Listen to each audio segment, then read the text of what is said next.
Hello, good morning. I'm very tired. We're doing this anyway.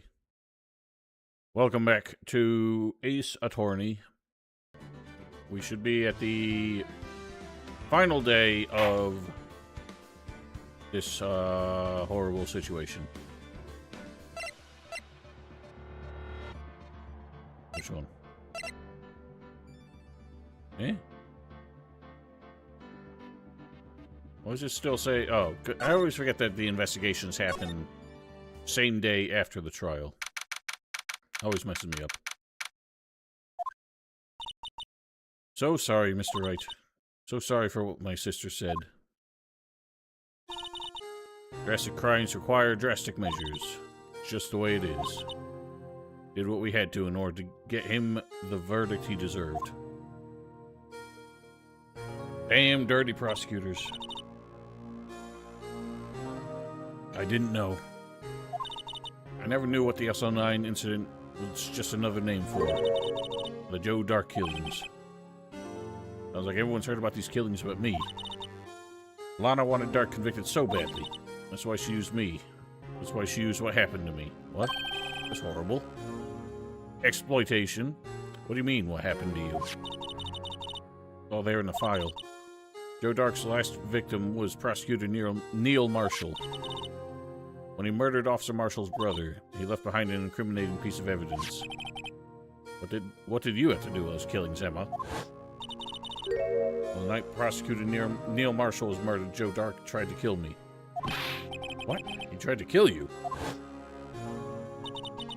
Officer Marshall's brother Neil was only trying to save me. That means you... Yes, I was a witness in the Joe Dark trial. Didn't see that one coming. I mean, I did because she was listed as a witness in the file. Elaborate. Happened 2 years ago. It was right about this time of year, too. A terrible thunderstorm that day, unusual for the season. I was alone in my sister's office. We were planning to eat dinner together once she finished her work.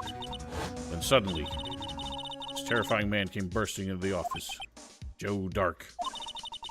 It seemed like he was running from someone. He pulled out a knife and screamed at me. I didn't know what was going on. Just then, Prosecutor Marshall showed up. Jake Marshall's brother. Joe Dark tried to take me hostage, but before he could, Mr. Marshall tackled him. Then, what happened? I'll never forget it. Lightning struck. The lights went out. Suddenly, a bolt of lightning flashed outside the window, lighting up the office for an instant. I saw then burned a permanent picture into my mind. I can still see it now. Paint me a picture, please. What did you see in the instant that the crime occurred? Dark knocked down Mr. Marshall and raised his knife. You know, Marshall was stabbed in front of this poor girl. I don't remember what happened after that. Apparently I passed out. When I came to, Lana was cradling me in her arms. Poor Emma. You've been through so much. I'm already struggling with the dialogues. I couldn't bring myself to testify about that incident. I tried, but the words just wouldn't come out. You were dressed exactly the same back then. Performance. I'm trying my best. I drew a picture, but it wasn't any good. 2 years ago. You must have been 14. That's understandable. The exact same pose and everything. Once it was all over, I made up my mind. I decided that when I grew up, I'd become a scientific investigator. I want to be able to fight crime with my testimonies. And find the evidence to make an airtight case. That way Lana would never have to forge any. So hang on, you knew she forged it? That implies this specific motivation started 2 years ago. But you seem surprised to learn that she forged the evidence. I see. I think I'm finally starting to understand what makes Emma tick. There's still something about me that bothers me about that crime. I don't remember the moment when Mr. Dark stabbed Mr. Marshall. So you weren't able to testify about that? No, I was only asked about when I was attacked. That must be why she made up the crime. Made it up? I mean, provided bogus evidence? Prosecutor's office wanted that guilty verdict so badly.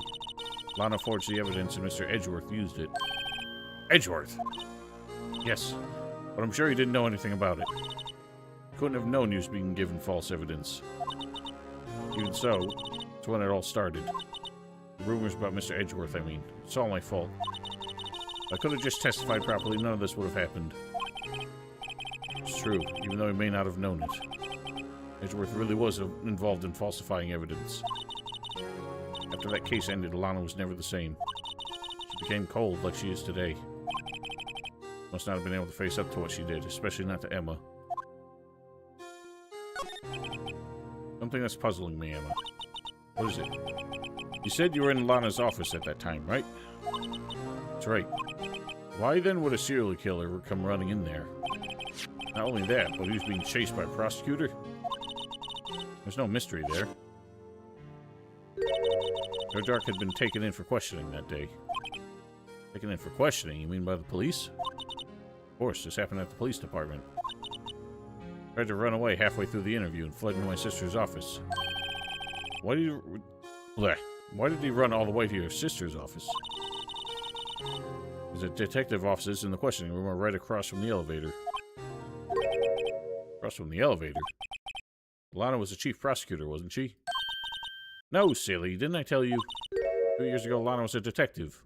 We didn't know this. Phoenix is just a dumbass. Ironically, I remembered it when I'm usually the one forgetting everything.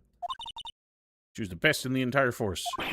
What? It's news to me. How is it news to you? I swear we've heard this 1,000 times.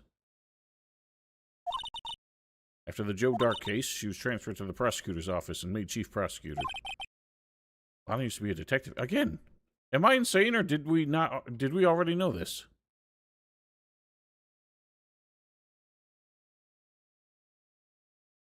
No, it isn't, but nothing's normal in this ass-backward society.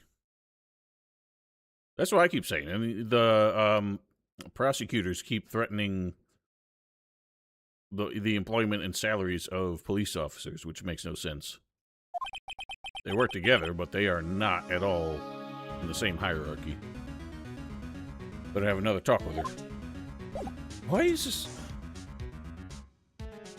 Maybe I am crazy, but I swear we've known from almost the beginning that Lana used to be a prosecutor, or a detective.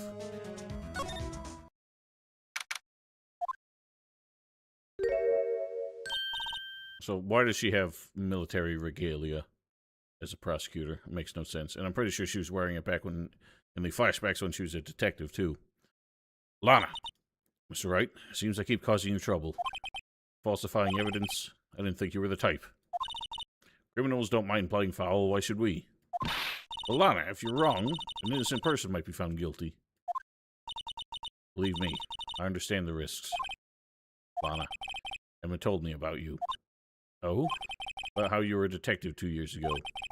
How the SL9 incident was the reason for your transfer to the prosecutor's office. That's right. Could you fill me in on the details, especially about that unusual change of jobs? I suppose you have a right to know, Mr. Wright. Ha-ha. Elaborate. A lot of revelations were uncovered at the trial today, not least of which was the fact that this case is largely connected to another one 2 years ago. Evidence from that case was stolen as well, though I expected as much. I know how obsessive Officer Marshall can be. That trial really wasn't fair, was it? I believed in you, Lana. I believed that no matter what happened, you'd always stick to the truth. Couldn't be helped, Emma. That trial 2 years ago, I sold my soul. Well, all drama aside, the fact of the matter is at 5:15, there was no murder at the police department. Tell me it's not true, Lana. What the witness, Miss Starr, said. Miss Starr? Yeah. About you stabbing Mr. Goodman with a knife. I forgot who Miss Starr was for a minute. Lana, I don't understand. Why won't you tell us? Emma. Doesn't involve just me.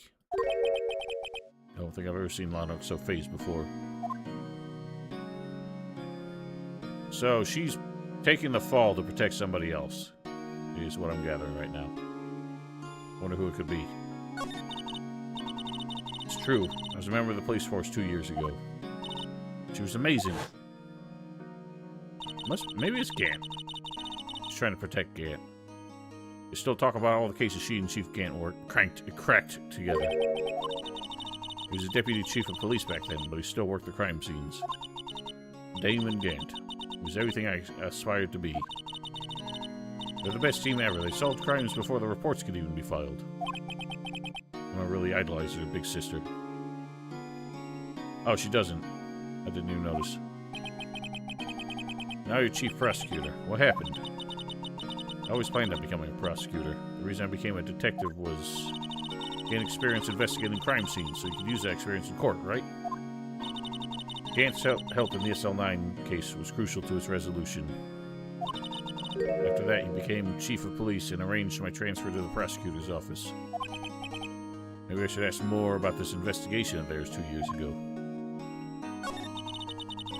2 years ago, I was second in command of the detectives investigating Dark. Second in command? That means the investigation lead was Damon Gant, right? Yes, Deputy Chief Gant and I shared the same office and the same investigations. They even had the same office. We led a team of the best detectives on the force. Detective Goodman, whose case it was, Jake Marshall, and Angel Starr. The first time Marshall worked with his brother, he was quite gung-ho. I think another word for that is quite yeehaw. Without a doubt, Joe Dark was the serial killer. We asked him to come in for questioning. We were desperate for evidence. That was when his final murder took place. When he tried to murder Emma. Prosecutor Marshall was trying to save me from Dark. Well, he wasn't trying to murder Emma. He was trying to take a hostage, wasn't he? And he stabbed Neil Marshall because he fought over her instead. See, the first person who happened upon the scene of the crime was me. Now you tell us. Damon Gant and Neil Marshall were the ones questioning Dark that day. The investigation was in its final stages, and Dark must have suddenly panicked. So we waited until Gant and Marshall let their guards down, then fled the room. From there, he ran straight to the office shared by Deputy Chief Gant and myself. That's where he found me. So you were the first person to run to the scene, Lana? It appears so. I was filing some papers while Gant and Marshall were questioning Dark.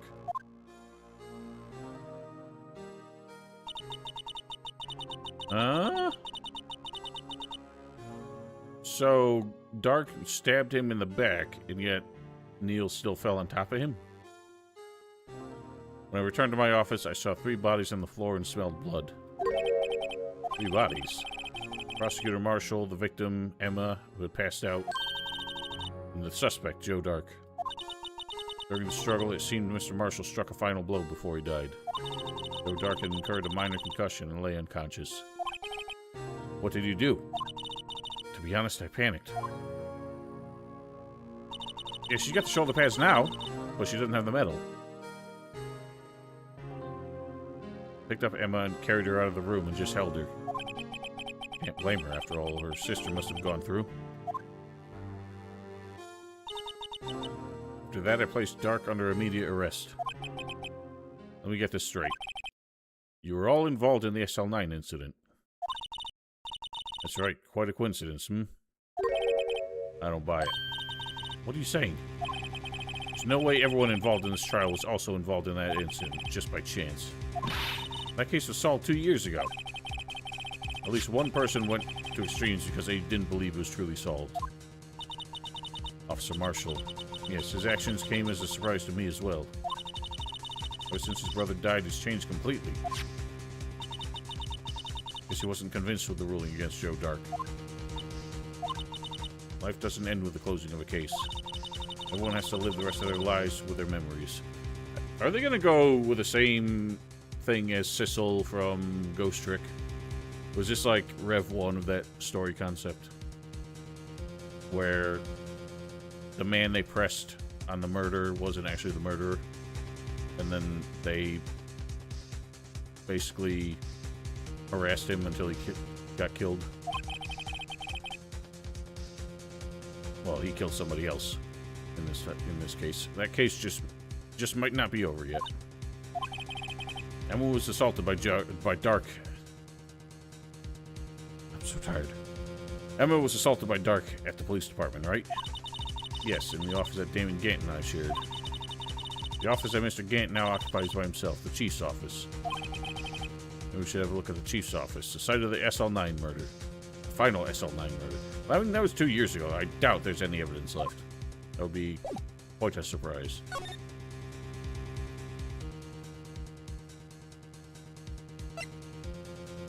See how we get there. Let's go to the parking lot first, right? No one's here today. Not even Miss Starr. Everyone's probably busy looking into what exactly went down in the evidence room. Must be where the detectives are. We proved in court that on the day of the crime, no one was murdered in the evidence room at 5:15. Yeah, I thought we were finally making some headway in our case. But instead, it looks like we just end up making Lana look even more guilty. Hang in there, Lana. We gotta find all the answers by tomorrow.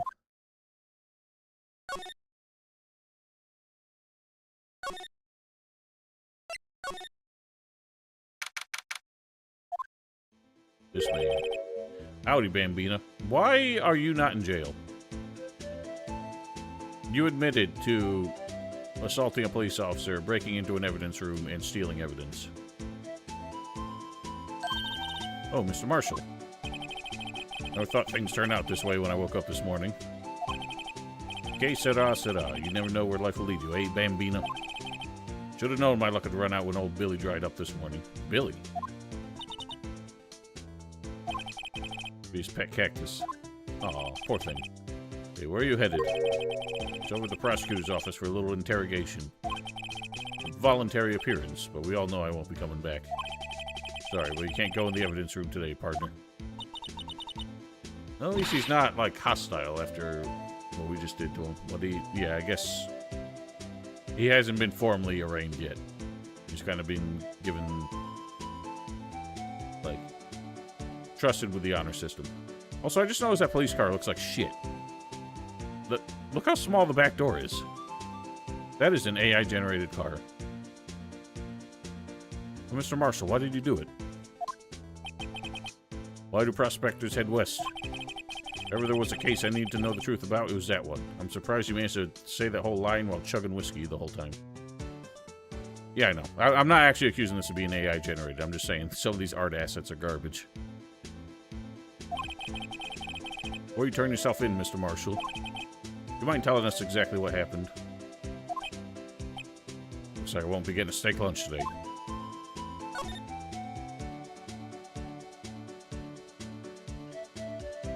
Yeah, I mean, as far as the HD version. Well, this is, when did this version come out?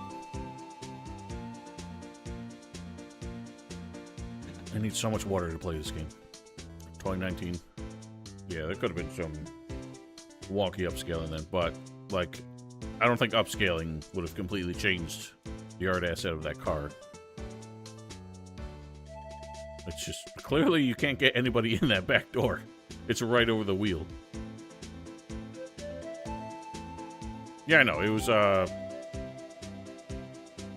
yeah. Same tech, just not as stupid. Or not as prolifically stupid.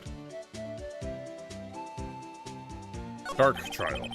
Something was fishy about that trial from the beginning. It wasn't just me either. All the detectives thought so. What do you mean fishy? Some of the facts reported were inconsistent with the evidence we found. For example, the murder weapon. Murder weapon? You mean that switchblade with a broken tip? It was Joe Dark's, all right. But in the initial autopsy report, a question was raised. Question? The blade of the knife was not a perfect match with the wound the victim sustained. What does that mean? It means there was a good chance that knife was not the murder weapon. However, in the report that was finally submitted, that possibility had been erased. The facts have been concealed with forged evidence. That case left behind scars on all of us. You most of all, I'm sure. Scars that the SL9 incident left behind. It's weird when somebody just repeats what somebody said, or, like, paraphrases it, like, in response to them. I got the looks, but he got the brains. He was one of the best prosecutors around. I just made detective when it went down. It was our first case together. How old was he, your brother? He was 27 at the time. He was awarded the highest honor that very day. The highest honor? You mean the king of prosecutors? I knew it. What are you looking at me like that for? It's an honor for a prosecutor. Mr. Marshall must have been really close with his brother. The day the SL9 incident took place, that wasn't the same day as... That's right. The day of the evidence transferal. Man, so many coincidences. Interesting. Drizzling that morning, by nightfall there was thunder. Can't believe 2 years have gone by already. I tried to steal the evidence so the case wouldn't die. Apparently somebody tried to stop you. Detective Goodman was murdered. The evidence locker was empty.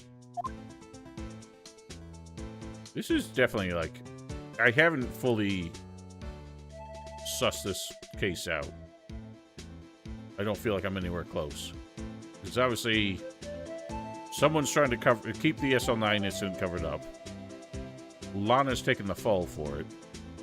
Somebody definitely murdered Goodman. Probably because Goodman was helping Marshall? Maybe? Like, he was also trying to make sure that the evidence didn't go away. But if he just took it and ran with it, it would have been obvious. There's something going on behind the scenes in that case. We all knew that later. Every detective involved in that investigation, save one, was taken care of. Miss Starr was fired, and now was demoted and boxed away in a tiny room. What about Detective Goodman? They did something to him, too. The commissioners would have gotten suspicious. No, they were careful enough not to be too obvious. They? Who are you talking about? Don't get upset, Bambina. I mean Damon Gant and Lana Skye. The investigation lead, Damon Gant, and the second-in-command, Lana Skye. There wasn't a person on the force who hadn't heard of that duo. That case was the biggest step in both of their careers. After the case ended, Lana transferred to the prosecutor's office, right? Yeah, Damon Gant, the chief of police, arranged for that to happen. New chief of police, sorry. She's never been the same since she left. Everyone who knew her said so. Chief Prosecutor Sky was totally different when she was a detective.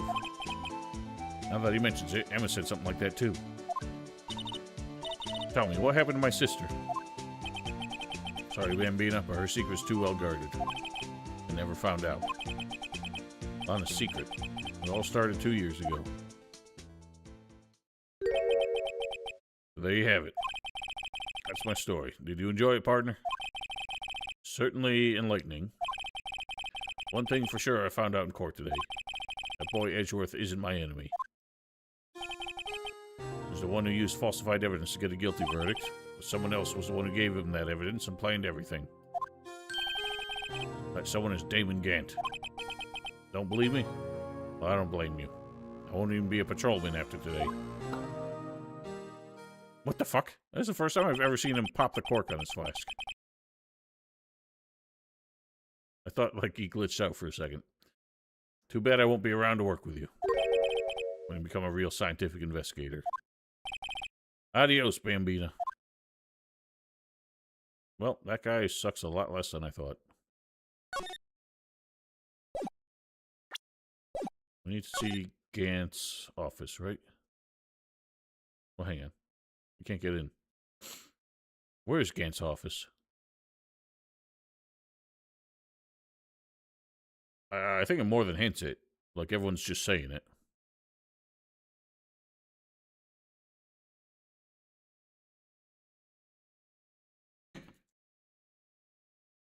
Okay, but how do I get to it? Like, which location? I thought it was at the police department.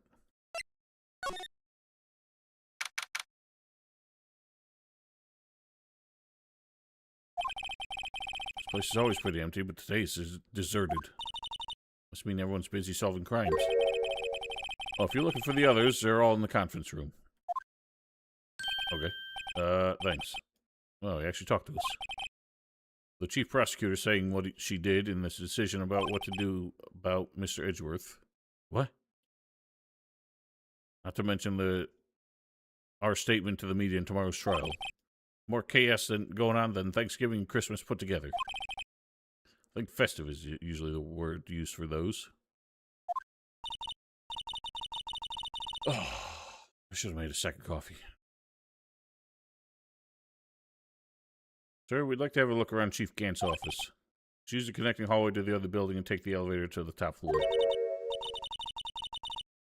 Really, you mean it's okay for us to go in there? I mean, we aren't police officers or anything.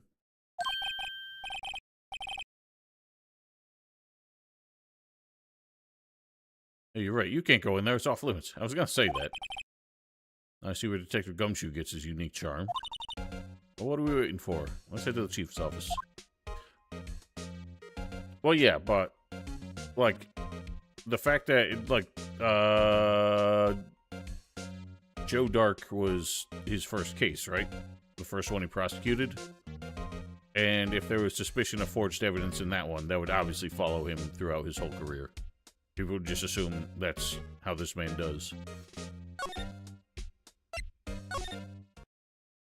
Holy smokes, he's got an organ.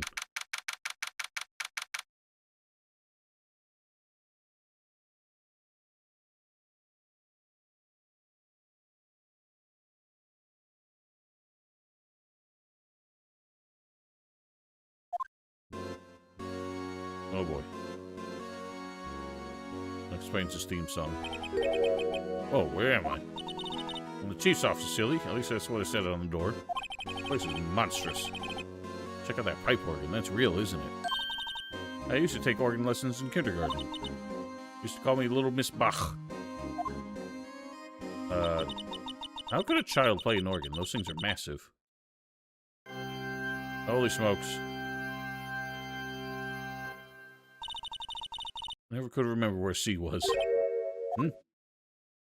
Oh dear. We're about to get stared at weirdly. Oh, it's you two. Chief Gant. Put that paper he was reading in his desk. So hang on, he was just sitting there the whole time, and she just walked up and clogged the organ. So, Righto, have you been swimming lately? I ain't never swam in my life. An electric organ? You mean like an electric keyboard, or like specifically an organ? We had a keyboard. You could had like 300 different instruments on it. No, I haven't. I'm kind of busy lately. Can appreciate that. I've had my hands full too with Mr. Marshall's misconduct and Lana's provocative statement. Provocative statement? What do you mean about the forged evidence? 2 years have passed since that incident. My, how time flies. This sounds like very Final Fantasy music now. Got a big picture on the wall over there?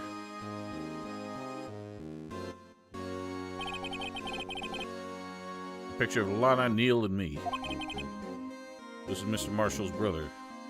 I almost called him Prospector. Prosecutor Neil Marshall. Took it to commemorate our work together. Something's not right with this picture. Well, there's the vase.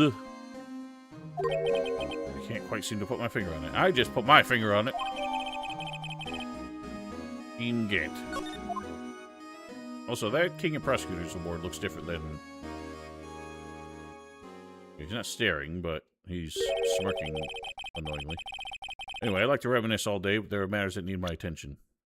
Yeah, what is Edgeworth's Kingly Award not have the sword on it? But more importantly, that vase that was in the evidence room was in that photo. To reminisce all day, but there are matters that need my attention. I'm gonna lock up here, so let's go out together. Oh, but this office. It was a crime scene 2 years ago, wasn't it? Case has long been over. There's no need to investigate it anymore. All the same, we'd still like to have a look around. Perhaps you didn't hear me. I said there's no need to investigate it anymore. Now hurry up and get out. I have a meeting to attend. I love how he's like so intense while he's so jolly. Looks like we are welcome. Seems that case is no worth after all. What do you mean?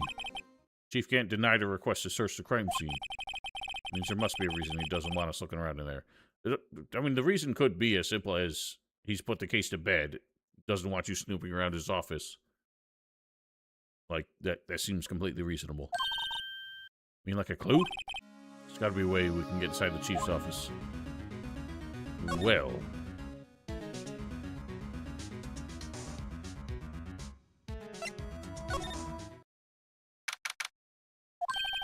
Hey, pal.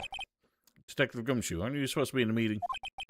I'm, just taking a breather. My feet hurt. Wouldn't a meeting... Yeah, you'd be sitting down, wouldn't you? I'm sitting so long? Actually, from serving everyone coffee. Sounds like Detective Gumshoe's still out of the loop. Hey, have either of you seen Mr. Edgeworth? Edgeworth? No. Why do you ask? Under fire from both the police department and the prosecutor's office. Almost like the battles between you two in court. That sounds serious. Is it because of what my sister said? That's basically what it all boils down to. I falsified evidence 2 years ago. Now Mr. Edgeworth has the whole world after his blood. Yikes. Elaborate. Why would Edgeworth be blamed? It's not like he knew the evidence was forged. Lana Skye is the guilty party here, isn't she? Regardless, the prosecutor's responsible for the evidence they present in court. Not only that, as you know, there's been a lot of rumors going around about Mr. Edgeworth. Amazing talent as a prosecutor's... What? That's a bad sentence. What is there... Apostrophe S. His amazing talent as a prosecutor kept him safe from those who don't like him. Now this... Are there really so many people who hate him? In our world, the only those with the... I do want to go to bed. In our world, only those with talent rise to the top. Mr. Edgeworth not only has that... Sad performance! Please. I'm doing my best. But he's young. There's no better recipe I know of for making enemies. Hey, Dick! Keep up the good work. Yes, sir. Let's go out for lunch again sometime. My treat. Yes, sir. gotta take me back to that joint sometime, okay, Dick? Yes, sir. Seems you don't have any problems with enemies. Yeah, well, be careful not to stick out. Really? You are a massive man with a omnipresent bandage on your face. I feel like you stick out quite a bit. Anyway, I'm a bit worried about it. Under all this pressure, I'm afraid Mr. Edgeworth might crack. Actually, I took a look at the file earlier while the coffee was brewing. Seems genuinely concerned for Edgeworth. Well, did you find out anything? Yo, what up, Ethernet cable -1? The only evidence Stark left behind was during his final attack. His final attack? You mean when he killed Prosecutor Marshall, who was just trying to protect some girl? Me. Even Detective Gumshoe never realized Emma was the girl. This one who left the most incriminating evidence of all. Well, what was it? Oh, let's see. I think it had something to do with a murder weapon. Oh, I forget. Look, it's all written in here somewhere, okay? Powers of recollection never fail to impress. Maybe we should show him the murder weapon. Might jog his memory.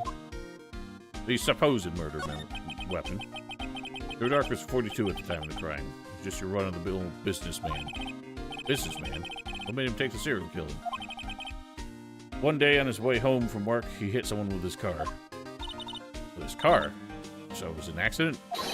An accident, yes. But transformed him into an animal. An animal? Killed a man that witnessed the accident. And he killed the lady who saw the second crime. Kid walked by just then, so he killed him too. Jesus.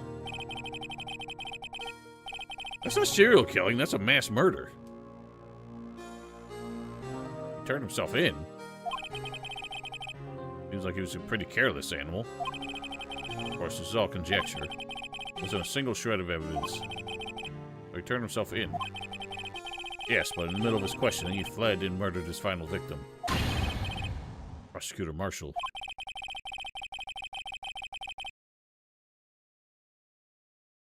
That crime was witnessed by someone too, but luckily Dark was arrested on the spot. Yeah, but again, that's not what defines a serial killer. A serial killer, like, kills people over a stretch of time. He killed a whole bunch of people sequentially. That is a spree killer. Or a mass murder, since they're all in the same place. There are just distinctions between the three, believe it or not.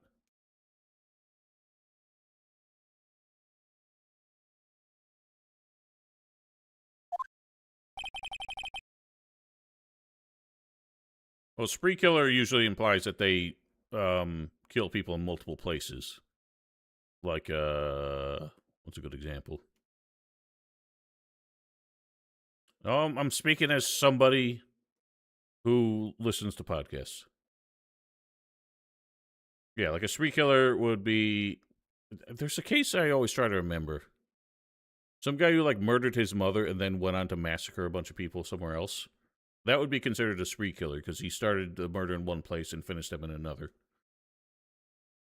But, like, a mass murder would be like the Las Vegas shooter, because he killed a whole bunch of people in one place. Our last witness, a.k.a. Emma. Well.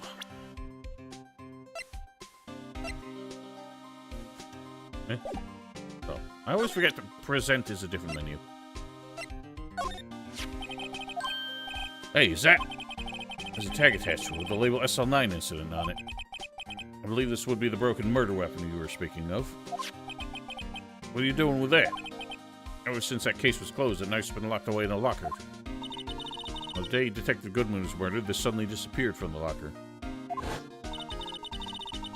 was found in Mr. Edgeworth's car muffler. Yeah, I feel like that sequence of events is more common for like a black comedy. Like an SNL skit or something. There was something about this photo I was trying to, like, figure out yesterday. I think I was trying to see his tie. Because the tie is what I was trying to, like... I was kind of fixated on as a discrepancy to suss out that the one in the video was an imposter. But we never actually got to see it.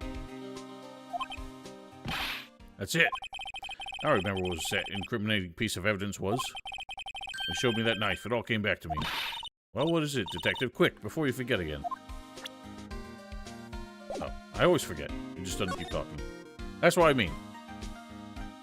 It was just because you could see his tie in this. His gaudy polka dot tie. But you couldn't see it in the video feed because it looked like a solid color. So I was trying to... I don't know.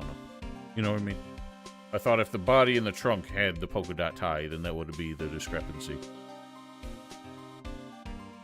But doesn't matter. We sussed it out another way.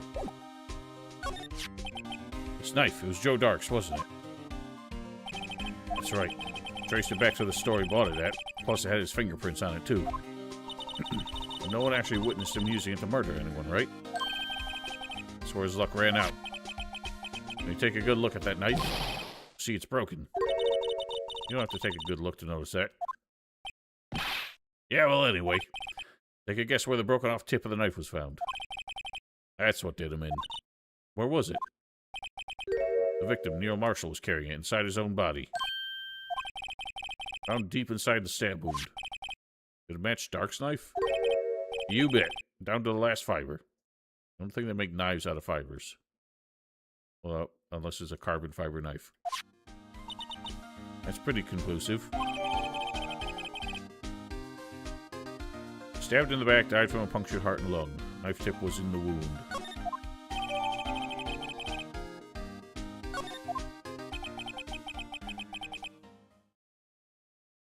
Well, there you have it in a nutshell. That's all I know. Can I ask you one more thing? What is it? If it's money you need, you should ask Chief Gant. Not money, but it does concern the Chief.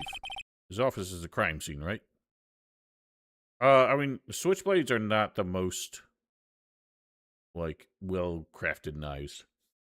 But, also, yeah, if it, like, gets... You stab it into someone, I imagine if it gets wedged in the bone, and you try to lever it away. Like, knives are not good for levering things. I've broken one once trying to, like, pry something apart.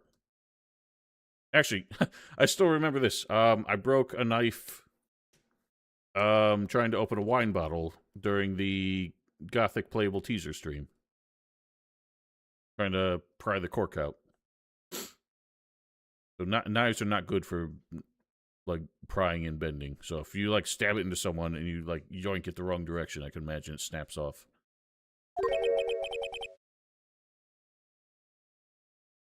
It's where Prosecutor Neil Marshall was murdered. Chief's out now and his office is locked, but we'd like to have a look around if that's okay. Well, any detective's ID card can unlock the door. Really? What, really? If I let a civilian in there, I'd be charged with a breach of trust. Breach of trust? Simply put, I'd be canned. Oh. Sorry, pal. I don't plan on getting fired because of you. How about this ID card? It was Detective Goodman's. Well, don't tell him we have that. That won't work either. That data was deleted the day he died. Oh. So in other words, Gumshoe is our only chance of getting into that office. Or we steal somebody else's. Wonder if there's something we could show him that would change his mind.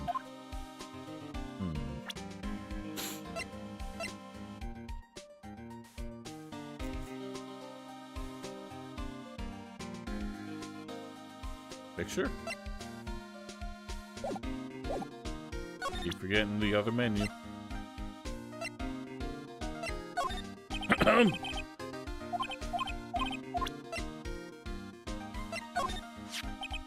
About that jar. I think I've seen it somewhere before. Somewhere. Maybe it's just one of those memories people have from previous lives. Must be the most uninformative detective I've ever met. Something about it makes you feel uneasy. It's like I'm in the Chief's office and he's yelling at me. Chief Gant. Where could I have seen that before? Okay, now I'll show you the photo. What? Bruh! Behold! Same jar!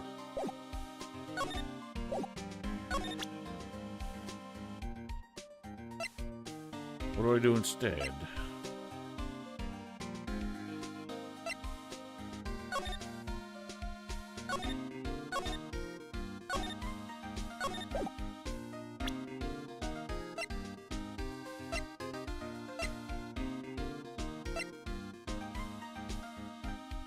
kind of annoying that it doesn't clean up evidence that's, like, already served its purpose.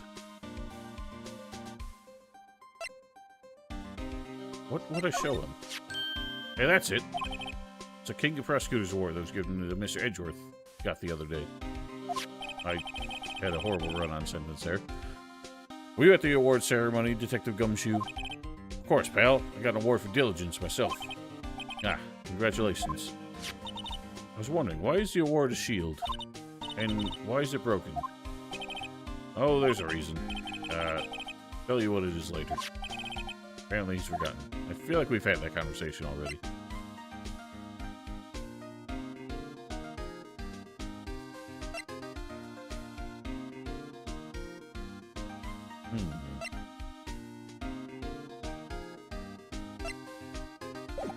We have to show him something, but what would it be?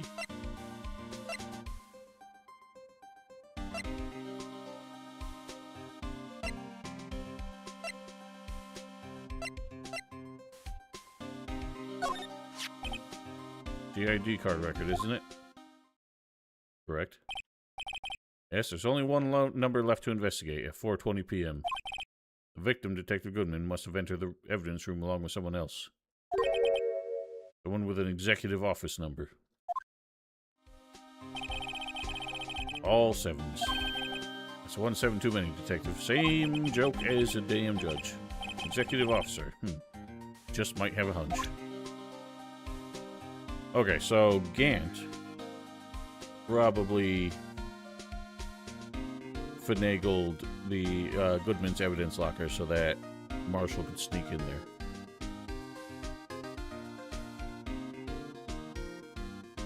But why?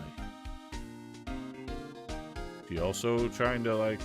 Cause I would think he would be part of the cover-up.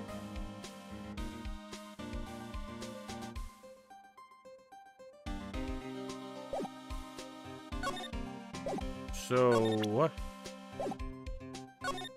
I'll do this again, hang on.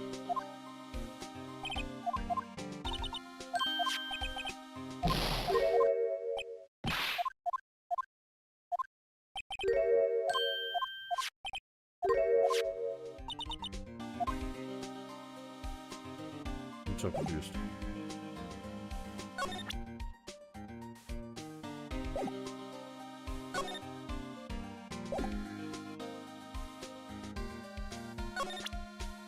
Do I have what I need to show him, or am I supposed to go find it? What's your problem, bro?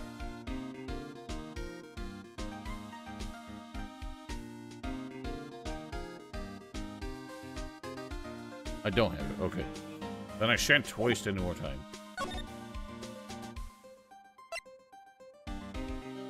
Where would I go get it?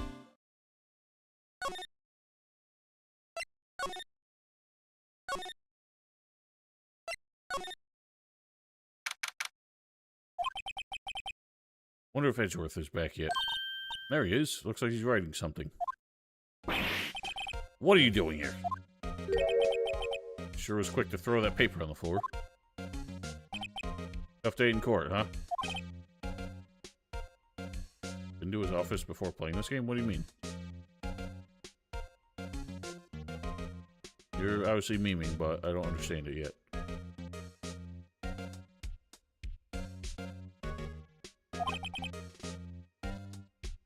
Oh! Was I even able to go inside? I don't think I was.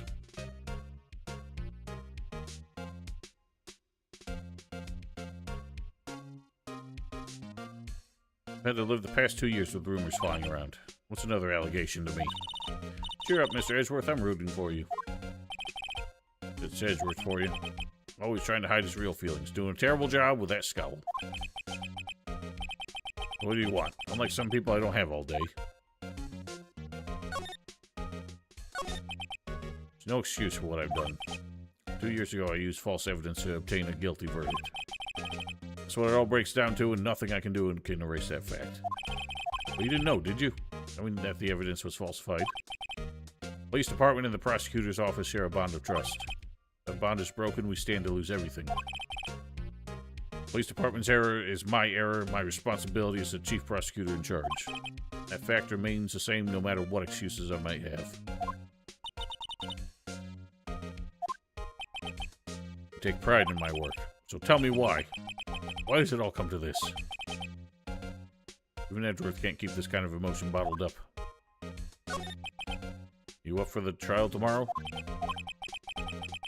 First last year's trial and now this one. Seems all you do is worry about me. God, my throat.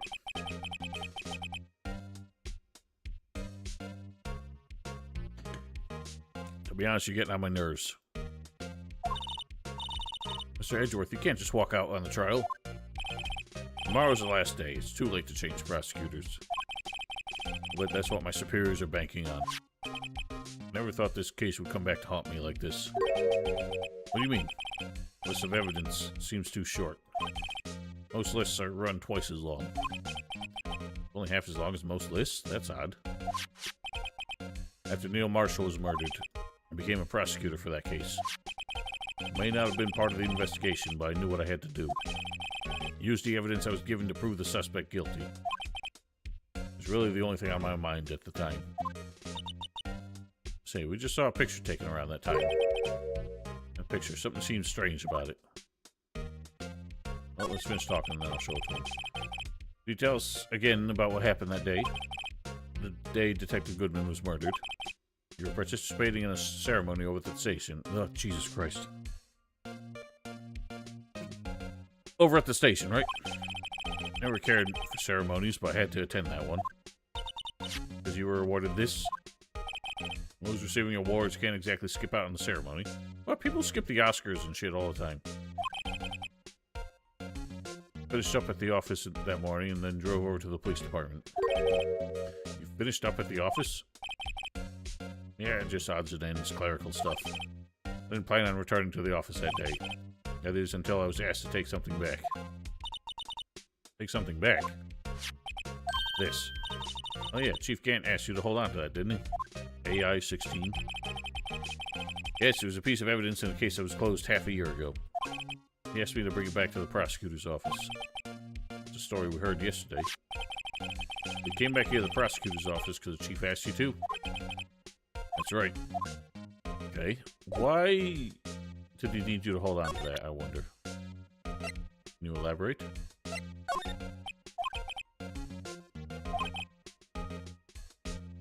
Oh, I thought this was a dismissive one. Can't expect me to just sit down and chat with you about the case over a cup of tea. This isn't related to the case, remember? You said so yourself. So I did.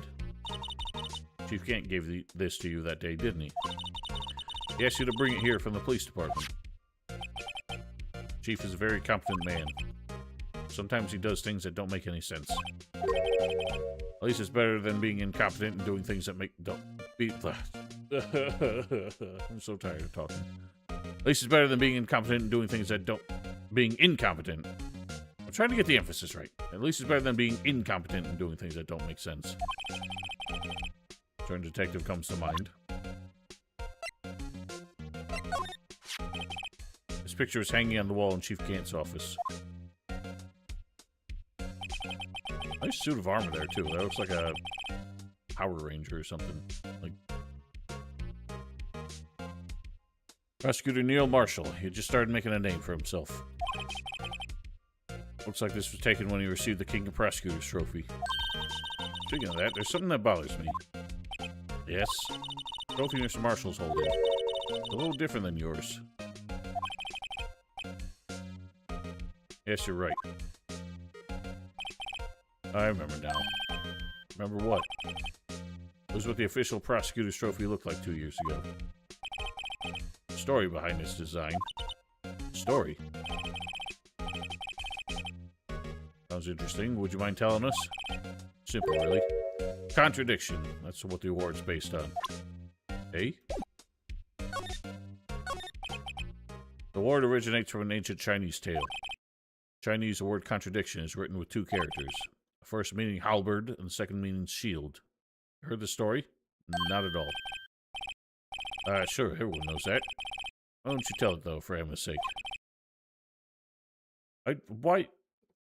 Like, Phoenix has not been shy about admitting his ignorance on topics. Why did he need to pretend he knew that one?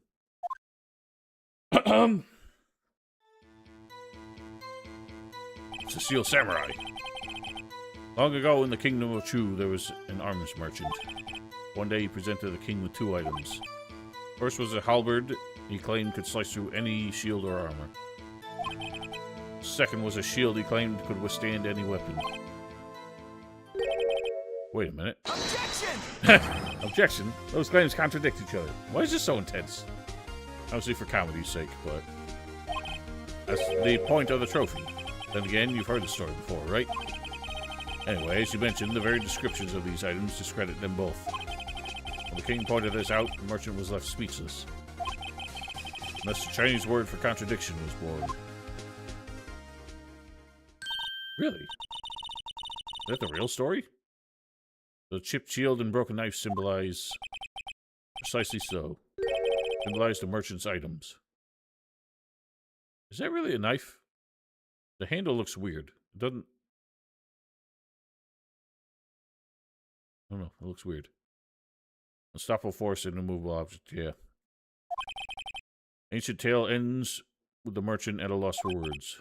But it is in our nature to pursue matters to their conclusion. Even if it results in something as ugly as this.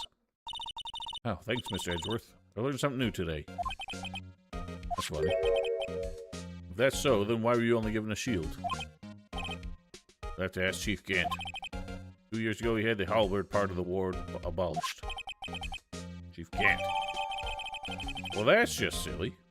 Again, why is a police chief influencing prosecutors so much?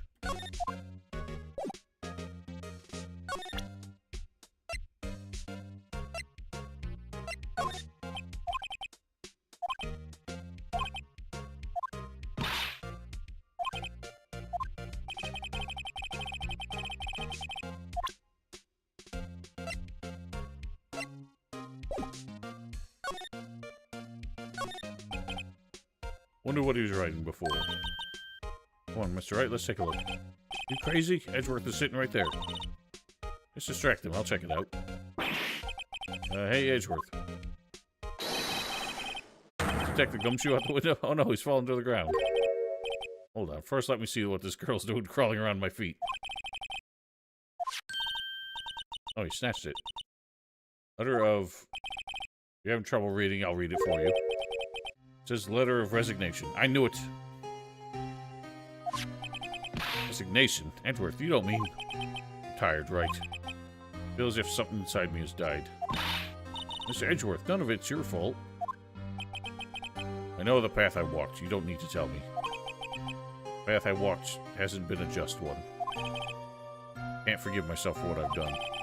No one else should forgive me either. Uh-oh. I think he's serious. Mr. Wright, please, you have to do something.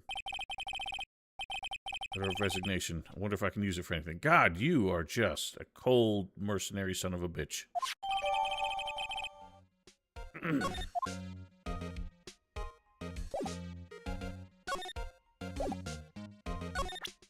Well, I'm guessing we give this to Gumshoe because he's desperate for us to figure this out. They say where there's smoke, there's fire. Apparently I was so caught up in the smoke, I lost sight of the truth. The others are right. I have no right to serve as a prosecutor. Mr. Edgeworth, you're only doing your job. I've always made my own decisions about what I can or cannot do. That hasn't changed. Forgiving myself is something I cannot do. Well, I think he's serious. You're right, please, you have to do something. Well, so long, Edgy. Excuse me. Oh, you again. No, I don't need lunch. Either you care for a quarter pound of roast beef. Actually, that does sound quite nice. Guess she's out of lunches. Certainly are the curious sort, aren't you? Kind of like the first person who sucked a cow's nipple to discover milk. I don't feel like that was that hard to figure out, considering humans do the same thing.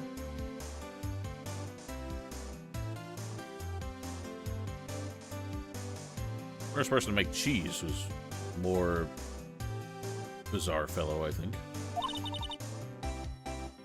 So, I never thought you'd go digging up that case from 2 years ago. Everyone in this trial was involved in the SL9 incident. Not only that, but the murder occurred on the very day the evidence from that case was due for transferal. It can't all be attributed to mere coincidence. Yeah, I wouldn't recommend it. I hope they were smart enough not to do that. Aren't you forgetting something? You know that little scene I happened to witness? The instant Lana stabbed Detective Goodman with a knife. No matter how much of the past you dig up, it won't change what I saw. Roast beef is meant to be savored when eaten. Okay, thank you. All dates back to 2 years ago. Joe Dark. Oh, she didn't do the hair flip. She just, like, switched to the other eye immediately. It's not a name I'll soon forget. Jailed in for half a year. Oh, the pressure. Still, I don't think I was ever more alive than I was then. Those days were steamier than a bowl of hot gravy. Poor old Jake Marshall, though, must have been going through hell. And because of his brother's death, they were close, those two. After Neil died, something took over Jake. He became obsessed. Seeing Jake like that made her all the more desperate. Her, Lana Skye. My sister. The best of the best were put on that SL9 case. Of course, they were led by that legendary duo.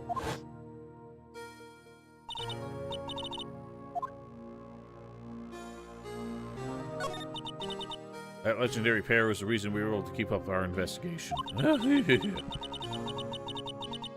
That's why I was so shocked over how it turned out.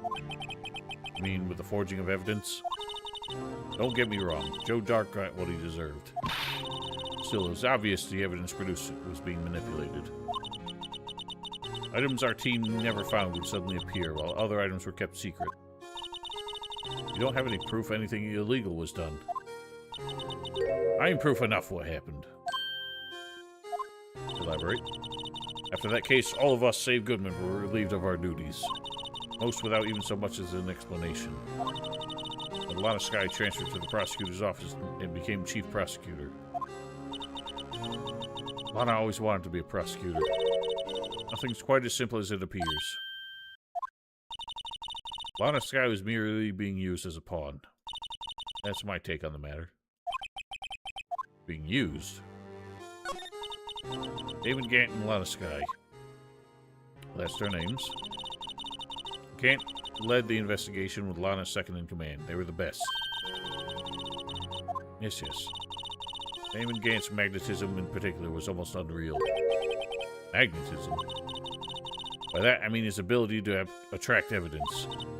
He produced the most incredible evidence in the cases he handled. Credible evidence, you say? You mean... Oh yes, there were rumors about him even back then. No one dared confront him, though. I guess she's talking about forged evidence. Back then, everyone looked up to Lana. All the detectives wanted to be like her. Really? Oh yes, myself included. I was a fool, really. She hated anything crooked and always watched out for the other detectives. That's why she was so concerned for Jake. Mr. Marshall. When Jake's brother was murdered, she felt as if she had lost her own brother. If it wasn't for her, I don't think Jake would have ever recovered from the shock. What makes it all the more infuriating. That's why I'll never be able to forgive her. Why did she have to turn so cold after that? Eh? Lana transferred to the prosecutor's office 2 years ago, didn't she? Yes, thanks to Chief Gant's powerful influence. That's right. When we solved the SL9 case, his position as chief was secured. Okay. So he's the lead detective and then became chief of police. Right? Everyone got shuffled around so much, I just forget who's who. Or, like, where they started. Only one thing left for him to control. And then nobody could stand in his way. Prosecutor's office. I mean, that's why Lana was transferred? Deputy chief? Okay. If he could control the chief prosecutor, he could control the prosecutor's office. That must have been his end goal all along. Well, it sounds like the other way around, considering the prosecutors are constantly threatening the detectives. But how could he control Lana? I don't know, but one thing's for sure. Ever since that case ended, she's never been the same. It's only logical to conclude there must have been some reason for her change. At last, finally getting close to the bottom of this ugly mess. Thank you, Miss Starr. You listen to me, rookie. Takes more than just ingredients to create a fine cuisine. I hope you turned out to be a better chef than I've been. Well, a lot of the stuff we're finding out is just stuff that people already knew and weren't telling us until now, which is a little bit annoying. We're gonna head back. But before I go inside, I will be right back.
I did whatever was left, yes.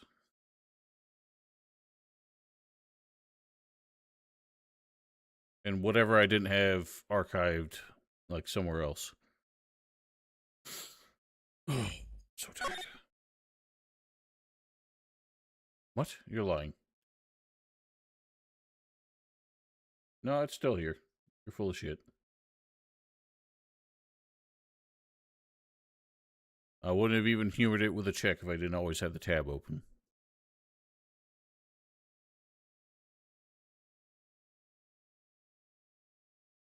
I don't believe you.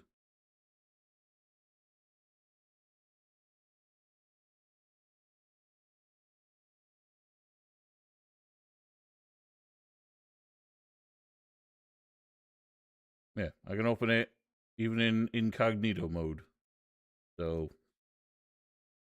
if your problem is genuine, then it is genuinely your problem.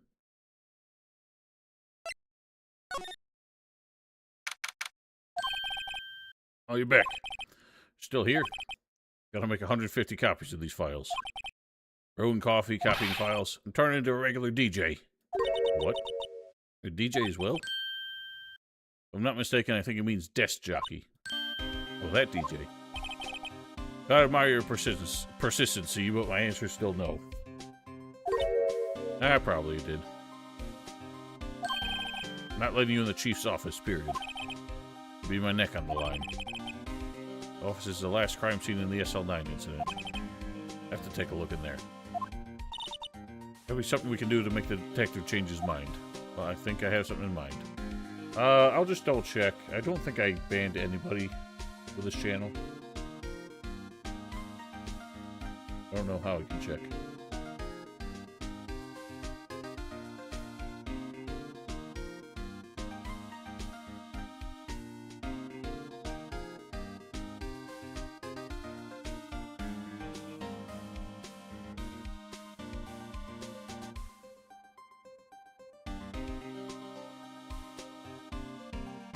Nope, no idea.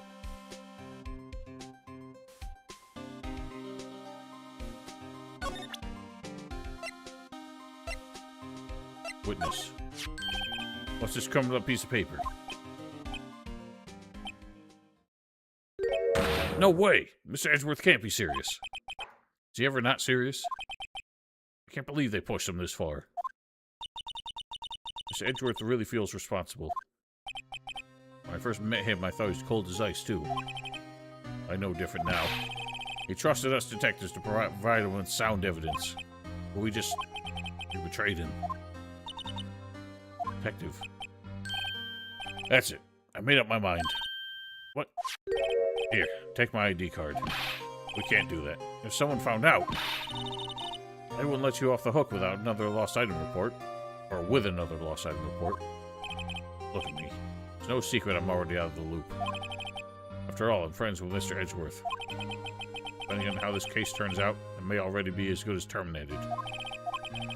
So at least let me do this, for Mr. Edgeworth's sake. Alright, Detective, thank you. Wahoo!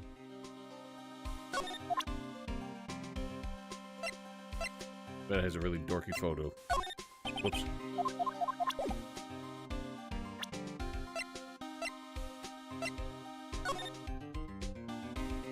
Just as normal, Sprite.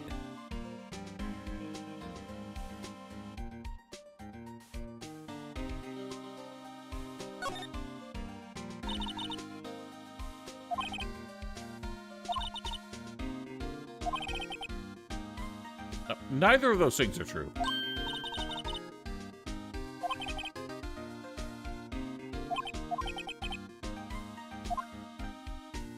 I just don't think he's a man who knows how to dress himself up.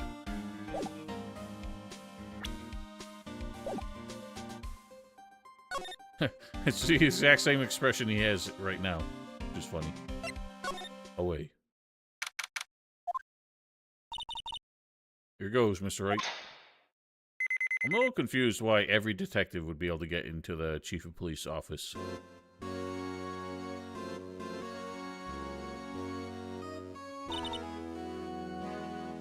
We're in. that happens, I'm counting on you to bail me out. I didn't know he followed us. What? Did she just slap him? Emergency stuff? What do you mean? Oh, for them to get in here?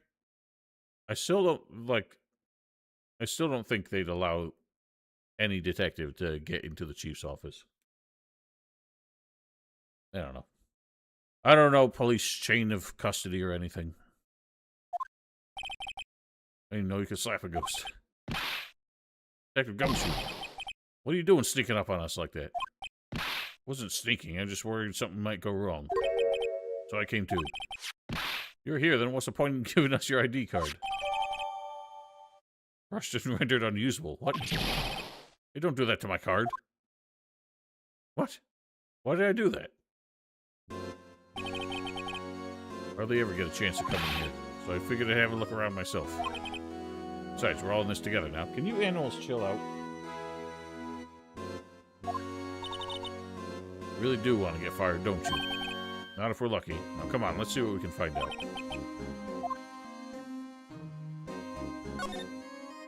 Yep.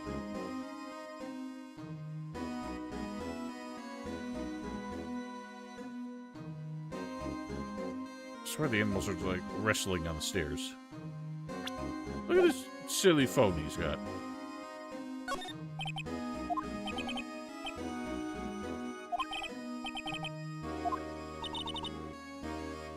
Code needs to be entered on this panel to open it. Well, we have such a code. 7-digit number. I just might know what it is. Alright. You know what it is? I have a hunch. Oh, I know. Want to try my birthday? It's, no. I have a better idea. Here goes nothing.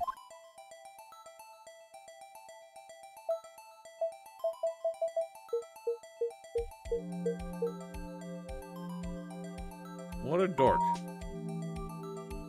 You should never make your code that easy. Bingo. What number did you enter? Whose birthday was that, pal? All 7s. Final ID card number on the record. What?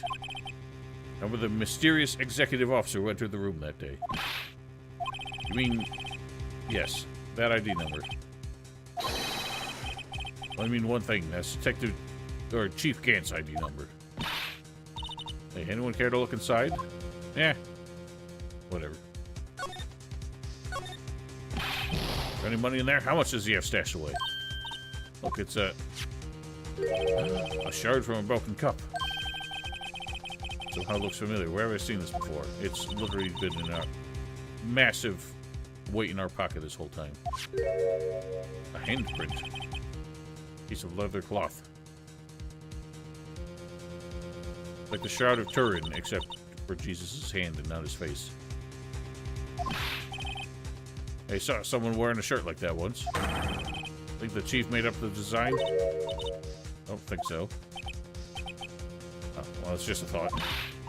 Is that it? Is that all that was in the safe? Apparently so. It's empty now.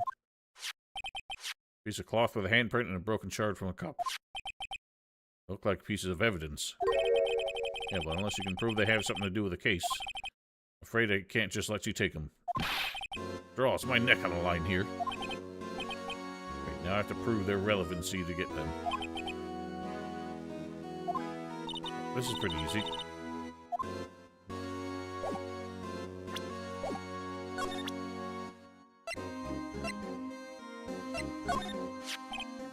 Detective Gumshoe, could you have another look at this jar? Remember when the three of us put this back together? Ah, those were the days. Wasn't this jar just a piece of evidence from that case? That's right. One of the shards had an SL9 incident sticker on it.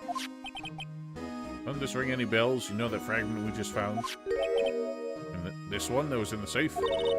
Yes, that one that was in the safe. Now that you mention it, it's ringing a lot of bells. Let's see if it fits. Let me see that shard. I'll take a crack at this. Let's do it. We can piece this together again. I mean, it's only one more piece. Here goes.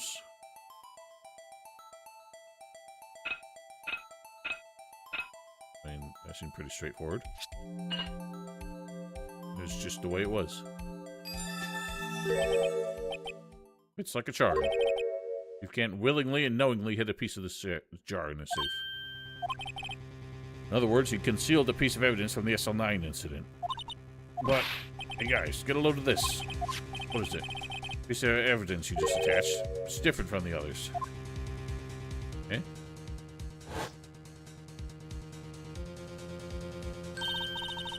Reddish line on it.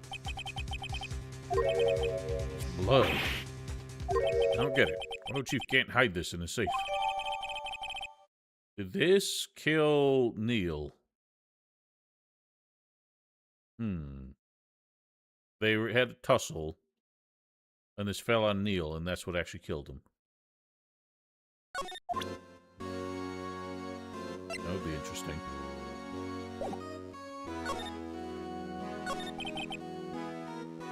Desk on the other side of the room. Is that your sister's? Yes, that's where I was waiting for Lana. That day 2 years ago. Anyone using it now? No, sir. This is entirely Chief Gant's office now. Practices a strict policy of preserving the crime scene.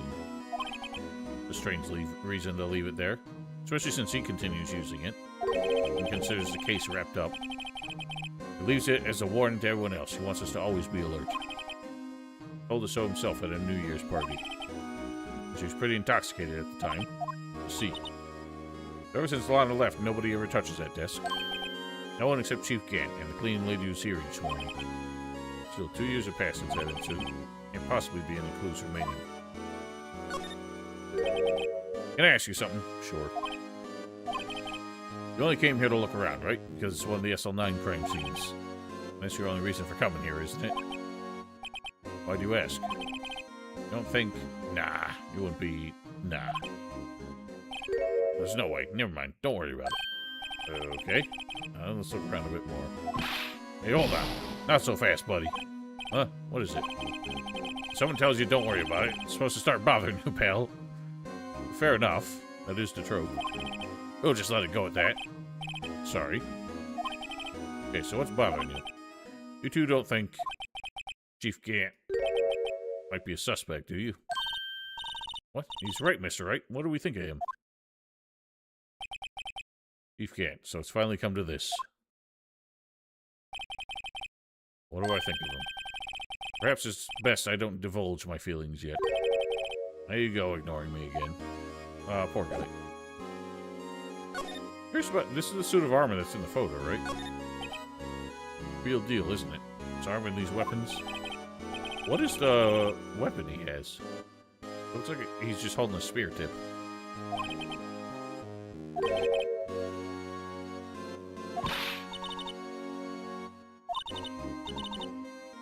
Ugh, good luck with that.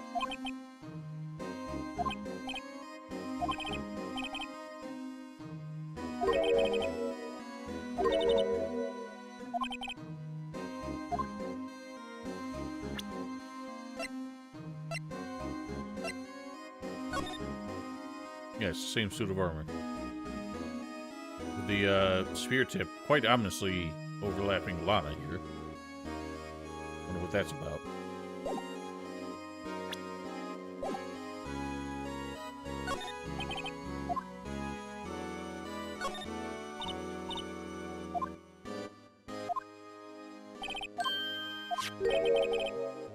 Oh, I forgot about that one. Wonder what he was reading. Looks like a list of evidence. List of evidence? In most cases, the list runs twice as long as this, though. Look at the case name. Huh? SL9 incident. Wonder what this was doing here. Hold on, Detective. What did you just say? Yeah, he's, same comment as what Edgeworth said about his list. So they have the same list, it seems.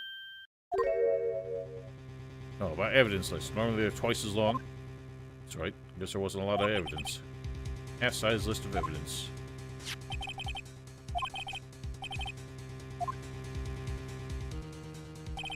What would the other half of the list be doing here? Oh, you're saying there are two halves of him. I knew it. The chief must be hiding something about that case. It appears so. Fascinating. Oh, it was actually ripped in half, even though the sprite didn't look like it. But at no point did they say it was ripped in half. They just said it was half as long as they would expect. That's very silly.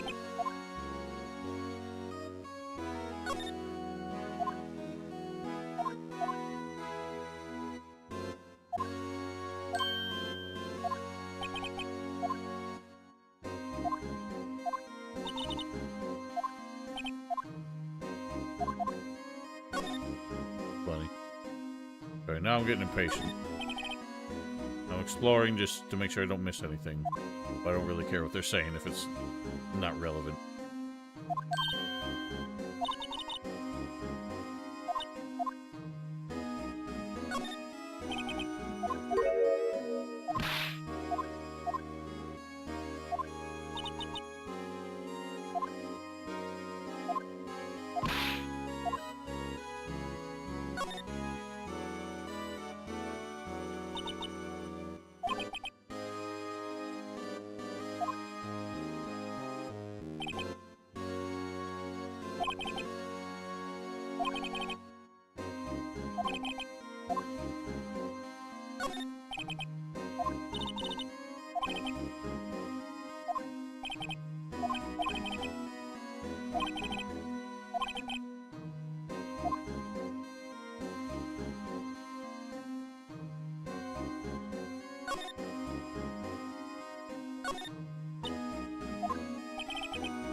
Why do they need a 15-story building for the police department?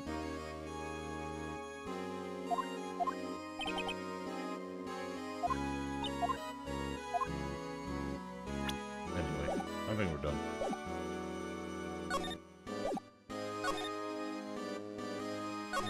Let's go take this other half to Edgeworth. Yeah, and have some weird fucking doors.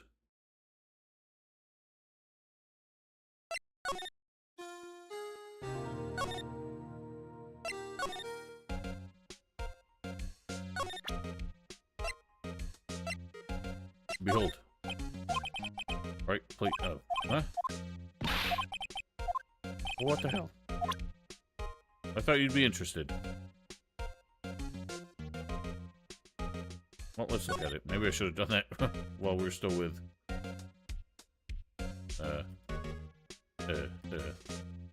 Big shoe.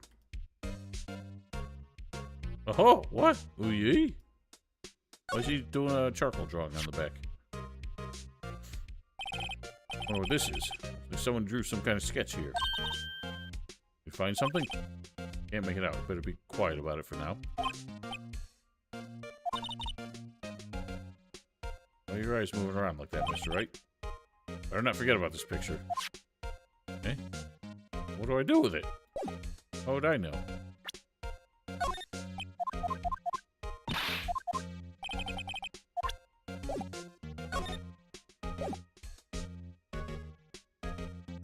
Prove the cloth's relevant? Oh, I forgot about the cloth. Age it.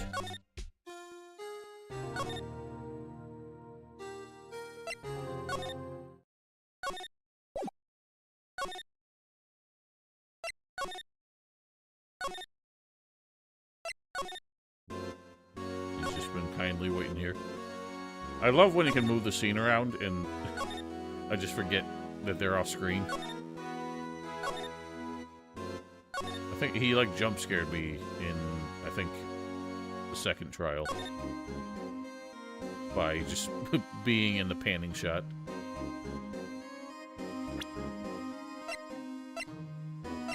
Where's the cloth? Oh, is it the one wiping this off?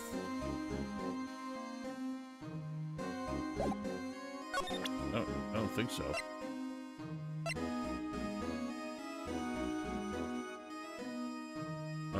How do we discuss it, though?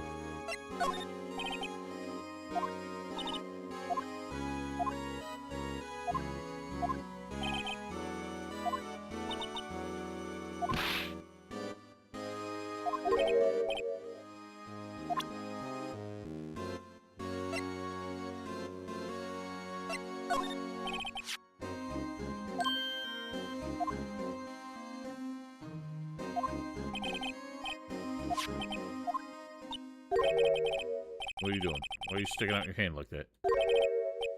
What? That's not what I care about. Right? We're doing this for the cloth, right? Come on, this isn't the time for jokes. Talk about that cloth we found in the safe. Okay, I'm just making sure this wasn't just... Oh, a long-winded joke. Oh, I knew that. The one with handprint on it, right? Where's your sense of humor? Ugh, I left it in bed when I got up too early. Let's check for preents. I know how this works.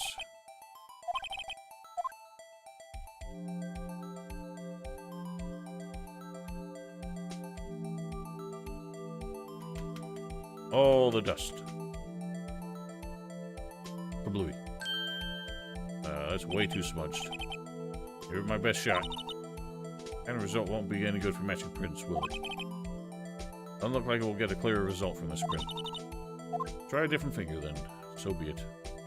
We'll thumb it.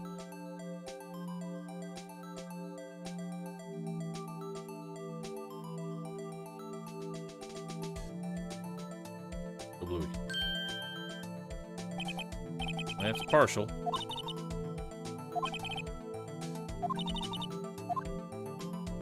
Fine. We'll just keep going.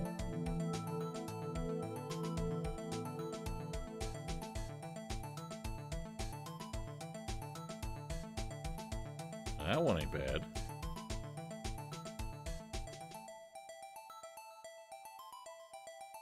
Come on, how's that not good enough?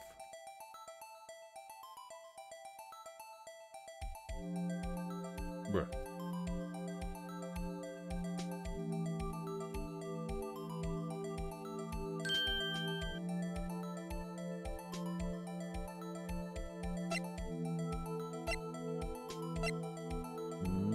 Nope. Oh, it's like a mirror.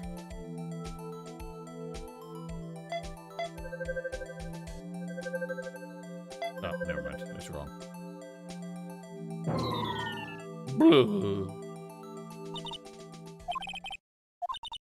What? You didn't let me check anybody else's.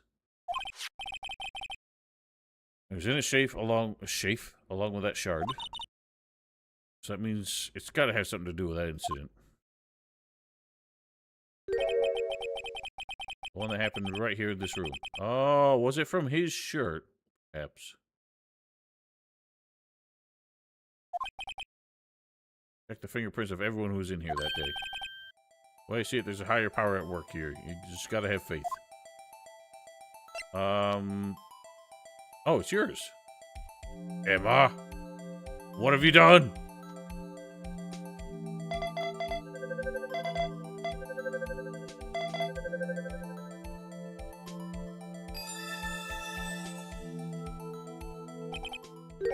Oh, how can this be? What are Emma's fingerprints doing here? You found a match? Whose fingerprints were they? Huh? Oh, seems the prints are too old. They aren't clear enough to get a match. Well, that's too bad. I thought they'd be Dark's prints. Psst. Hey, you. Over here. What's going on here? What are that kid's prints doing inside the chief's safe? Don't ask me. Just keep this information from Emma for now. Here, maybe we should hold on to this. Oh, boy. It just moves right back. Oh, was I any help? Of course. Get your ID card, we're able to get some hard evidence. That's not very kind, is it? Uh-oh. In other words, if it wasn't for his ID card, he would have been useless. Isn't that right, you in the coat? Chief Gant, why is he smiling? You should be very concerned right now. Didn't think he'd be back so soon. Fortunately, I'm a man who believes in signs. As I was walking to my meeting, happened to look out a window and saw a stray dog run right into a pole. Was it Otis? Just then, I thought of a certain detective. You mean me, sir? Now then, I'm afraid I'm gonna have to ask you all to leave. Yes, sir. Sorry. Oh, you in the coat. Me, sir? Drop off your ID on the way out. You won't be needing it anymore. Sir! Now get out! Yes, sir. Well, we got him fired. Damn. We on our way out, too, then. I'm surprised he isn't, like, having us arrested and everything we found confiscated. Wait, you, the one with the spiky hair. Don't go yet. Me, sir? Wait, what? No, I was spiky hair. I'd like a word with you. Sir, I'm not a licensed scientific investigator yet. You with the spiky hair. You're free to go. Oh, without the spiky hair. Okay. That confused me. Mr. Wright. Oh boy, I don't want to leave her here. Look, pal. I told you once, I told you 1,000 times. Chief's office is off limits. But no, you just had to go sneaking in there like that, didn't you? Oh, you agreed to it. I thought you said you didn't care anymore if you were fired. Yeah, if I knew it would be like this, I never would have said it. Now that I've seen the evidence the Chief Gant... Oh, God. Now that I've seen the evidence Chief Gant was hiding in his office, I think I'm finally starting to get the picture. Why is she kept eerily silent about it all this time? Anyway, you listening to me? I'm gonna try to smooth things over with the Chief again. Later, pal. So, is it possible... It's another fainting incident. So, it's possible that Emma smashed Joe Dark over the head with a vase? Or something? No, maybe she was trying to. And accidentally hit Neil. And to protect her, they forged evidence to say that Joe Dark killed him. I wonder. Well, we're done with, oh. I thought we were done with the investigation portion. Oh, God. I'm so sleepy. See, so the Chief asked Emma to come in for questioning. No use thinking about it. Tomorrow's the final day in court. I'm committed to doing everything I can to defend you, which is why I'm here. I've already told you all I can. What you told me over this past couple of days is absolutely nothing. Not a single useful thing. Really? I believe I did mention something quite important. Something I told you right at the beginning. I said that I was the one who stabbed Detective Goodman. You know, I think I finally figured it out. I know who it is that's lurking behind your words. Mia did a good job mentoring you. I'm rather jealous. Seems that Edgeworth was right. Edgeworth? Once you're convinced you know something, no one can persuade you otherwise. Thick-headed is a term he used, I believe. Now's my chance to get her to tell me the rest of the story. Eddie? Don't do it.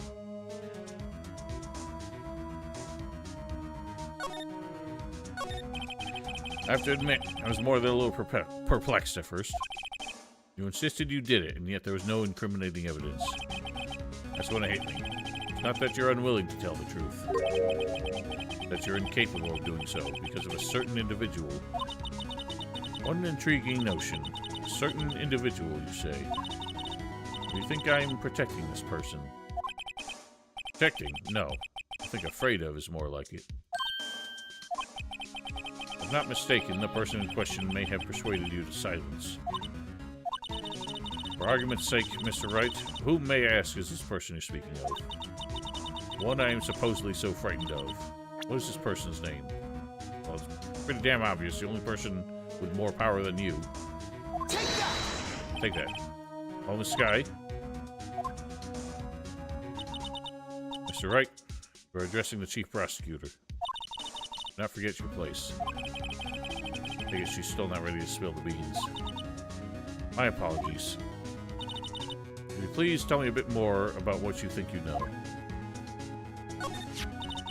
We were partners until 2 years ago. I respected him as a detective. Assuming he is respectable, then tell me something. Why would he try to hide his crimes? His crimes? Yeah. It is very silly.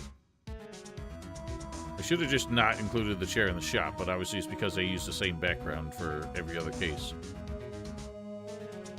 I'm surprised you never noticed. It was blatantly obvious the first time she did it.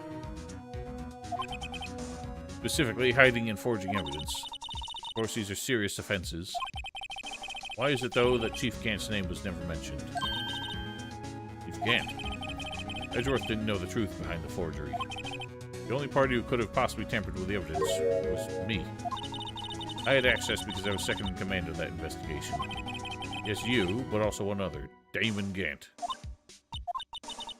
You intend to accuse Chief Gant, you'll need more than just words. Show me proof that Chief Gant falsified evidence in that case.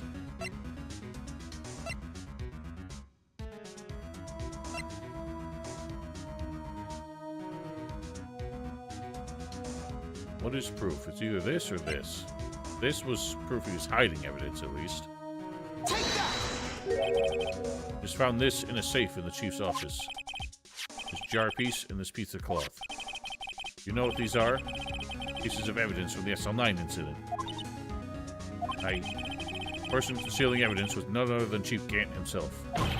Now tell me, why are you taking all the blame for him? Touché, Mr. Wright. As you surmised, I cannot disobey the chief's orders, even if it means being found guilty for murder. Why not? Come now, Mr. Wright. You can't possibly expect me to be able to tell you that. 3 days ago, I had no choice but to cooperate. I murdered Detective Goodman. Or perhaps I should say, follow orders. Yes, that's more accurate than cooperate. Although I can't tell you the details, I can say I was given an order that day. I need you to dispose of Bruce Goodman's body. Find it inside the trunk of Miles Edgeworth's car.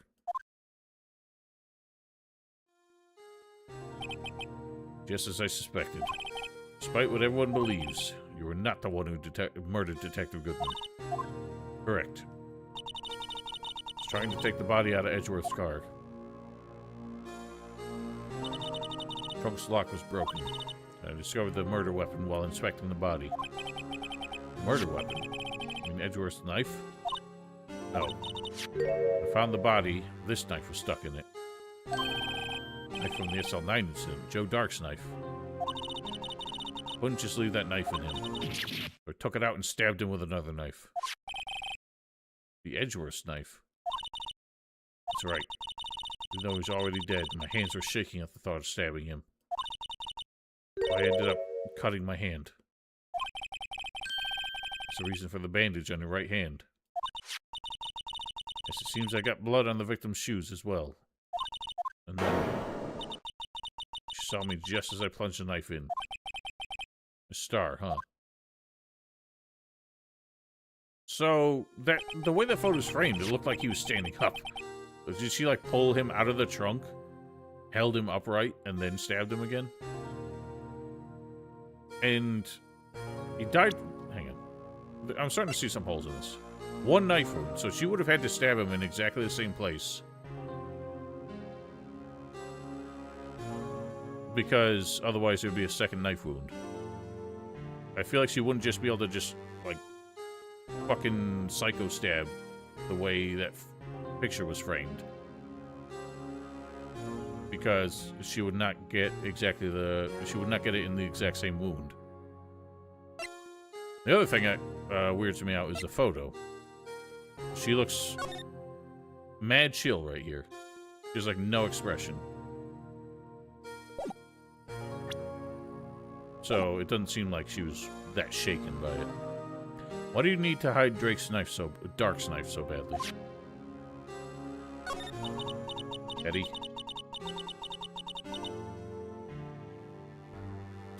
Took a lot of work to finally close the Dark case 2 years ago.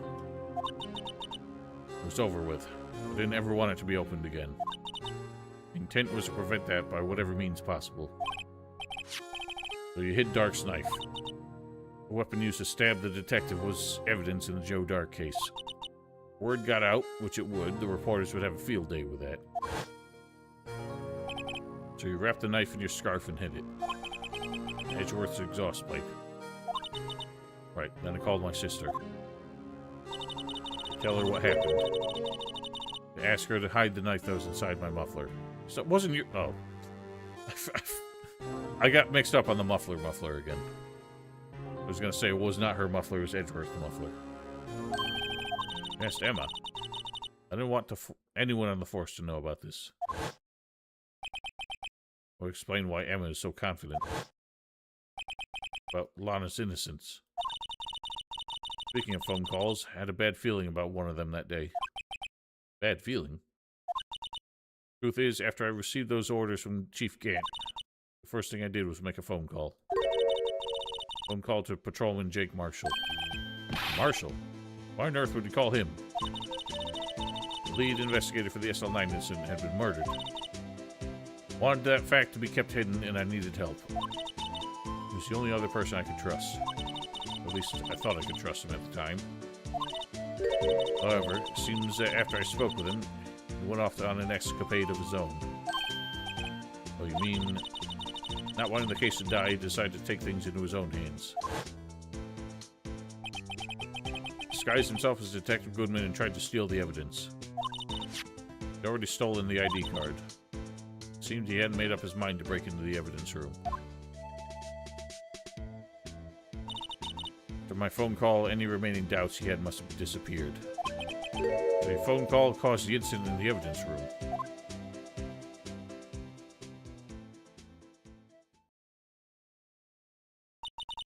I'm afraid that's all I can tell you.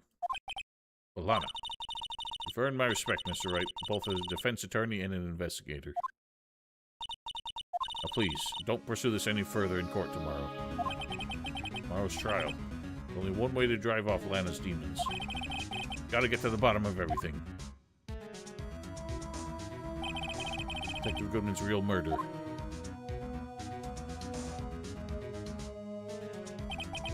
What went down in the chief's office 2 years ago. To be continued. Oh, dang.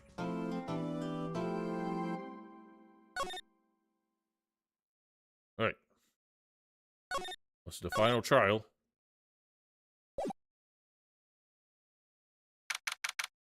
I will be right back, though.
It was not.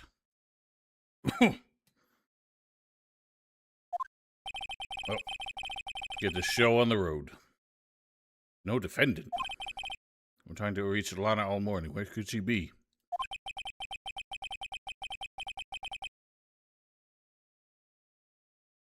Really? What timing? Where's Emma, for that matter? It almost seems as if something's been happening behind the scenes. Edgeworth. Knowing you, you've already figured it out. The owner of the 7777 ID number is. I have a pretty strong hunch. Like I'm not the only one who figured it out. You know, the only reason this trial didn't reach a verdict yesterday is because there's still room for doubt regarding this ID record. That number does belong to whom you suspect, and no doubt will remain. After all, he hasn't been officially charged with anything. True, not yet. In any event, once all doubt has been removed from that list, I can call for a ruling. 5 minutes, right? Chief Prosecutor Skye will be found guilty. But she didn't do it. Figured you'd say as much, that's why I came here. To hear what you have to say. First time he's ever done something like this. Lana's hiding something, and the only way we'll ever know the truth is to draw it out of her. The truth. Everything goes back to the SL9 incident. Don't be stupid. Today's the last day of the trial. We don't have time to reminisce about the past. That depends on you. If she's found guilty, you'll lose your only chance to find out what really happened. I'll think about it. See you in court, Wright. See you in court, damn right. That's it. If I'm ever gonna find out what Chief Gant has on her, it's now.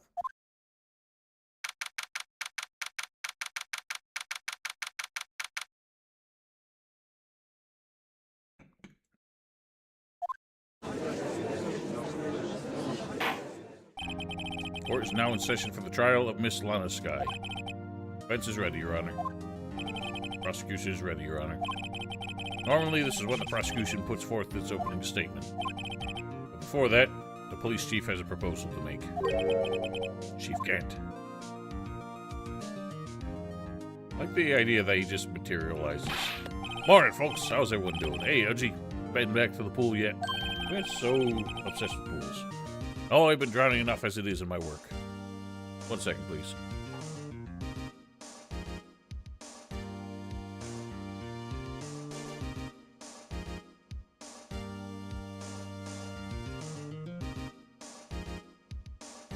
Sorry, I had to blow my nose.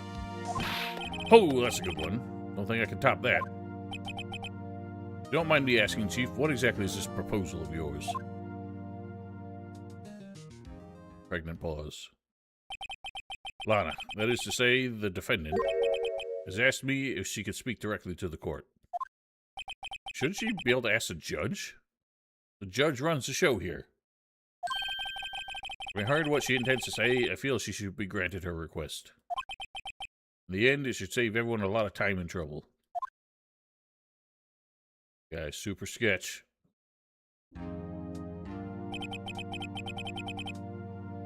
What's this all about, defendant? Just like to make a simple request, and I'll be finished.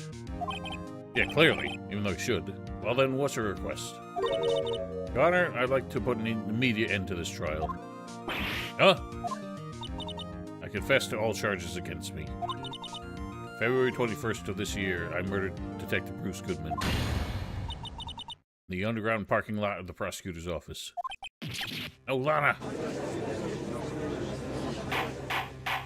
Objection! You can't. Your Honor, the defendant's claim does not change the defense's plea.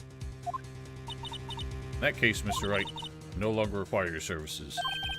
Lana! Your Honor, I hereby forfeit my right to an attorney. The prosecution may lack direct evidence against me, but it has sufficiently proven its case through thorough testimony and circumstantial evidence. I would like you to render your verdict now, if you please. Well, this defendant certainly has a right to self-representation. The request is legally valid, although this is an unprecedented situation. God, what is up with my nose right now?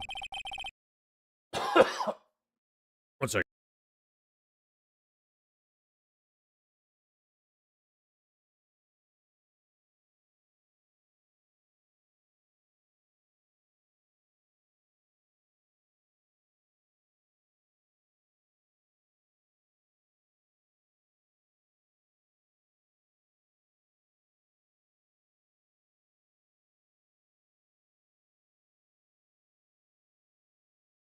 I must have done. It's just like, as I'm talking, I feel my nose, like, nasal passages just repeatedly closing. It's like choking me up. Even if Mr. Wright may feel otherwise. It can't be happening. Here's the time for the verdict has arrived. This court finds the defendant... Objection! One moment, Your Honor. Mr. Edgeworth. Prosecution has not yet proven the defendant guilty beyond reasonable doubt. Any ruling at this stage would certainly be premature. Well, I mean... it kind of isn't if the defendant is putting in a guilty plea. Like, you don't have to prove anything at that point. So this is very silly. Come now, Worthy. I understand this is a difficult time for you. But why don't you just be a good little boy and keep your mouth shut,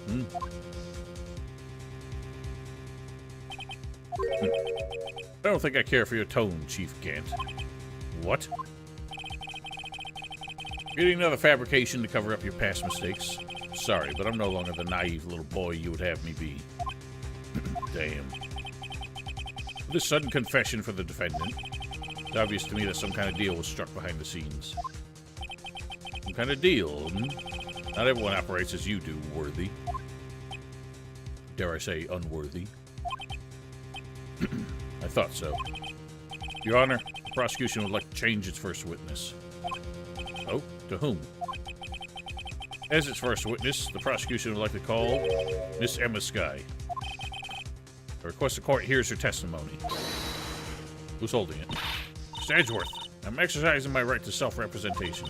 I don't think we need to I don't care what you think, Miss Skye. Exposure of the truth sometimes results in tragedy. However, no matter how tragic the truth may be, it would be an even greater tragedy to avert one's eyes from it. This is why I don't eat when I stream. Now my mouth is just watering too much.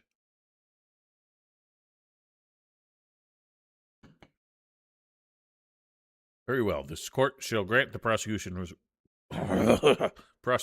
request. It's okay with you, right, Chief Gant? Worthy. You'll live to regret this, mark my words. Well, that sounds like a threat. Miss Emma Skye, please take the stand. Looks like Edgeworth has decided to take the horse by the reins.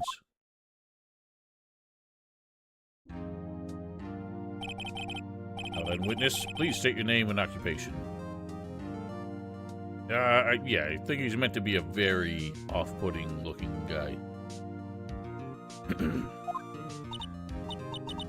My name is Emma Skye.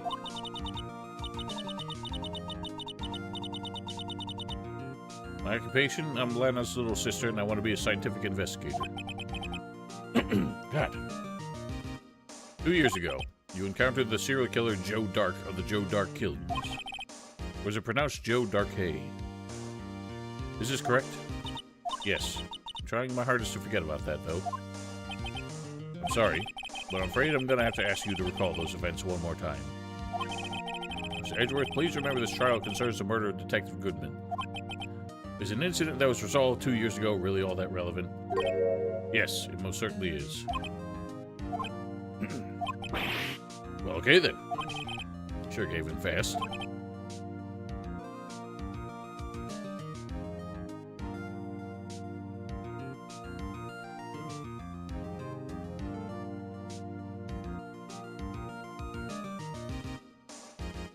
I'm just struggling to breathe now. I don't know what the hell happened. Please testify about what happened to you 2 years ago. The trip to yesteryear has finally begun. Out into the lead to the truth behind this trial. here we go. I don't see how eating would cause this. It's just like my sinuses are suddenly going haywire. I was waiting in my sister's office that day. A man came running in and took me hostage. Neil Marshall rescued me. I'll never forget what I saw in that instant. The man raised up his knife and stabbed Mr. Marshall in the chest. Aha! Immediate discrepancy. We had an image earlier from Lana that seemed to show Marshall with the knife in his back. Good thing you weren't harmed. I passed out. I don't remember much. Understandable. However, please tell me, Mr. Edgeworth. What does his testimony have to do with Detective Goodman's murder? That will soon become apparent, Your Honor. Gotta admire him for his courage, considering he has no evidence. Very well. The defense may begin its cross-examination. Well, this is interesting, since we're basically working together on this. In my sister's office that day. 2 years ago, the defendant was a detective at the police department, correct? Yes, she was second in command under the then Deputy Chief of Police Gant. My sister, she was the best detective ever. Yes, I remember. Deputy Chief Gant and Miss Sky used to be quite the pair. I believe they shared the same office. That's right. No, I'd always sit at my sister's desk. and dream about playing that organ. I'll have to play it on that day, too. Police department and the prosecutor's office held a ceremony that day. Lana promised to take me to dinner after she finished her work. A man came running in and took me hostage. A man? Yes, Joe Dark. He was a serial killer. Joe Dark was brought in for questioning on the day of that ceremony. We were desperate to get anything on him that would lead to an arrest. God. When he saw his chance, he fled the room, right? Upon fleeing the room, Dark proceeded to take the elevator. Must have been in a panic because the elevator was going up. Then he ran to Sky and Gant's office. There's a lot of noise coming from outside, so I opened up the door to have a look. That's when I saw him. Neil Marshall rescued me. What was the prosecutor doing in there? That day, there were two people present during Dark's questioning. Deputy Chief Damon Gant and Prosecutor Neil Marshall. Almost forgot about Gant. Neil Marshall had just received the King of Prosecutors Award.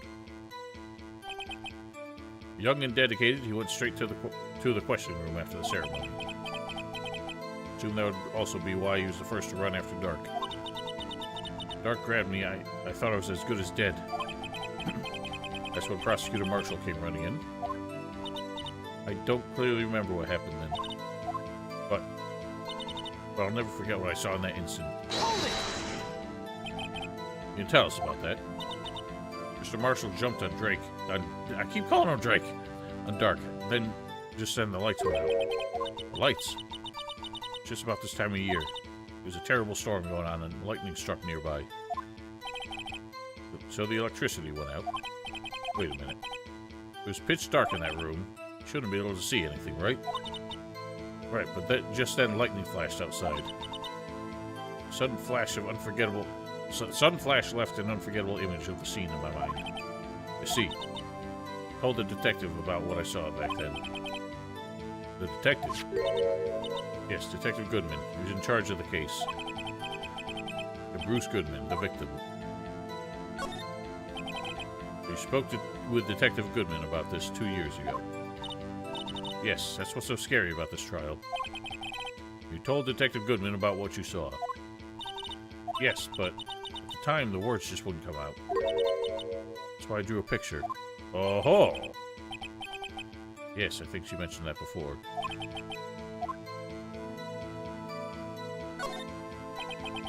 This picture the witness drew. I believe it has a very important meaning.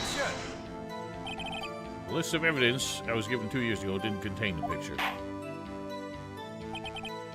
Witness, would you mind if we added this statement to your testimony? Yes, Your Honor. Drew a picture of the scene, but it seems to have been lost.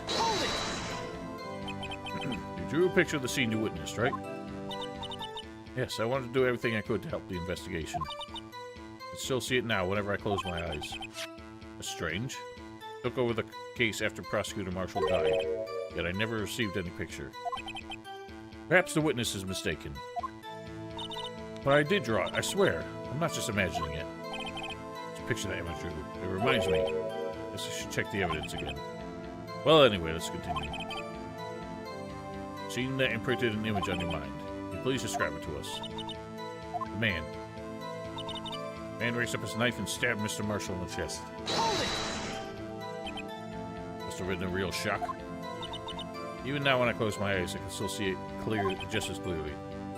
Tell us, what were you doing at that moment? I believe you testified Joe Dark was holding you hostage. Lightning struck and the lights went out. Mr. Marshall had jumped on Drake. He was being thrown aside and the two began wrestling each other. Pretty sure I was watching them. One doesn't have any reason to lie. Well, Lana sure does. I need to get Emma to tell me as much as she can. Okay. Objection! Whoops! I pressed the wrong button.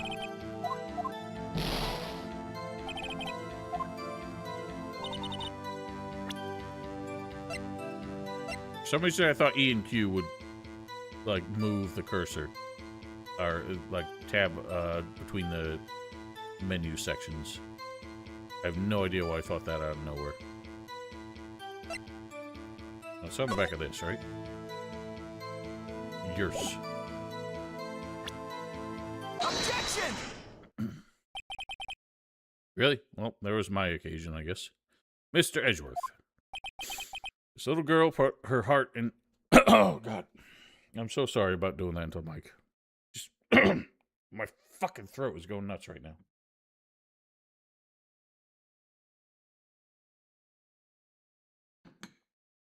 Something keeps catching, and I don't know what it is. Like in the back of my nose, right at my throat.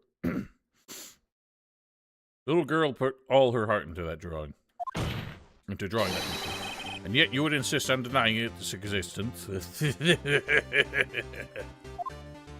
Huh? Hey, I'm not the bad guy. All I'm saying is, as a prosecutor for that case, I wasn't handed such a picture. That may well be.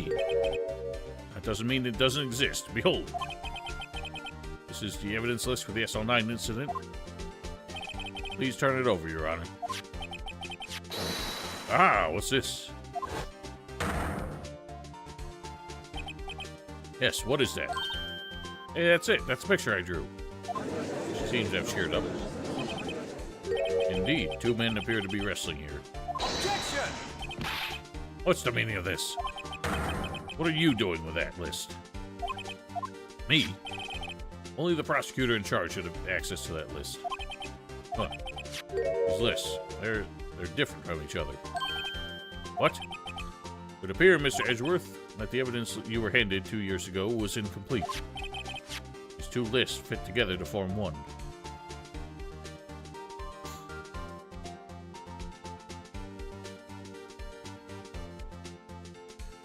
I don't even remember what prompted it. Oh, it was just because I was trying to get Edgeworth to comment on it. I'm like, maybe I gotta look at something first. You can see the marks here where they're torn apart from each other.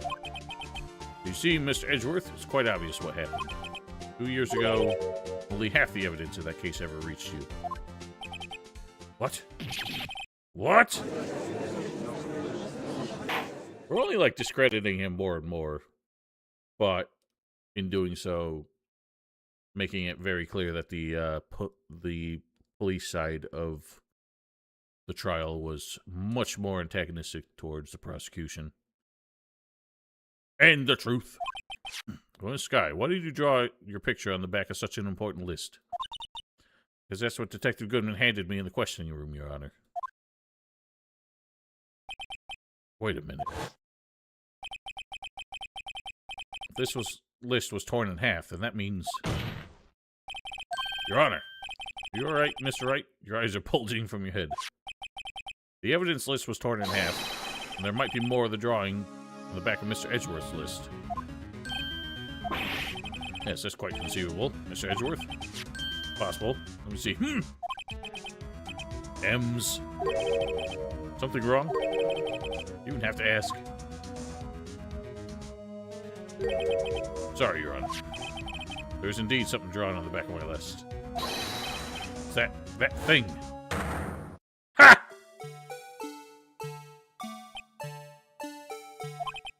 That's that thing. The thing that was dancing in the evidence room.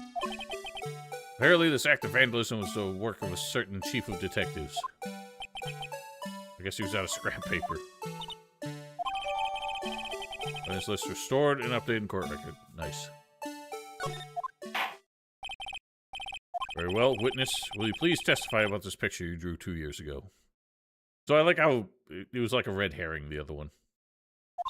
They were not actually part of the same thing. The list was torn in half, and half of it was given to her to draw on. Yes, sir, Your Honor. What's wrong with Emma? You need to be thinking about something when she was looking at that picture.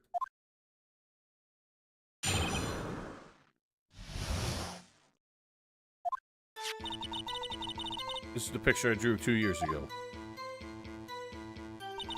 The flash of lightning was so bright all I could see were 2 shadows. After that, I must have fainted.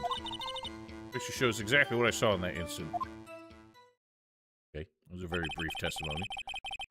To think a flash of lightning could burn such an image in your mind. Thanks to that, though, she was able to show us exactly what she saw. I don't see how it helps, though. I don't see any contradictions here. This clearly shows Joe Dark about to murder Prosecutor Neil Marshall. Defense may now begin its cross-examination. I mean, it doesn't clearly show one man murdering... I mean, it clearly shows a fight. You don't know who's who, though, because they're just silhouettes. And in a child's drawing. Hold it! You draw this picture right after the incident. I think I drew it 2 or 3 days later. First, I was in such a state of shock that I couldn't do anything. In that time, the investigation team was reorganized. Detective Goodman was placed in charge, under the direction of Damon Gant and Lana Skye. 2 or 3 days later, memory should have still been fresh in her mind. Excuse me, witness. Can you please tell us why this picture is painted all black? Well, she just said why. All she saw was shadows. Flash of lightning was so... Oh. Right, I forget that's how they do this. The re-testimony, like the second draw... the second round of the testimony, people act like they still haven't heard it yet. Hold it! So at the time, you didn't even know it was Mr. Marshall who had come to your rescue. No, I couldn't see him clearly. The lightning was so bright and I was knocked to the floor. Or knocked to the floor? Dark had a tight grip on me, but when Mr. Marshall jumped on him, I was knocked away. Turned around. That's when the lightning flashed. Poor Emma, I was just glad she wasn't hurt. What happened after the lightning flashed? For that, it must have fainted. Hold it! I mean, you didn't see the actual murder take place. I mean, it does make sense, but game mechanic-wise, it would be very cumbersome. No, I'm sorry. Objection! The flash of lightning only drove off the darkness for a split second. Not only that, the trauma of this situation understandably caused the witness to faint. We really need to torture this girl any further. Are we on the same side here? Hey, I'm not the bad guy here. Anyway, this picture. Picture shows exactly what I saw in that instant. Hold it! Sorry for asking so many times, but are you sure you drew exactly what you saw? Of course, this is the exact scene. Wasn't influenced in any way from your talks with the detectives. Objection! Are you insinuating we somehow manipulated her memory, Mr. Wright? Oh no, of course not. Find out, or you might find some way to cut my salary. Drew this picture before I heard anything from the detectives. I don't think anyone's story would have influenced me. Mr. Wright, there's something about that's bothering you about this picture. Huh? Oh well. That's strange. Claims this is exactly the scene that was imprinted on her mind. And yet, clearly a contradiction here. What's the contradiction?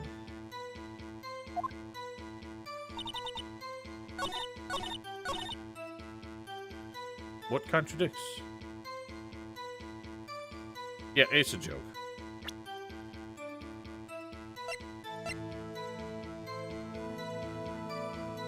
There's gonna be another thing where they're like, oh, Neil was left-handed or something.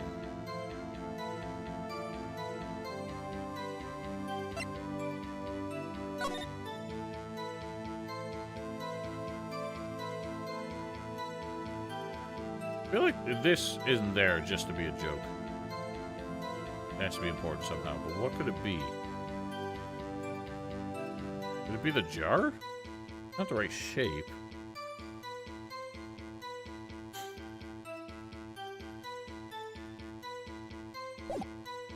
Oh, it contradicts.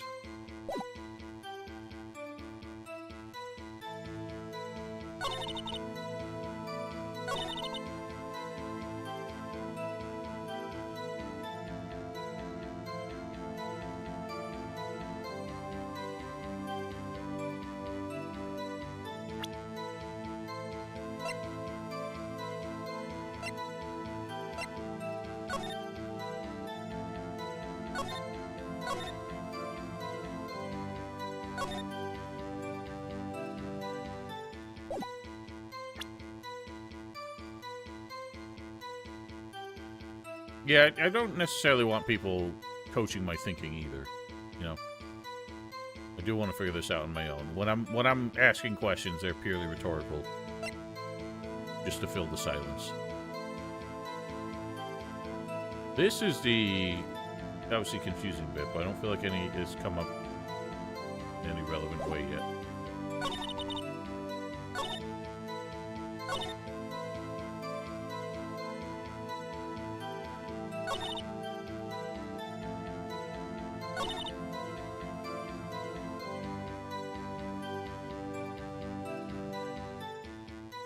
Fair enough.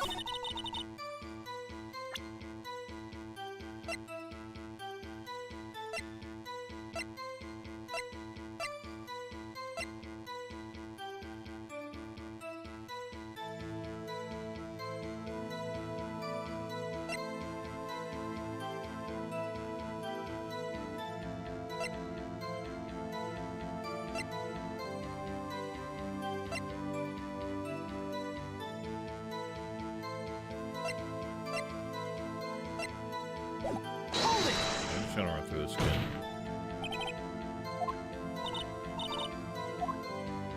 Objection!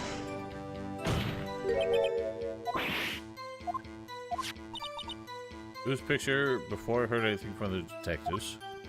I don't think anyone's story would have influenced me. There's something that's bothering you about this picture. Well, strange. She claims this is exactly the scene that was imprinted on her mind. And yet, there's clearly a contradiction here. You say clearly, nothing is clear.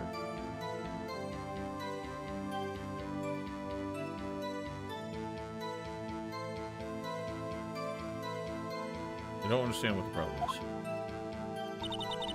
Well, that's kind of the problem, is he doesn't think out loud. What do I even, like, counter with?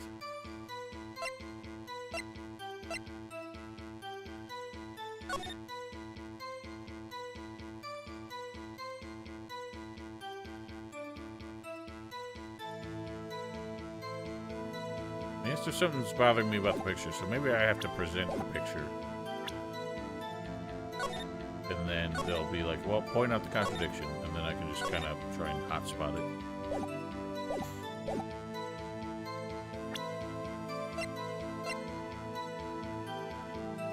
Objection! What do you think about the witness's statement? I'm not sure I follow. Okay, never mind.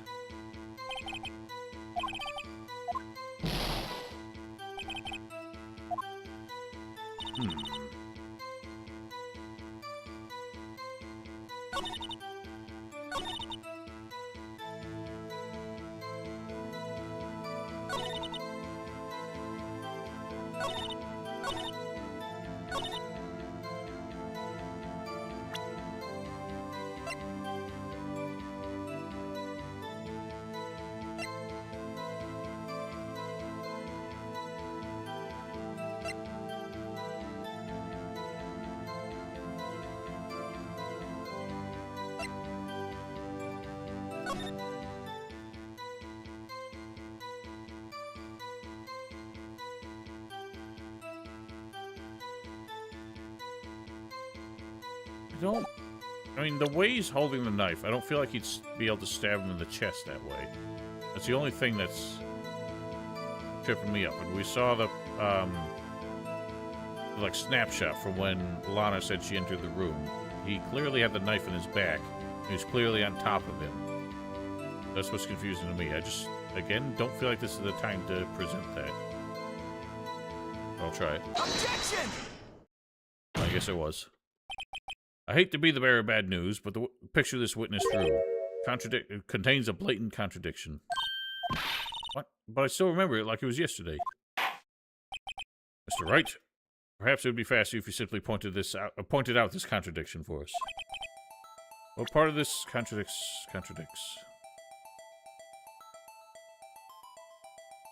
So it's based on the autopsy report. Really? It's the fact that he's down there and he has him by the neck. I don't know exactly which, because it's more than just a whole scene.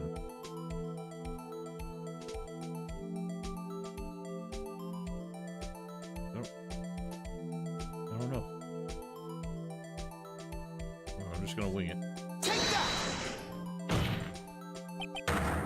Nope. That's because the drawing stinks. So right, how could you? The act of making an innocent girl cry warrant the death penalty. Yes, well, so long as the defense has learned his lesson. That's right. Yes, yes. Knife? Take that! Take a look at the knife the man is holding. Look closer, you can see its tip is broken. She just drew it as a fucking rectangle.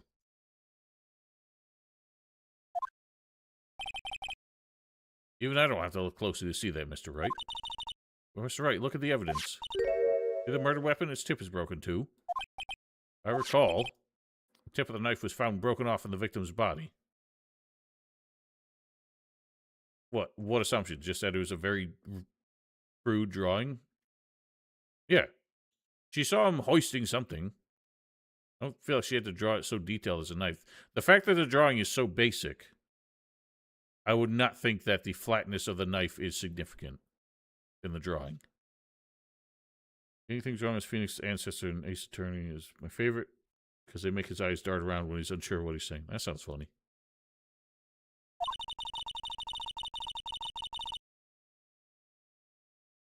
What was that for? It's a conclusive piece of evidence that proved Joe Dark was the murderer. I'm afraid it's not so simple, Emma. Objection!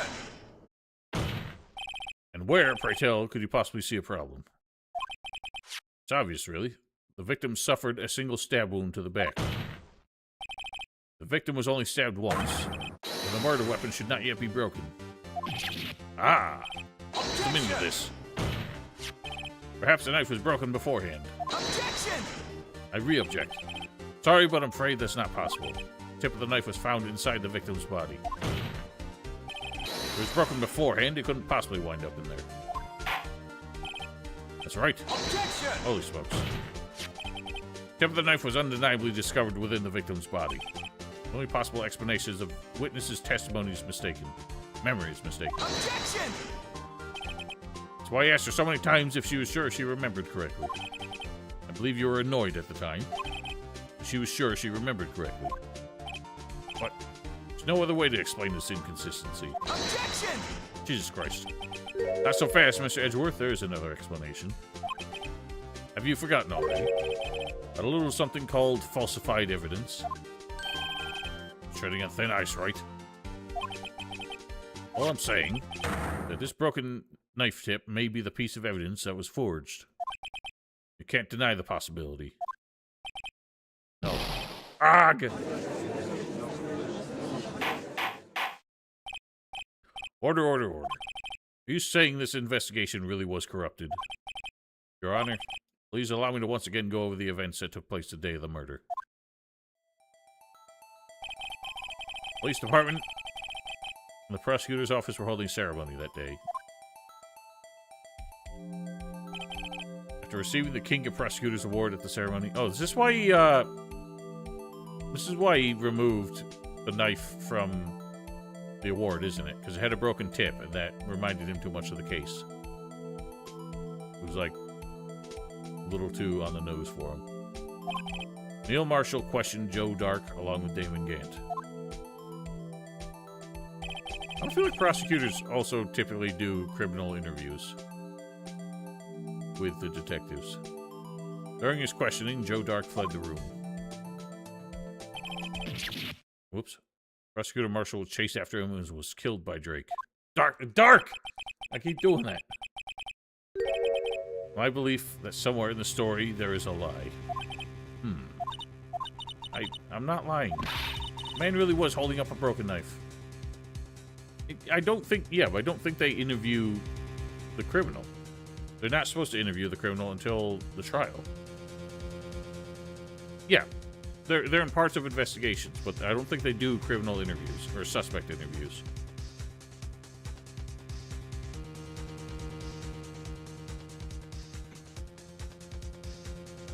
Because they need to be involved in the evidence process to build the case, but they have to get the interviews from the detectives.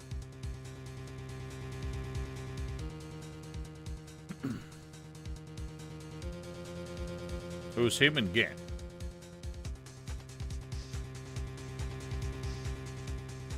I just think it's weird. I don't think I've ever heard of a prosecutor being in a suspect interview before. Maybe it does happen. I don't know. That's true, and there's no other way around it. This could not have been the actual murder weapon. There must have been another broken knife. What are the chances of there being two broken knives? Another broken knife besides Joe Dark's? There have been one?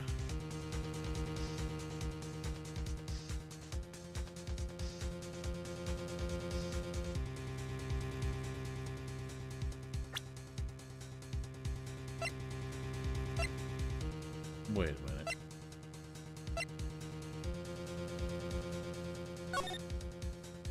Well, this has to be important someday, surely.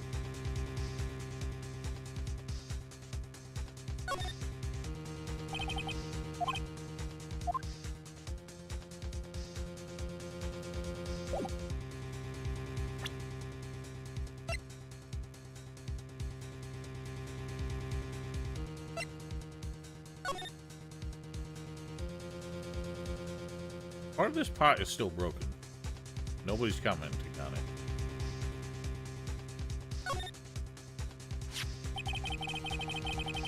Could he have been hoisting a broken pot shard? I don't think so, because none of them looked like that shape.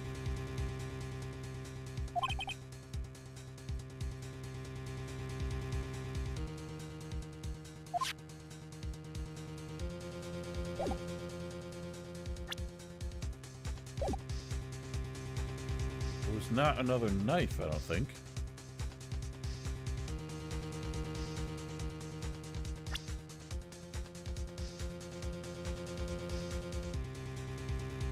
Maybe they did implant some of the scene on her by implying that a knife stabbing occurred. Oh. Oh.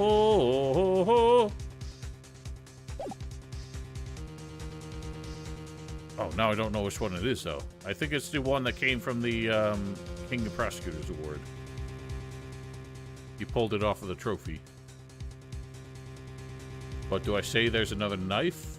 Or do I say she's mistaken and it was not exactly a knife? I don't know how it regards that. I'm going to say there is another one.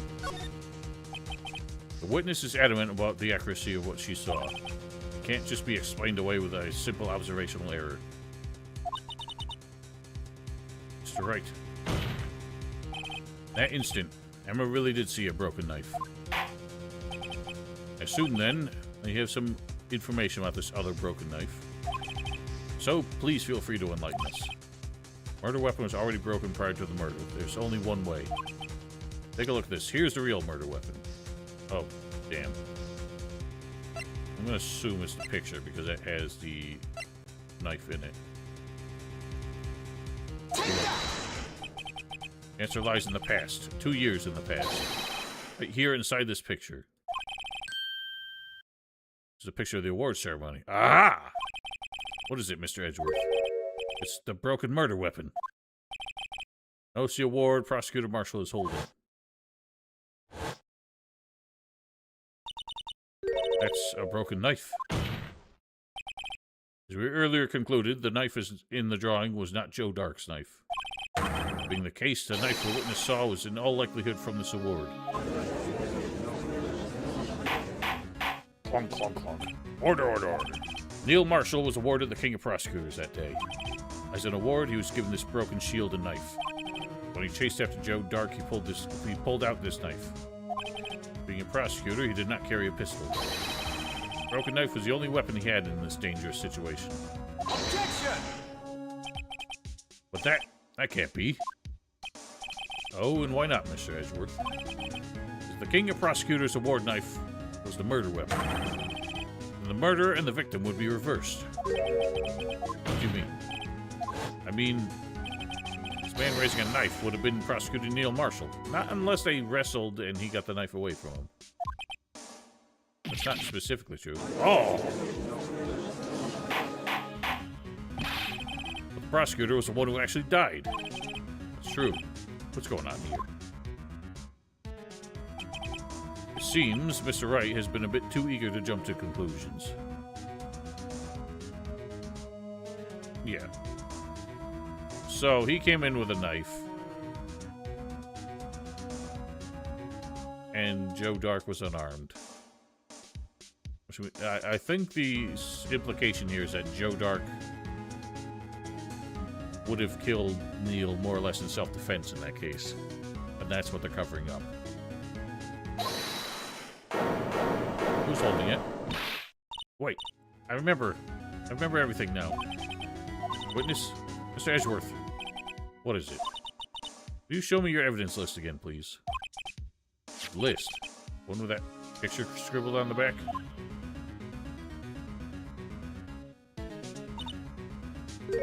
I knew it. This picture. I'm the one who drew it. What? You drew that? That's right. The list wasn't torn in half at the time I drew this picture. Is that the... Is it the jar? Or is it the was it like a chandelier or something? Must have locked away this part deep inside of me. Perhaps it would be best if we added this to the witness testimony. Please tell us what you recalled, Miss Sky. Yes, Your Honor. First the knife mix-up and now the blue badger? Should be interesting. That would be something, wouldn't it? When I saw that man raise his knife, panicked and rushed towards both of them. I think I knocked away the man with the knife. Just then there was a flash of light, and that's when I saw the blue badger.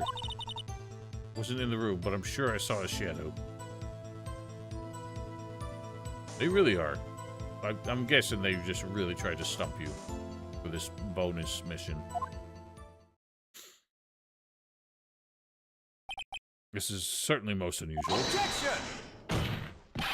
Try impossible. The chief of detectives hadn't even designed him until this year. I mean, he didn't even exist 2 years ago.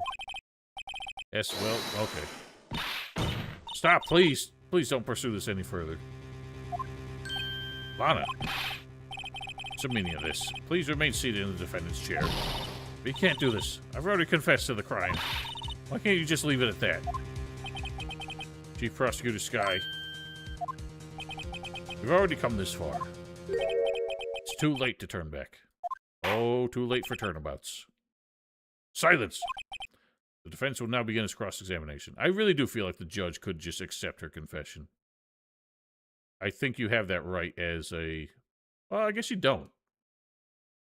I've heard of this happening before. Where somebody confesses to take the fall for somebody.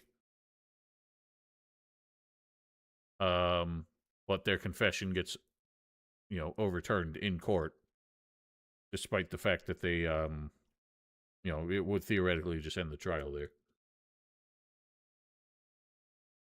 The judge can insist, I think, on more evidence if he doesn't trust the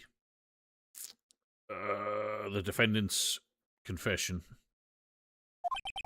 Bailiff, please detain the defendant. We never see the bailiff. Means we're finally getting to the core of the matter. Oh, here we go. When I saw that man raise his knife. Hold it. When you say that man, I assume you refer to Joe Dark? Yes, at least I think it was him. You think? All I could really see were shadows. Power outage that immediately preceded the incident is also documented in the prosecutor's office reports. So then you... I panicked and I rushed towards both of them. How would you do something so dangerous? What else could I have done? He was about to stab Mr. Marshall. He was convinced that Dark was holding the knife. But as we just theorized, Mr. Marshall was the one holding the knife. Well, I didn't know that at the time. That Dark guy knocked me down. All I could think was, I gotta help that other person. So, yeah, I do think I was right earlier. It's gonna turn out that she accidentally killed Marshall, thinking that she was fighting back against Joe Dark. What do you mean, you think? It all happened so fast, and I was in shock. I don't remember everything clearly. What I did, it's all kind of a blur. Miss Skye was almost killed before she was a witness... Hang on. Miss Skye was almost killed before she was a witness to a murder about to take place. With so much happening in a matter of seconds, a little disorientation is only natural. I saw the man about to stab the other person, who I thought was Mr. Marshall. I knew I had to stop the man with a knife. What you did was very brave, young girl, so then what happened next? Then there was a flashlight, and that's when I saw the blue badger. Are you sure about this? Of course, see? You drew a picture of him here.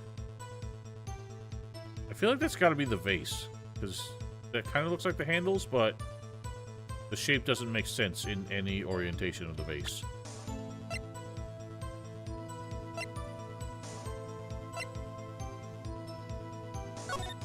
Like, no matter how I rotate this, I'm not sure we can get that profile.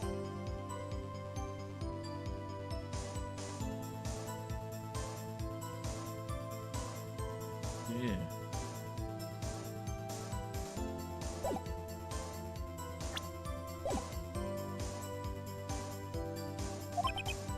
But it was the chief of detectives who thought up this hideous beast. That was just this year. Blue Badger didn't exist 2 years ago. That's all quite verifiable. No, it sounds strange. I was surprised too when I saw him at the police department. I had this nagging feeling that I'd seen him somewhere before. Now I finally remembered. Oh, brother. Just when you thought that thing had caused enough commotion. Tell us, were you in the... where in the room did you see him dancing? It wasn't in the room, but I'm sure I saw his shadow. Shadow? You mean you didn't actually see his face with its winning smile and all? That's right, but I still remember it. He had these 3 creepy horns. Objection! This is pointless. That thing couldn't have possibly existed 2 years ago. The witness must be mistaken. Objection! That may well be. What's important is what caused her to think she saw what she did. Oh, I suppose you have an explanation. So, then, by all means, please tell us what the shadow really was. What was it that Emma saw when that lightning flashed? Who is this blue badger, really? God. Do I?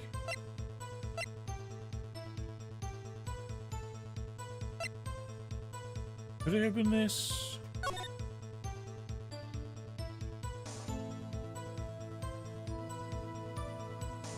Like that, maybe? Kinda? Oh boy.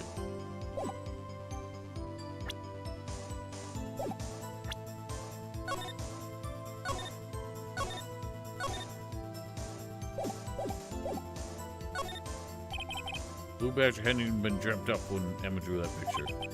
Yet she is certain she saw its shadow. Ladies and gentlemen, it is the defense's belief that on that fateful day 2 years ago, there was indeed something that looked similar to the Blue Badger. Something that is now sitting in this very room. Mr. Wright. In this room? Very well, Mr. Wright. What is this? What is it that the witness saw in this instant? Please show us this mysterious Blue Badger lookalike. The only thing I got.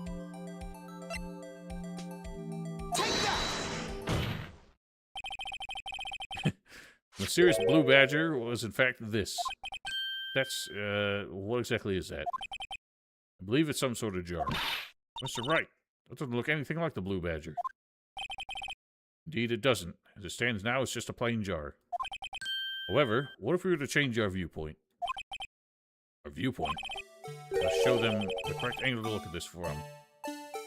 Oh boy.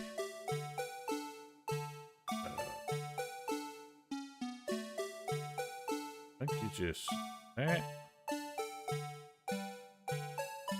Kinda gotta tilt it, though. How do I... Oh, I don't actually have to tilt it?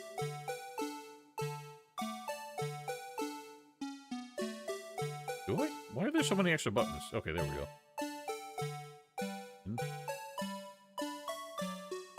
Well, that still don't look right. Oh god, I fucked it up.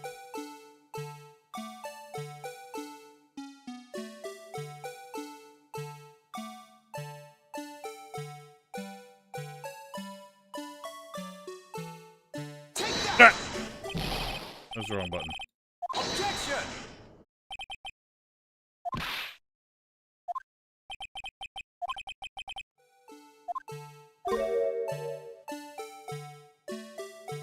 The buttons are all over the place with the keyboard controls. That doesn't... That kinda looks right, I guess. I'll try it. Nope. Objection! There wasn't so much of this crap afterwards.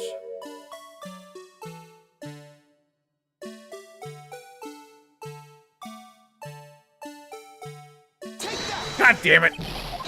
I keep because Q is a rotate button, I keep pressing E to rotate the other way. Fuck these controls.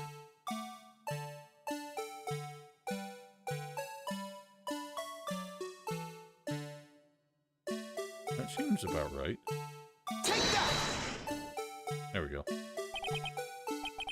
Well, is this a miracle or what?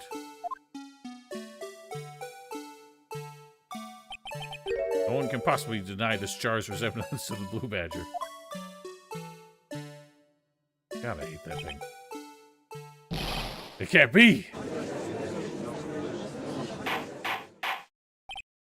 Order! Otis, what's with the moans? So noisy. Defense has proven its claim. This mysterious Blue Badger witness on the day of the crime was actually this. Though we all enjoyed Mr. Wright's dramatic performance, one question remains. What's your point? What do you mean? The Blue Badger was... This Blue Badger thing was actually just a jar. Doesn't change anything. Objection! I'm afraid that's where you're wrong, Mr. Edgeworth.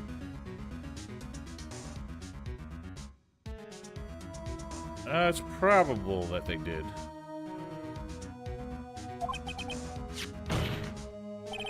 See, this changes everything. Indeed? Well, please, tell us. What's different now that we know the witness saw this jar?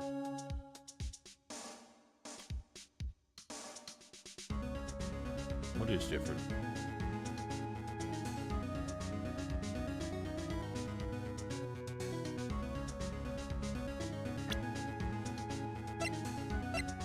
I feel like the jar... I mean, the jar was over their head.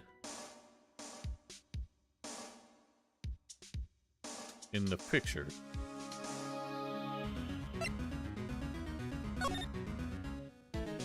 And the fact that it's so large makes me think that it's like someone threw it over Emma's head, or she threw it.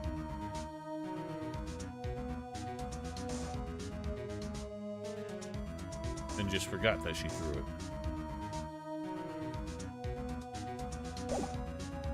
I fact that one of the handles is busted off makes me think that was what actually killed him. Allow me to take these in turn. The moment of the murder, the witness saw this jar. A very specific angle, I might add, Mr. Wright. Well, please don't. Yes, well, knowing this, where could she have seen this jar? Where? The location of the jar is shown in a picture on the day of the crime. Picture taken on the day of the crime. It is? Oh, yeah. On a shelf in the office of Damon Gant. Objection! The body was found lying near Lana Sky's desk. Witness testified so herself. Objection! Yes, and it is these two facts that reveal what actually transpired. You see, the struggle between Dark and Marshall did not take place in Lana Sky's office. It happened on the other side of the room, in Chief Gant's office. They're the same office, just two different partitions of it. Not even partitions, they're open to each other. Objection! Are you implying that the murderer moved the victim's body from Damon Gant's office to Lana Sky's office? They're the same fucking room. Why would he do that? There's no reason. Exactly. If there wasn't a reason, he wouldn't have gone through the trouble. The only logical conclusion is that there was a reason. Do you know what reason that was, Mr. Wright? I finally figured it out. So this is why Lana tried to stop the trial. Too late to quit now, though. Please recall the witness's testimony. Said she knocked away a man who was holding up the knife. The next instant, the jar was hit and flew through the air. Now tell me, what could have sent the jar flying? Would have to have been the impact the man made when he was knocked into the wall. Ladies and gentlemen, I may draw your attention to this picture once more. The man was knocked in the direction of the shelf the jar was sitting on. Are we suggesting that he got impaled on the armor's spear? Perhaps? What would he have hit? Ah, suit of armor. Holding a very sharp and dangerous looking sword. Yes.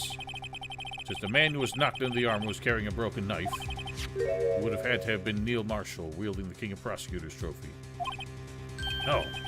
Mr. Wright, you can't be thinking. Yes. There's another possibility of what actually transpired in that room. Another possibility. Of course, the perpetrator would have had no idea, but nevertheless. I don't know if I can go through this. Mr. Wright, what's the matter? Events took place as the defense theorized, and the outcome is obvious. In that moment, assuming the man Emma Sky knocked away actually was Prosecutor Neil Marshall. Oof. Like how he's just, like, held aloft by the suit of armor.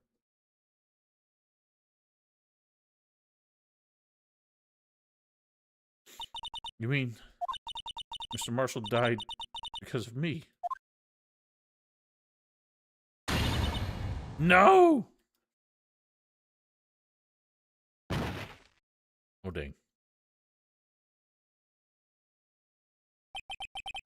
Never imagined her testimony would lead to this. There was a witness who took the victim's life, and then proved so with her own testimony. This is unprecedented.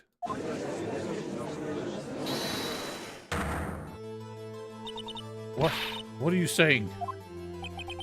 Sorry, Miss Sky, but given the circumstances, Joe Dark murdered Prosecutor Marshall. How can you think it was Emma? How can you try to pin the crime on her? Imagine that coming from you. If you recall, it was you who admitted to forging evidence 2 years ago. The reason you moved Prosecutor Marshall's body was to keep anybody else from finding out what happened. God damn it. Was to keep anybody else from finding out what Emma did, wasn't it? I assure you, Mr. Edgeworth, I have no idea what you're talking about. You hope to have anyone believe your insane allegations. I'm afraid you're gonna have to find proof. Tell me, do you have any conclusive evidence that proves my sister killed Neil Marshall? So, she obviously knows this. And this whole, like, do you have evidence is just being severely defensive and deflective. Evidence? I'm willing to bet you don't. Yes, it certainly would be difficult to prove this with evidence. If we don't have evidence, then we'll have to rely on testimony. I'm afraid that won't work in this case. Both parties involved in the incident are dead. Certainly can't get dead people to testify. Yes, we can, if Maya comes back. It's all been a wild goose chase from the beginning. Touché, Miss Sky. Of course, that only leaves us with one possibility. I mean, there's still another possibility? What do you mean, Mr. Edgeworth? I mean the possibility that the victim has left us a message. Ha! Better or worse, Mr. Marshall did not die instantly. May have left behind the name of the person who took his life. That is a severe stretch. You're not known for those, Mr. Edgeworth. True. I'm just saying. It is a possibility. In one manner or another. That's impossible. Well, Mr. Wright, it's the only possibility left to you.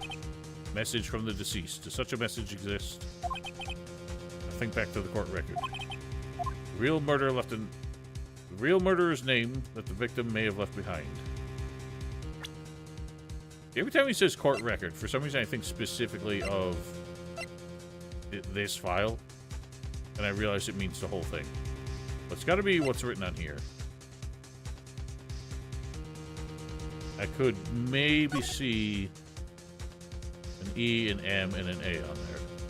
Looked like somebody very half-assed tried to erase it.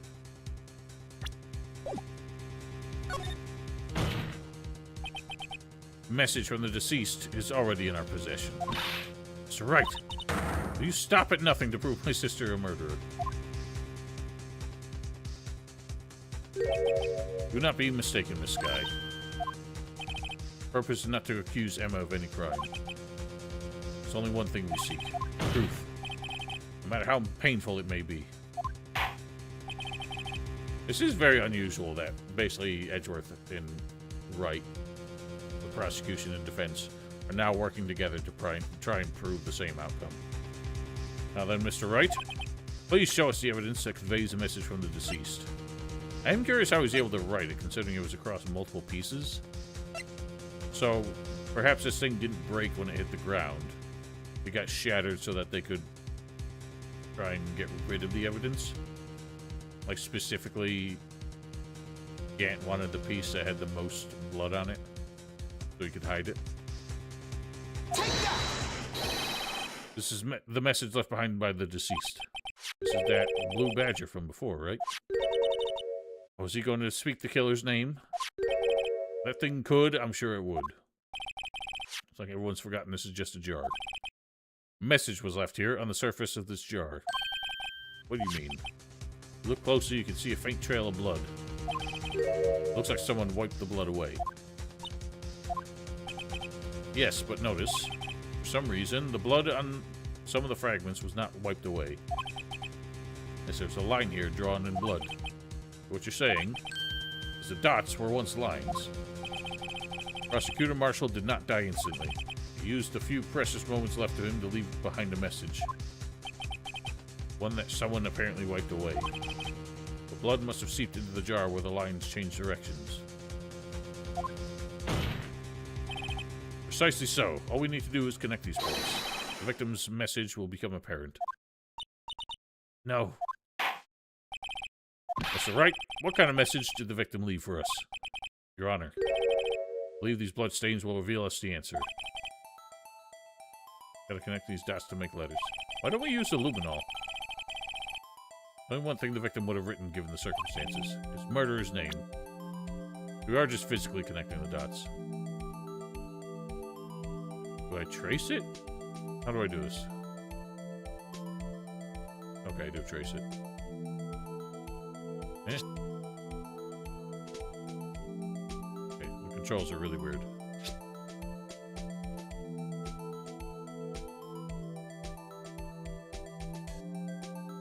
What the hell? Do I just leave that one alone?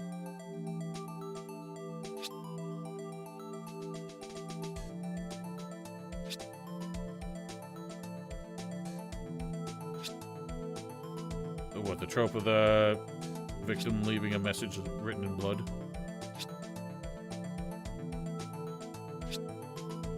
I am not a fan of it either. Take that! The defense attorney's duty to prove their client's innocence. Why, all I've been thinking about is saving Lana. After all my efforts, I never thought it would turn out like this.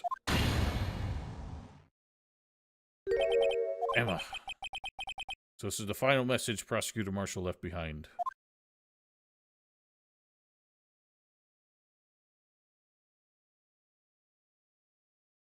Why would you do that rather than get the person who killed you convicted? It was a very strange motivation, Val. Of all people, you may not have meant it, but in the end, the one who took the victim's life was Emma Skye. Well, that makes me wonder if Joe Dark was not guilty of anything. See, Worthy? Can't say I didn't warn you. Chief Gant. You understand the implications of what you've done. What? What are you talking about? 2 years ago, Joe Dark was sentenced to death. He's convicted because of his final murder. I believe you're the prosecutor in that case, were you not? Ah! Yes, Worthy. Because of you, an innocent man was sentenced to death. Yeah, because they didn't convict him on anything else, right? It was only the murder of Marshall. So they completely framed this guy and got him killed. That's, yeah, all these people are fucking assholes. Gant, you belong in the gallows with that man. Not only that, but he used forged evidence to ensure his conviction. Crack! Objection! But Joe Dark really was a serial murderer. That's undeniable. Was it? I'm afraid that's not important. And you know, we aren't defenders of justice. What? We're merely keepers of the law. Sentencing a man to death is no light matter. Even if there wasn't any cover-up or evidence forgery. Ultimately, the responsibility falls on the prosecutor in charge. Despite what anybody may say, this fact cannot be denied. I still think this is bullshit. The fucking police gave him fake evidence. Like, their entire logic is such garbage.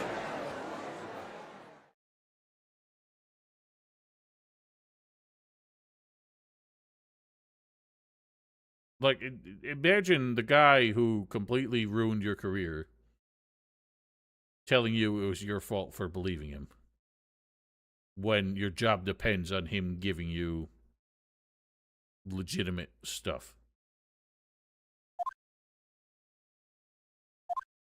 Where this child is headed, no one knows. God, so we're still not done.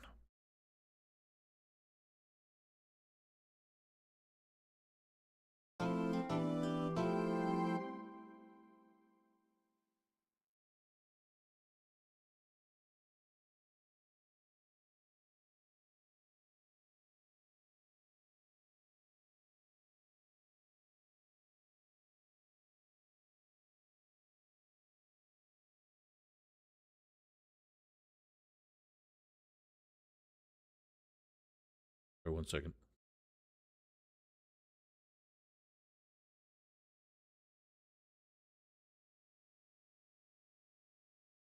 So much left. I will try and get through the rest of this. I'm assuming there's just a second half of the trial, and then we're done. If it goes past the 2 o'clock mark, I have to step away because I'm bringing something to Easter dinner, and I'll have to throw it in the oven before the stream wraps up. February. Sorry, Edgeworth. I didn't mean to get you in trouble. Don't worry about it. My problem, not yours. Hope I'm not interrupting anything, pals. Oh, yes I am. I'll come back later. That's the second time he does that. I'm sure that's going to be a recurring joke with him. Trial letter. Trial epilogue. Got a lot of nerve, pal, making a detective run all around while I'm duty. Top it all off. Call me here. I've seen half your people have... Oh, wait a minute. We've been through this. Take out Lana's having you run errands again. Let me tell you, this is the last time, pal. Here. She asked me to give you this. Wait, she asked me to give this to you if there's a break in today's trial. What? Little shitty book? Evidence law? Edgeworth was talking about this the other day. Looks like a children's book. You must know the 2 rules of evidence law. For 1, no evidence shall be shown without the approval of the police department. Is that right, Mr. Wright? So, yeah. He's literally been given garbage evidence. Chief Prosecutor also wanted me to give you a message. Said, if you're planning to take him on, you're gonna need this book. Him. Guess I'll need this book to give this book a thorough read. Securely slipped into pocket. Don't look like that book will do you any good now, though. All that's left now is the Chief Prosecutor's sentence. That's where you're wrong, Detective. Huh? Haven't you figured it out yet? Why I'm still sitting in that prosecutor's seat, despite all these allegations being thrown at me. It's Edgeworth. Real trial today hasn't begun yet. What? What else is there left to do? Your credibility's been all but ruined with this forged evidence you were unaware of. Emma Skye found out she's unwittingly caused a man's death. Now you tell me you want to do more? You gotta be kidding me, pal. You're missing the point, Detective. Lana didn't murder Detective Goodman. He merely stuck a knife into his dead body. That means the real killer is still out there.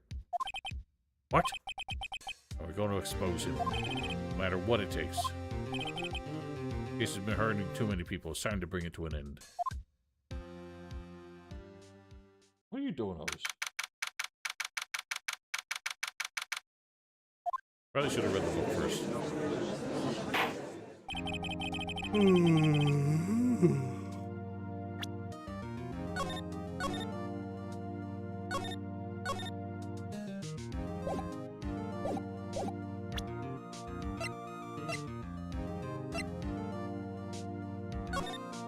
Rule 1, no evidence shall be shown without the approval of the police department. Unregistered evidence must be presented. Unregistered evidence presented must be relevant to the case on trial.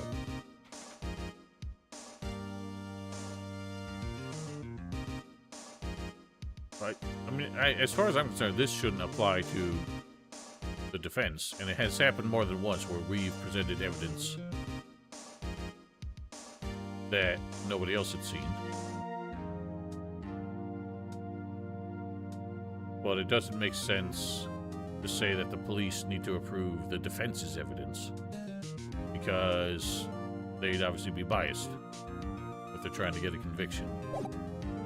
That's very silly. So, Edgeworth. Yes, Your Honor. The inquiry committee is planning to impose harsh penalties for your actions. Thank you for the news, Your Honor. Yes, well, normally this is where the prosecution calls forth a witness, but, it isn't easy to say. See, there is some concern that you, Mr. Edgeworth, may have, struck a bargain. I think I may have manipulated the witness. I didn't say that. Just, you see, everyone's been talking, and... Very well, Your Honor. I have a solution. A solution? That being the case, prosecution will allow the defense to call forth all further witnesses. What? No precedent for what you're proposing. Undeniably, this is an unusual arrangement, but a very effective one. We prove they haven't struck any deals with the witnesses. Oh, Mr. Wright, what do you say? Unbelievable. Edgeworth has found a way to continue this trial. Very well, the defense accepts the prosecution's proposal. That is settled. The defense may call forth the next witness. Mr. Wright, you realize this is your last chance. Call the wrong witness. Trial is as good as over. Defense calls. Bring out the real murderer. I mean, he's the only one, right? Imagine we tried to call out Bruce Goodman, the murdered ass man. Oh, we're doing it.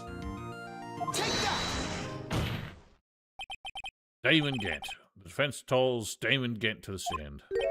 Damon Gant? What does he have to do with anything? As the defendant's partner 2 years ago, Mr. Gant has first-hand knowledge of the crime. Feel we should hear what he has to say about it. As luck would have it, he should still be in the courthouse. He would also be the least likely to have been manipulated by me in any way. Wouldn't you agree, Your Honor? True. All right. Bailiff, please escort Mr. Gant to the stand.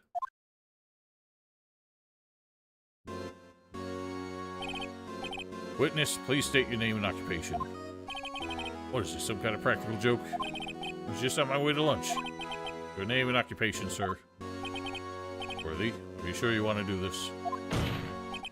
Your name and occupation. So, want to play hardball, eh? Please, Mr. Gant. Fine. My name is Damon Gant. I'm the acting chief of police. Acting, eh? Now then, Chief Gant, the court requests to hear your testimony. Oh, righto. What's with the grim face? First, let's clear up this SL9 incident. Oh, you mean that time when Lana's sister murdered that prosecutor? Yes. I don't know why that sounded weird to me. Personally, I think it's been made pretty clear already. There's still some things unaccounted for. Oh, like what? Like the role you played in all this. So, either you're very brave or very foolish. How curious how often those two seem to go together. You are aware, of course, that a police chief has all kinds of weapons at his disposal. Weapons? Sure. Take my testimony, for example. I don't have to give it if I don't want to. What? Is that true?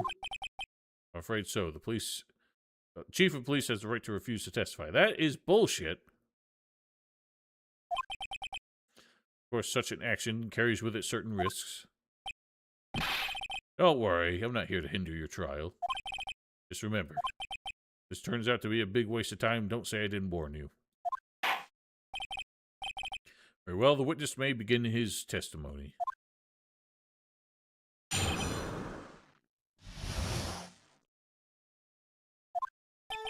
I recall, Neil and I were questioning him that day.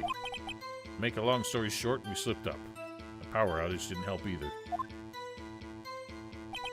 When I went up to my office, I found Lana there. Apparently she had already arranged the crime scene. As you can see, it had nothing to do with the forgery. So, who knocked out Joe Dark then, I wonder? I mean, maybe he was knocked out in the scuffle. And just in his psycho moment, Neil was about to finish him off.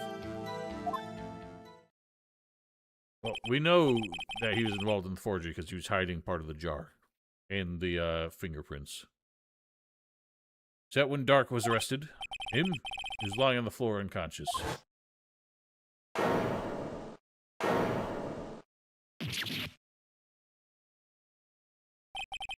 When Emma sent Neil flying, it seemed Dark had bumped his head. I see. Everything seems perfectly clear-cut. The police chief has the right to refuse to testify, and I'd better hit him hard and fast. But if you hit him too hard too fast, he might just say, no, I won't talk. I'm gonna say, as a precaution. Hold it! As I recall, a certain ceremony was held at the police department that day. Yes, that's right. I guess you could say I'm a workaholic. After winning his award, Neil was all fired up too. It's probably what spooked Dark and made him run away like that. Was the defendant, Lana Skye, also present in the room? I don't quite remember. At the very least, she wasn't there when Dark ran for it. Make a long story short, we slipped up. That power outage didn't help either. Hold it! The two of you ran immediately after him, right? That's right, but Dark made it to the elevator first. Neil and I split up. Went upstairs and I went downstairs. I guess you could say he got lucky. It's just about a power outage. Know that. The elevator stopped all of a sudden and I got the shock of my life. Well, probably not as shocked as Neil was when that knife went in his heart, though. Wow, you are a fucking dick. Not funny. When I went to my office, I found Lana. You tell us what you saw. It was a shocking sight. Neil and that serial killer were lying in a heap on the floor, all tangled together. Dark was also lying in the collapse on the floor. Yes, apparently he hit his head and was knocked out.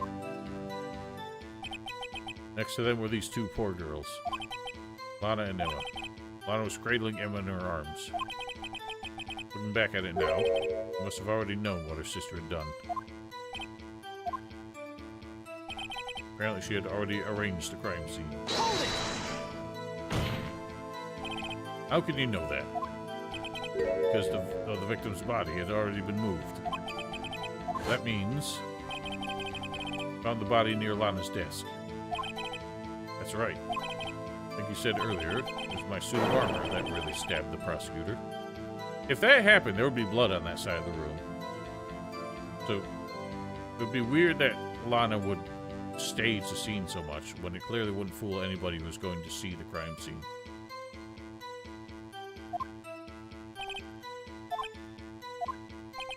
Anyway, as you can see, it had nothing to do with the forgery. So you're saying that the forgery had already taken place by the time you arrived at your office? That's exactly what I'm saying. You can understand how Lana must have felt. Moving a body and hiding evidence are inexcusable no matter what the circumstances. Now how it really went down. Staring at the witness won't do you any good, Mr. Wright. If you're going to stare at anything, better go off staring at the court record. Worthy. Oh, this is a smooth talker. Which piece of evidence ties Gant to the forgery? We know what it is. Lana did admit to forging evidence. That can't be the whole truth. Somehow I gotta link that Gant to the incident.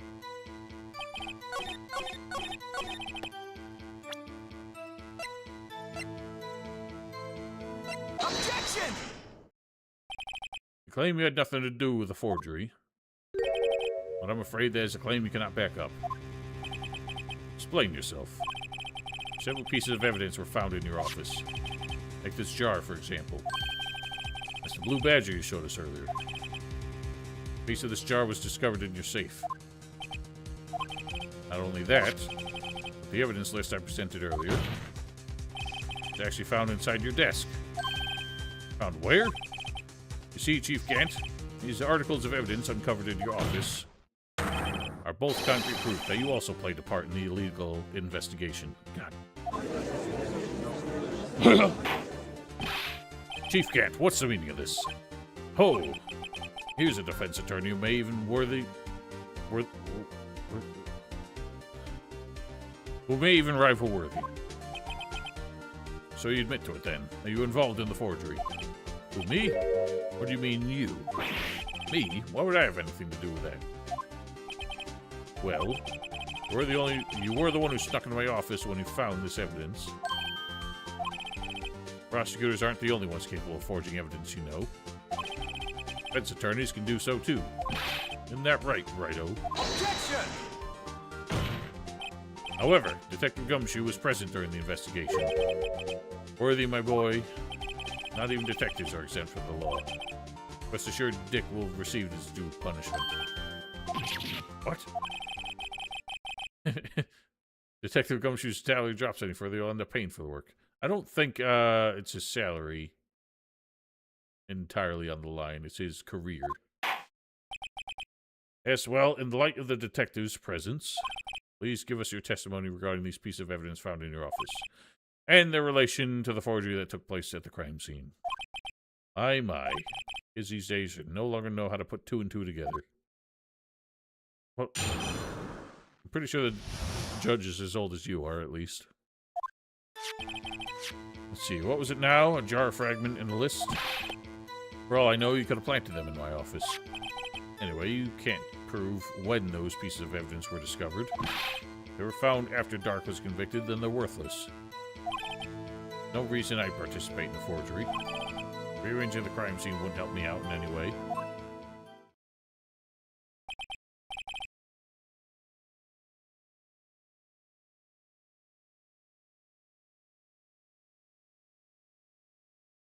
I'm just trying to think of what his specific motivation would be. I thought it was protecting Emma. But he may have been using that to blackmail Lana instead. Which means he's got something more to hide, which could be possibly just the fact that Joe Dark was not a killer. After they basically railroaded him, they had to try and bury that. Mr. Wright? Yes, Your Honor. When investigating the crime scene, should have been more careful to observe protocol. You understand that I'm the chief of police, right? There will be consequences. Indeed, I believe I will press charges, so you won't make the same mistake again. My apologies, Chief, but would you mind waiting around until tomorrow for that? Fun fact. On the topic of a hypothetical ace attorney versus Danganronpa, Director Azutaka Koda... God damn it. I mean, he's got too many K's in his name. Was okay with letting Monokuma, but they prefer the Danganronpa characters die in their native games. Okay. I don't know anything about that latter series, so... There's a fun fact for someone, but it means nothing to me. Thank you. Today is, well, you know. Alright, LG. In return, though. I know. That place, right? Place are these... What are these guys? Telepathic?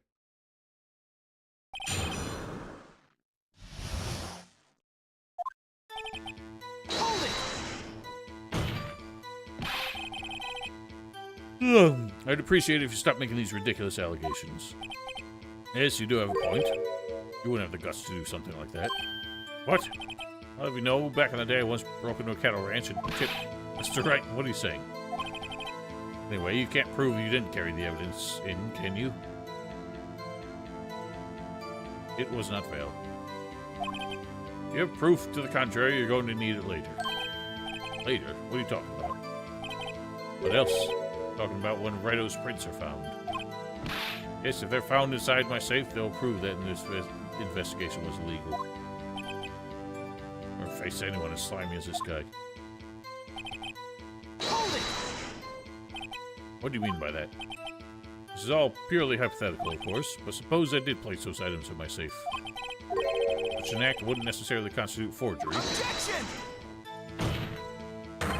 Concealing evidence at a crime scene isn't forgery. I'm not through speaking yet, Righto. All depends on when the evidence was discovered. If they were found after Dark was convicted, then they're worthless. You're saying this jar fragment wasn't discovered in the initial investigation? It would appear not. After all, it wasn't listed in the evidence list. For all we know, it could have suddenly materialized the day after Dark was sentenced. Objection! Oh, and would that be convenient? Right. Chief is talking about possibilities, so as long as you can't rule that out. The remarks, however, will clever they may be, will only succeed in wasting time. Tell me something I don't know. Come on, Righto. Think about it. I'm thinking. No reason I participate in the forgery. How can you look me in the eye and say that? This man's a psychopath. Because I'm innocent. Remember? Who was it that murdered Neil? I'm not sure I care for the word murder here. But in the end, the person responsible for Mr. Marshall's unfortunate demise was Emma Skye. Well, now do you see? Rearranging the crime scene wouldn't help me out in any way. Really, Chief Gant? At the very least, there's one very large benefit you've reaped from all this. Oh? Wasn't aware. What is this benefit? That would, of course, be the position you have. Chief of Police. Yes, it's actually cleared up now. It was really bad when I came back from lunch. The resolution of the SL9 incident secured your promotion to Chief. That in itself is a sufficient motive. Oh, that's a good one. Huh? You really think I'm that incompetent? What do you mean? Even without that case, I was already in line to become the next chief. The resolution of the SL9 merely sped up the inevitable a little. Is that true, Edgeworth? Yes. He's going to be made chief anyway. Yeah! Be careful when pointing that finger, or you might wind up being the one pointed at. So that means there's only one possible motivation for you to commit forgery. Didn't do it for yourself, and you did it for someone else. Don't be silly, Worthy. You know me better than that. Only 3 people I look out for, me, myself, and I. There, it's out in the open now. Oh, gee, would you mind if I changed my testimony a little? By all means, please do. I wouldn't be anyone's accomplice if there was nothing in it for me. Hold it! Nothing in it for you. Sorry, but the only person I care about is yours truly. That girl, Lana's little sister, was it? If you think I felt sorry for her, you better think again. Right. You don't feel sorry for anyone. Be tough on crime and tough on people. That's how I was raised. Seem to be lax enough for yourself, though. Oh, that's a good one, Worthy. Could there have been something in it for him? Given his selfishness, would he have helped someone out? I don't think he was helping somebody out. I feel like he was just in control of everything and blackmailing people.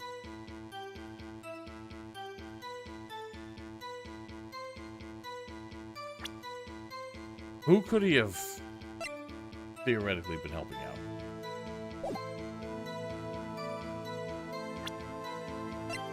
It wasn't Marshall or the other Marshall. I think it was Goodman. Would it have been Miss Starr for any reason? I don't think so.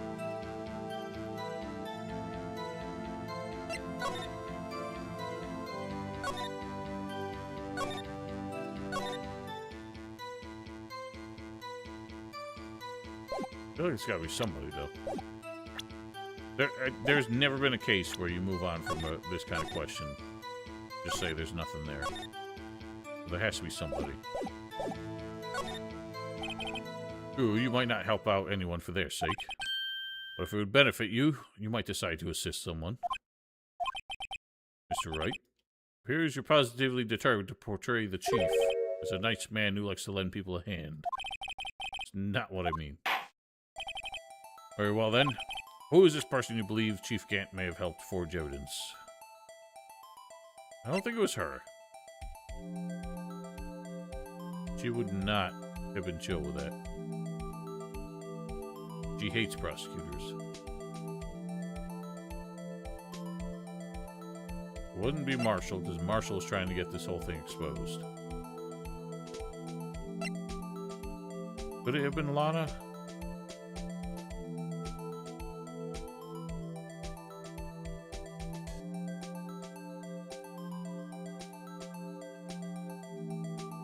I mean, they were, like, really close. They were the dynamic duo. She may have wanted to cover it up to protect her sister. And Gant knew he could use that to blackmail her. That's all I can think of. Take that! Chief Prosecutor Lana Skye, the defendant? I believe it was quite obvious in light of the circumstances. Emma Skye fell victim to an unfortunate series of events. Or perhaps a series of unfortunate events. Who would want to help her more than her own sister? As for Chief Gant, he would also have a reason to help Lana if she asked him to. The reason, of course, is self-profit. Self-profit? What do you mean? After the SL9 incident was resolved, Lana Skye was appointed the chief prosecutor at the prosecutor's office. The person who arranged this job change was you, Chief Gant. But how would he profit from all of this? He'd be able to use the chief prosecutor as his puppet. Essentially, he would acquire unchecked authority over all investigations. You mean to tell me that despite the chief's formidable appearance, he plays with puppets? In a manner of speaking. Oh, wait. You mean... Okay. I don't know why I keep skipping dialogue sometimes. Admit it, Chief. You assisted Lana Skye in forging evidence. Your motive to appoint her as chief prosecutor so you can control her. Righto, my boy, you have quite an imagination. Let me ask you something. What? God, my nose. Do you have any proof of this? That I controlled Lana? For example, is Lana testifying that I've done such a thing? Lana, keeping quiet to protect Emma. No way she'd testify against Gant. Well, Emma's whole role in this is already out in the open. She's got nothing to defend Emma for anymore. Or nothing to, like, try and hide for her. So I feel like she would just come out with it now, though. The beans have been spilled. She's got nothing to protect anymore. I'm afraid without any proof, this all amounts to nothing more than mere conjecture. Unless there's also what happened in this incident. This incident?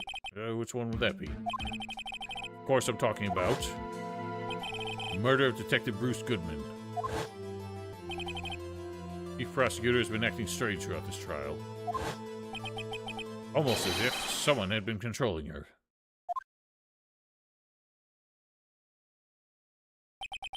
Worthy, you better watch your tongue.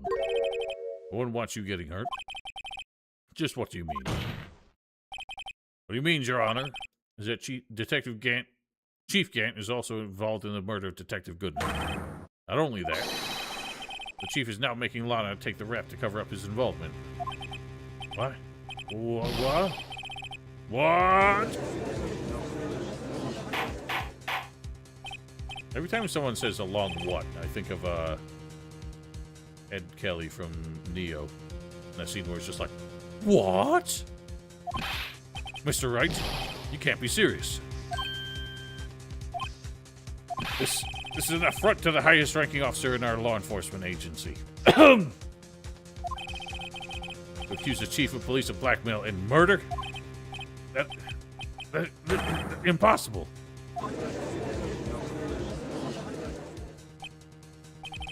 Your Honor, I was merely reiterating what Mr. Edgeworth said in easier to understand language. Too late, Mr. Wright. No turning back for us now. Looks like he's the one who decided to go through with this. Hey, step up to the plate there, Nick. Gotta show some balls, too. Can you prove this, Mr. Wright? That the chief, a high-ranking officer of the law, is involved with this murder? Good question. Regardless of his rank or title, Chief Gant is just a man. The question is he a criminal? I believe the evidence will tell. I see. Alright then.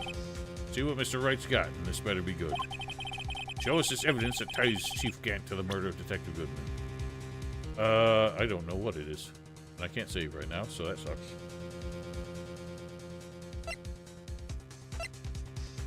Chief Gant to the murder.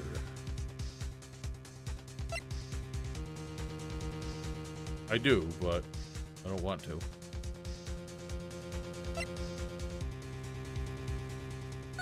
One's just gonna be relevant.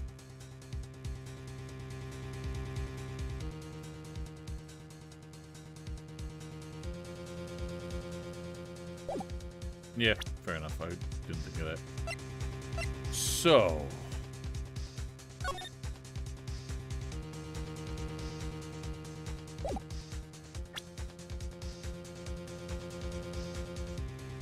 evidence that ties Chief Gant to the murder. We gotta go way back to the beginning then, don't we?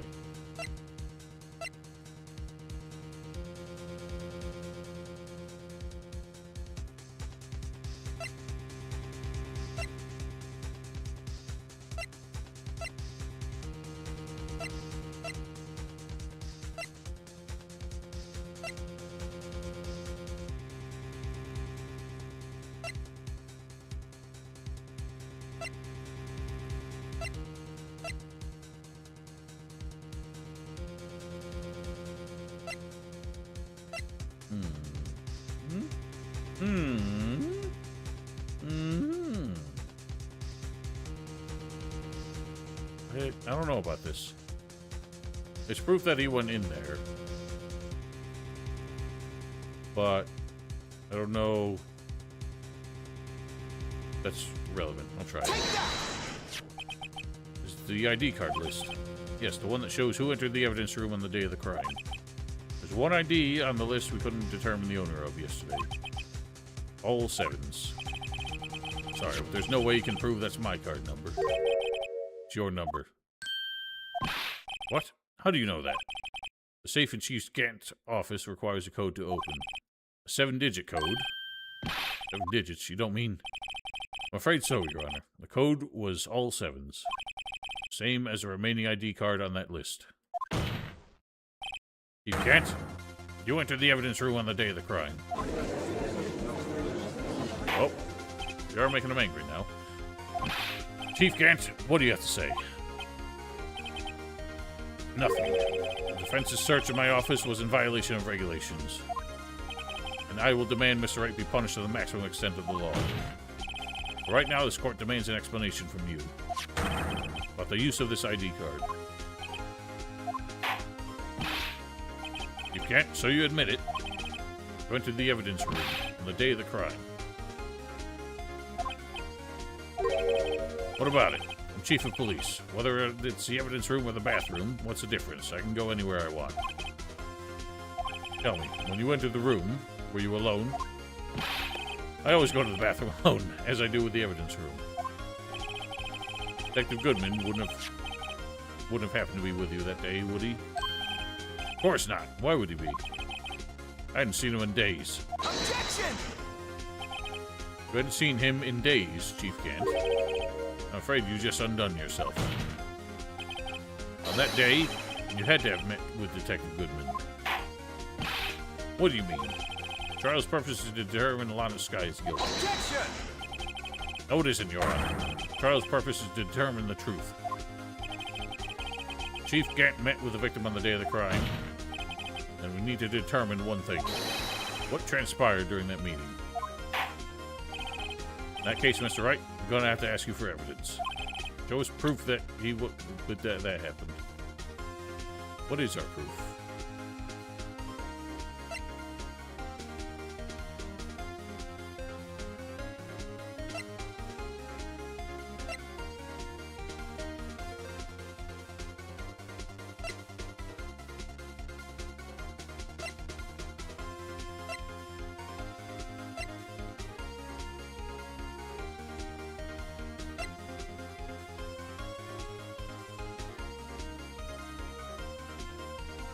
Proof in quotes.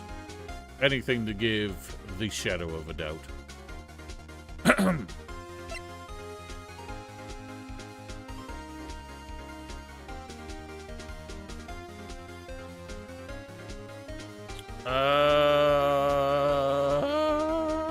This is questionable, because we know he didn't have his ID card because Marshall had stolen it. So it's possible he had just asked Gant to open the door for him?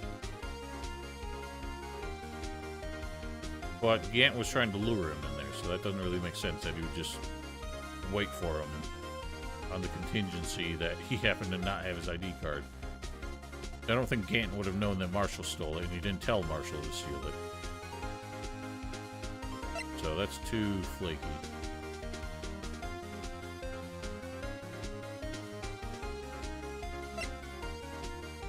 Chief of Police, this is it, yeah. Take that! Detective Goodman lost his ID card on the day of the crime. Or to be more accurate, Jake Marshall stole it. But Detective Goodman filled out a lost item report. Would have had to give that report to the Chief of Police. Yet you are in possession of that report, which means you can't be sure if he filed it. He filed it. How do I know, you ask? He needed to enter the evidence room that day. He needed to? Yes, to transfer the evidence out. Oh. Detective Goodman took the form to you, Chief Gant. Then, you accompanied the detective to the evidence room. I accompanied him. There's no other way the murderer and Detective Goodman could have entered the room. Hold on. Let me guess what you're going to say next. I, the Chief of Police, murdered poor Goodman. Exactly. But wait. Chief didn't necessarily need to accompany him to the evidence room. Could have just lent him his ID card. Yes, now that you mention it. Objection! Okay. Sorry, that's not possible. According to the record, your card was only used once. But you showed us your ID card earlier. If you had really lent it to Detective Goodman, it would have been found on his body. Holy smokes! That was terrifying. Chief Gantz, you didn't. The murder was most likely a spur-of-the-moment crime, for no one in their right mind would choose a police department as a place to commit murder. After the murder, you contacted Lana at the prosecutor's office. Why? To dispose of Detective Goodman's body, of course. So we don't have a motive yet, then. I thought he was just covering up loose ends, but it was a spur-of-the-moment crime. And that does not seem to be the case. Objection! You're forgetting, Mr. Wright, that the victim's body was discovered in the prosecutor's office parking lot. How did he manage to move it there? He was at the police department the entire day, you know. And everyone's aware that Lana stayed at the prosecutor's office after the ceremony. Everyone except me, it seems. Still, you're the chief of police. You have an entire police force at your disposal. Oh, so you think I just ordered an officer to do it? Hey you, take this here dead body over to the prosecutor's office. I don't think so. Chief Gant, you left all the evidence we need to prove how you moved the body to the prosecutor's office. All this time, I thought it was just a useless clue taking up space. I have 12 of those. How could the chief have moved the body? Mr. Wright, show us this evidence. To move the body, Chief can't use this.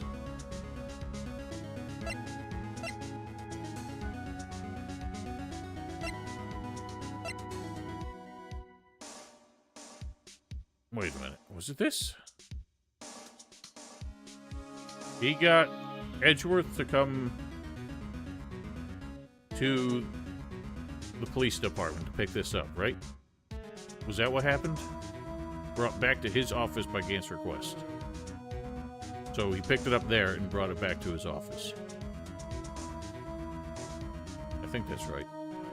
Take that! This is how he moved Detective Goodman's body. What's that? Screwdriver? What does that have to do with this case? Mr. Edgeworth, think back to the day of the crime. What is this screwdriver doing here? It's here because... Ah! I was asked to go, by Chief Gant, no less. Told me he wanted to keep this here in the prosecutor's office. In any case, on the day of the stabbings, I brought it back here. After the ceremony ended that day, I didn't plan to return to the prosecutor's office. But you did, because Chief Gant asked you to. You mean body found in the trunk of Mr. Edgeworth's car. I think it's obvious what happened. Body was moved by that car. This is massively convoluted. Like, a whole bunch of things had to pan out to make this happen, but that is just the nature of detective stories, isn't it? Detective Goodman's body was carried in the trunk of Mr. Edgeworth's car. I mean, it's the only reasonable way to explain why it all took place in Edgeworth's car. Yes, unless, of course, you have another explanation, Chief. Why else would you have asked Mr. Edgeworth to transport evidence from a closed case? Only one plausible explanation. Transport the body to your accomplice, Miss Lana Skye.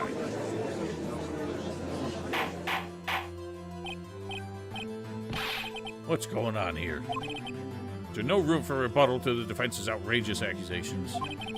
Think back to the photograph Miss Starr took at the prosecutor's office. There's not a photo of the body being stuffed in the trunk to be taken away. It's exactly the opposite. A photo of the body being taken from the trunk. Chief Gant, please say something. I believe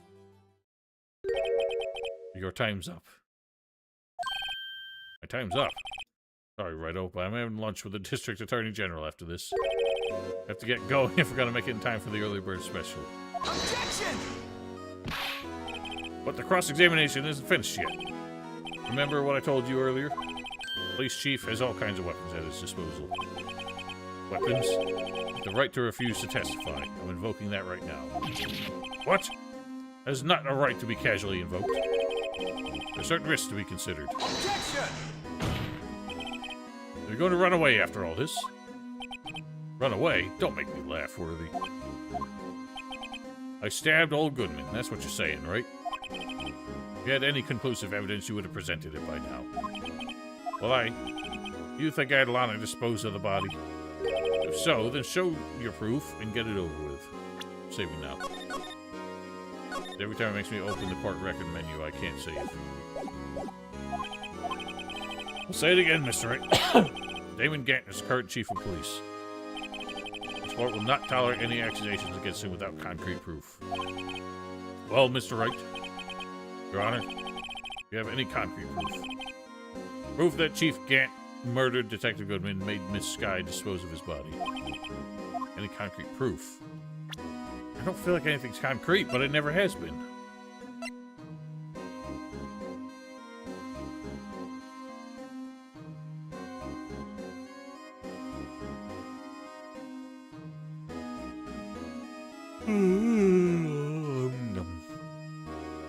Concrete proof.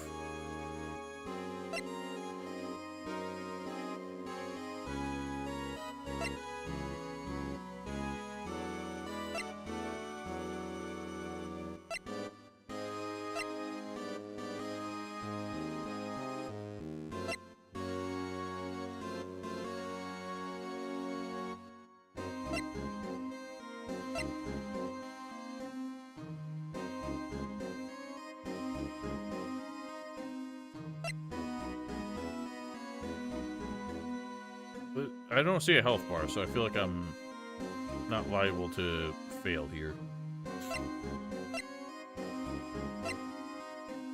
But I'm not just gonna start brute forcing it.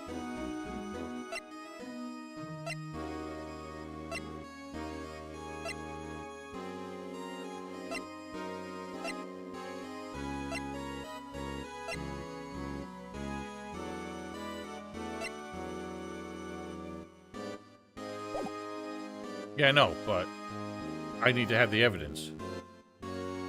Present evidence is the only other option. I'm just trying to think what evidence I have. I'm preempting it.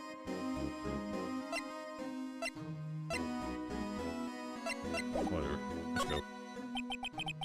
Can't let him just squirm his way out of this. Gotta keep the pressure on. Yes, Your Honor, I do have such evidence. Please hurry up and present it. Just remember. Oh, you're right. That's what you meant. That's why the health bar is here now. Better prove Chief Gant murdered Detective Goodman beyond the shadow of a doubt. Again, it's never beyond the shadow of a doubt. It's beyond reasonable doubt.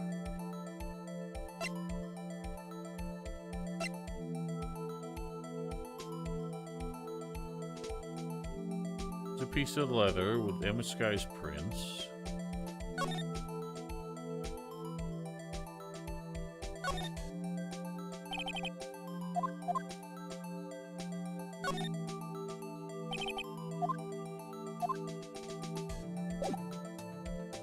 Yes, I know. And I just feel like I don't have it. But I can't let him get away with this.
I don't know, man.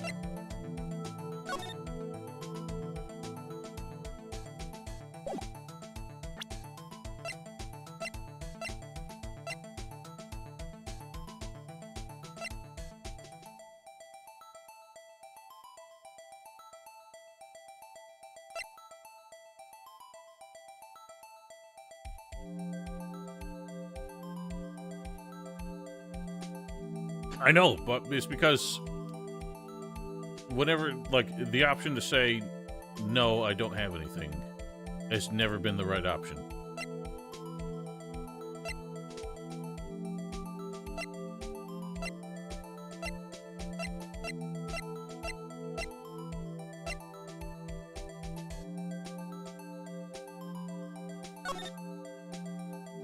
Why was she wearing that coat?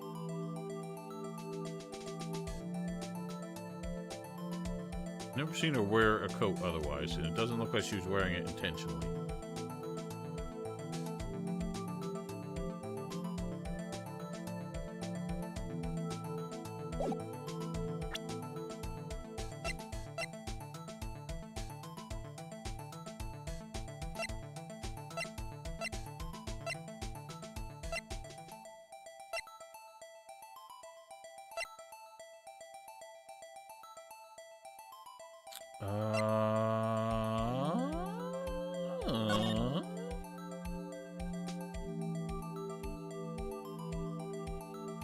We made a big stink yesterday about how that puddle of blood was way too much just to be from Meeks's hand.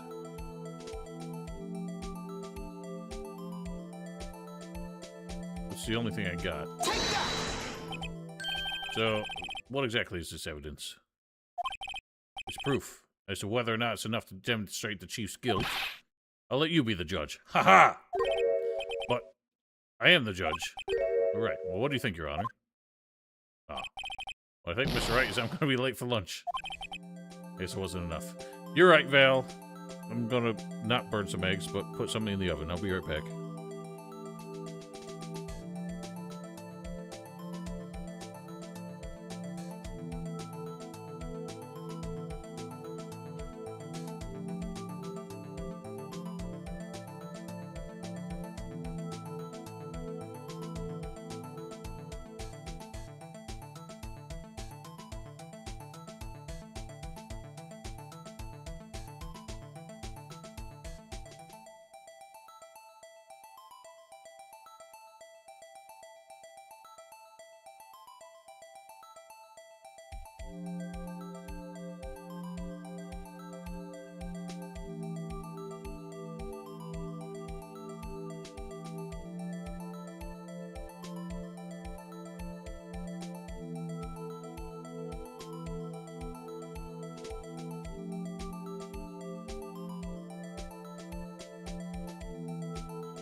Alrighty.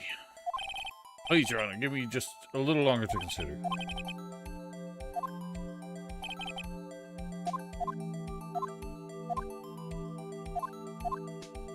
So, here's the question.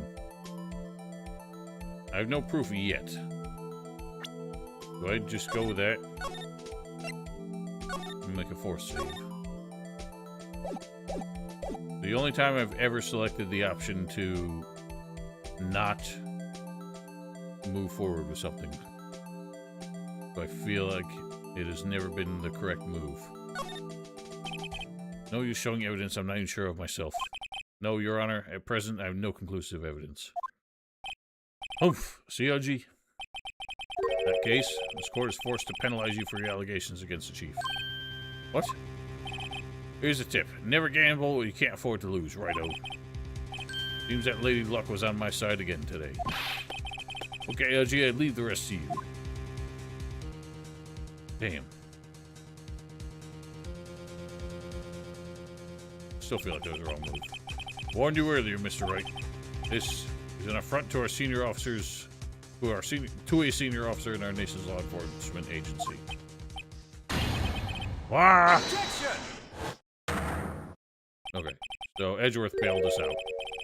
Lady Luck, maybe we should have a word with her. Mr. Edgeworth, what do you mean? One lady who knows the real truth behind this trial. We haven't yet had the honor of hearing her testimony. Lady who knows the truth, another witness. He's calling Lana at this point. The absence of conclusive evidence, the only other method of proof is testimony. Chief Gant has invoked his right to refuse to testify. There's still someone else who can. One more witness who can answer all the questions raised in this trial. Someone in this room right now. Someone right in this very room. Jesus Christ. Mr. Edgeworth, who is this person? Why are you asking me, Your Honor? Have you forgotten? The defense is the one calling the witnesses today. Mr. Wright, if such a witness exists, may not be willing to tell the truth. We can't just stop now. Yes, Your Honor, the defense calls forth the defendant. The defendant? Miss Lana Skye. She was in the underground parking lot at 5:15 on February 21st. Her task to dispose of the victim's body. In accordance with a certain someone's orders. Mr. Edgeworth, prosecution has no objections, Your Honor. Very well. Court will take its final recess for the day. 15 minutes we'll reconvene to hear the defendant's testimony. Hold on. Huh? Chief Gant. Thought you were going to eat. Listen good, Lana. He's talking to Lana. I don't think you need me to tell you this, but if you're going to accept Mr. Wright's claims, there will be terrible consequences. That's right. Sister will be found guilty for Neil Marshall's murder. Ah, this isn't good. Of course, you'd never support such outrageous claims anyway, right? He's basically admitting to blackmail right in the middle of court. Like, he is actively blackmailing her in front of the judge. Very plainly. No ambiguity whatsoever. Unless he's just saying, hey, if you support his theory, then you admit that like, I feel like we've all but proven that Joe... I keep wanting to say Joe Dirt. But Joe Dirt did not murder Neil. Like, the court's pretty much accepted that by now. So to say that he can still blackmail her with that feels ridiculous. Just something to think about. Alright then. I've got a lunch date to meet.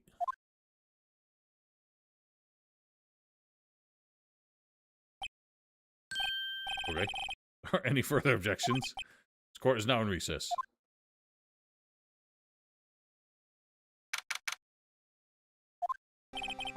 Like we managed to stay in the game. Yeah, thanks to your help, Edgeworth. That chief. He's something else, eh, pals? Detective Gumshoe. I'm not a detective anymore. Oh yeah, sorry about that. Nah, don't worry. I already decided where to work now. At your office. My office? Sure. Take the place of that top-knotted girl you used to work with. You mean... Maya? Still, looks like we're all out of boots now. Chief Gant's done it again. How is it he always gets the upper hand? It's not fair he has the right to refuse to testify. Settle down, Wright. Remember what the judge said? Chief, that's not a right to be casually invoked. Certain risks to be considered. Risks? What do you mean by that? Simple. The chief refuses to testify. The opposite also holds true. I mean, he forfeits his right to say anything, too. Emma, you okay? Yeah, when I came to, I was in the medical office. Been listening to the trial from the gallery. She heard everything that's been going on. Emma, I'm sorry for what I said before. No, don't be. It was the truth. No, it's funny. I almost feel somehow relieved. Relieved? Yeah, now I finally know what really happened. I think that all this time, my sister was being blackmailed by that terrible man. She did it all just to protect me. Ever since her appointment to chief prosecutor, everyone who knew her said she changed. Perhaps it was easier that way for her. What do you mean? What do you think I mean? To follow Chief Gant's orders. Must have shut herself up deep inside. Forced herself to do anything and everything the chief told her to do. That must be why she became so cold. It's all my fault. It's all because I murdered Mr. Marshall. Hey, don't go blaming yourself now. If you want to blame anyone, blame society, pal. We do live in one. Chief Gant may be able to fool everyone with this forgery, but he can't fool my memory. I remember now. I knocked Mr. Marshall into that armor. I see. We better get back. It's time for the final act. Oh, boy. Be something. I'm worried I may actually run out of time. Although I guess I don't specifically have to be there for 3. It would just be rude to be late. Emma, why don't you wait? No. Going in with you. I want to be there. When Lana tells the truth. Let's go, Wright. It's time to end this. Indeed. It is well beyond time.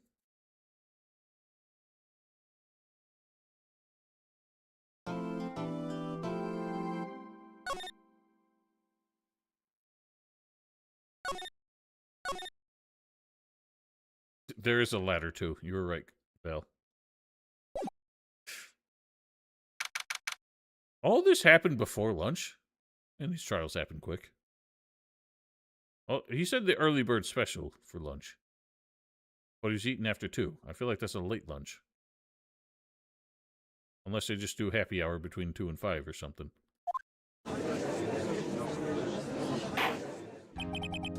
Now then, will the defendant, Miss Lana Skye, please take the stand?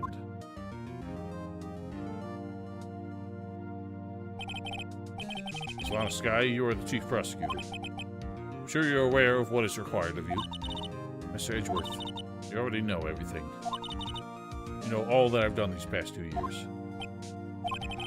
Please provide the court with your testimony, Miss Skye. Remember, you are under oath. We want to hear the truth. Of course, the truth. Lana, no matter what happens, I'll always be your sister. Now then, your testimony, if you will. First, tell us about your relationship with Chief Gant. Hey, shouldn't I be asking the questions here? Everything hinges on your testimony. The only chance we have to get Gant. Gant and the Fabrication. I worked alongside Gant for years. There's no truth to this blackmail theory. Fabricated the evidence 2 years ago all by myself. When I found Prosecutor Marshall's body, I rearranged the crime scene. My only motivation was to get Dark convicted. It had nothing to do with Emma. So, she's still... Like, none of that discredits our theory that Neil died by getting pushed by Emma. So, that's still, like, complete malarkey. Like, she has no reason to hide the truth anymore. The only reason would be Gant's blatant, on-record threat that he will prosecute Emma if Lana doesn't continue to cover for him. So, this is stupid. Your Honor, I'm confessing to a capital offense. Of course, I'm sure.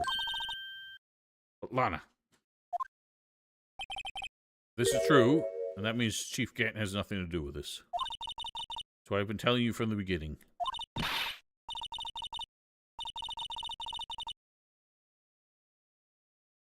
Yes, but how does that cause and effect work? Because her testimony now is not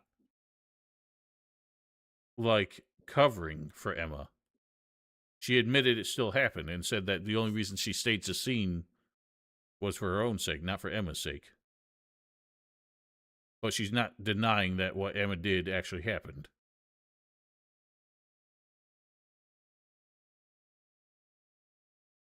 I don't know, maybe this is a translation thing, but it doesn't add up. Her testimony is not changing anything.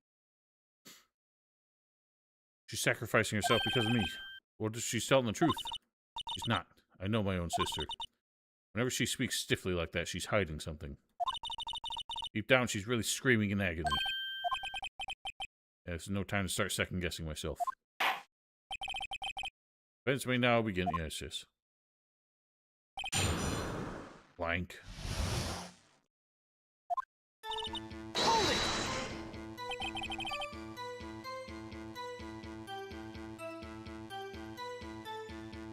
I get it. But my point is, like, she's not defending Emma anymore. As far as, like, the testimony is concerned. Like, it is now on record that Emma pushed Neil and he died. So whether or not Lana admits to the murder of Goodman or not, doesn't change that. And whether or not Gant was in on the conspiracy. Because what I'm saying is he just said before court that he's going to have Emma found guilty. The only way he could do that is if he decided to prosecute. And otherwise wouldn't. Because none of her testimony is changing Emma's part of the story. Does that make any sense? Makes plenty of sense to me. How many years exactly? Ever since I made senior detective. Let's see, I was 24 then, so that would be 5 years. Detective Gant and Skye were legendary partners. Personally saw them testify in numerous cases. No, it wasn't a direct threat, it was just very fucking obvious. Because what else could he be implying? How could Emma's being found guilty change in any way at this point? Without him directly being involved. That could have not been more obvious of a threat. Without him just explicitly saying, I'm going to take down Emma if you don't take the fall for me.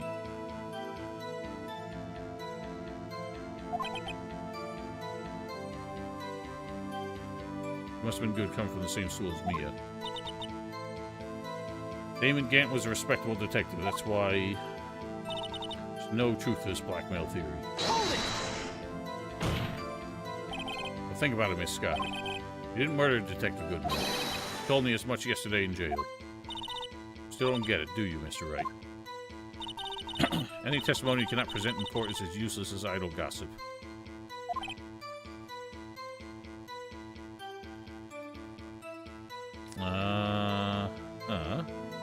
So she's just being stubborn. Like, she's not changing her testimony. She demands that you prove her wrong. I stabbed Detective Goodman with a knife. And I fabricated the evidence 2 years ago all by myself. You do so to help your sister. Joe Dark was a serial killer. My sister almost became his last victim that day. I didn't want that incident to ruin her life. What she did was justifiable self-defense. She wouldn't have been charged with anything. It's not the point. He was traumatized that day, all because of that creep. That's why I couldn't forgive him. That's why you fabricated the evidence 2 years ago. I found Prosecutor Marshall's body. I rearranged the crime scene.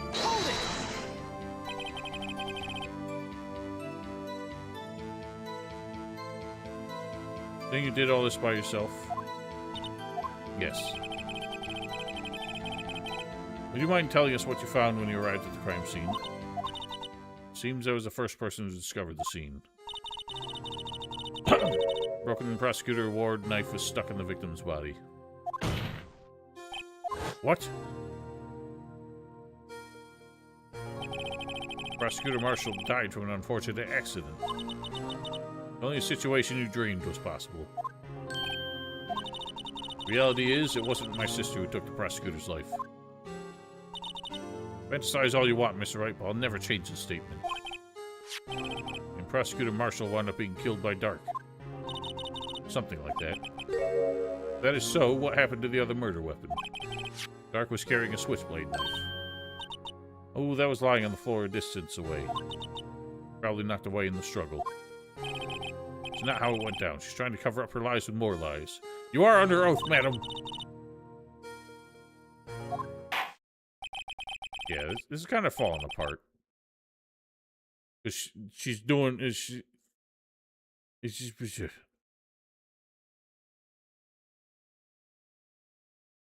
So... whatever. I'm just gonna keep going. I'm tired again. After all, this is what everything boils down to.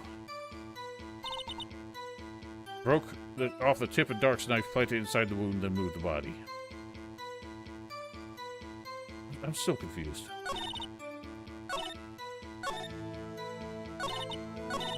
She's still insisting, even though she's admitting she staged the scene, she's still like insisting that Dark killed Neil. Planted the tip of Dark's knife in the victim's wound, and then you move the body? Why? Why would you do that? You of all people should know, Edgeworth. Always had a good head on your shoulders.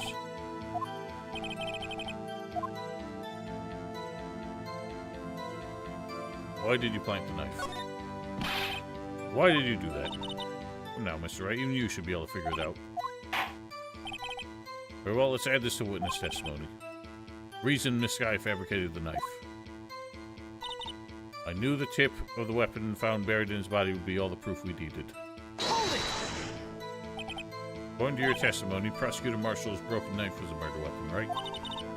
Yes, and leaving it that way might point the blame away from Dark. But the most effective way to get him convicted would be by having the tip of his knife found inside the victim's body. You buried it inside the victim's stab wound. Yes, because I hated Dark for what he did. The only motivation was getting Dark convicted. It had nothing to do with Emma. Alright. So I'm getting it now. The whole theory of Emma pushing him and him dying on this suit of armor, she's basically denying that.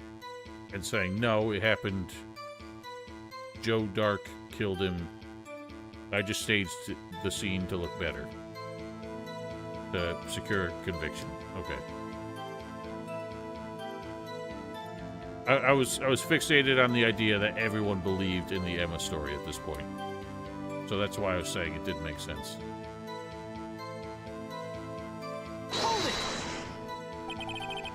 rearranged the crime scene. Are you sure you didn't do this to keep Emma from looking like the murderer? How many times do I have to tell you, Mr. Wright? Emma didn't do it, period. You're so desperate to hide that fact. You're willing to risk the death sentence. She's lying. She did it so I wouldn't be blamed for what happened. In any case, as a prosecutor, what I've done is unpardonable. Nothing I can do to make up for my actions. Mr. Wright, my sister's lying. Looks like she's determined to protect you to the end. She insists she fabricated the evidence by herself. There's no way she could have done it alone. Gotta get Bonnet to talk more. If she's lying, then she's bound to slip up and make a contradiction.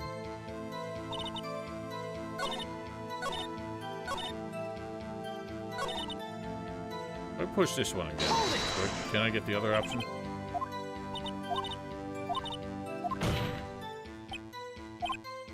Oh no, it changed the next one.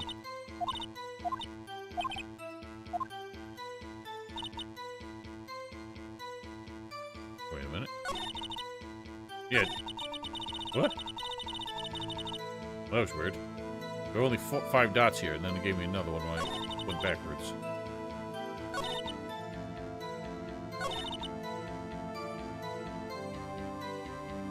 What's the contradiction?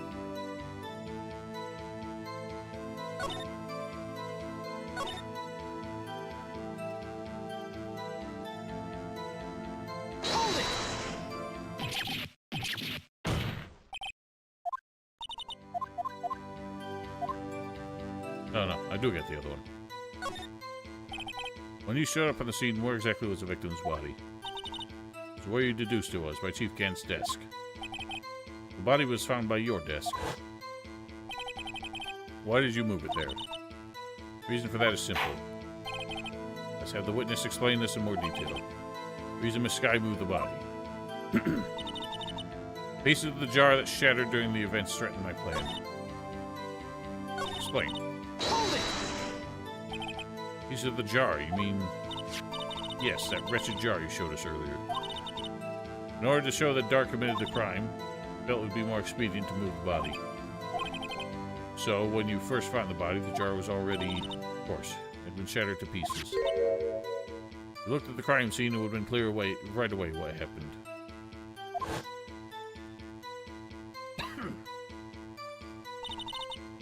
Neil Marshall was dead, and Dark was lying unconscious. In other words, the jar must have been broken during the struggle. I see. What's the matter, Emma? Apparently the jar was shattered at the time the crime was committed. I have a feeling there's more to it than that. Must be a contradiction somewhere. Well, he wrote his name on it.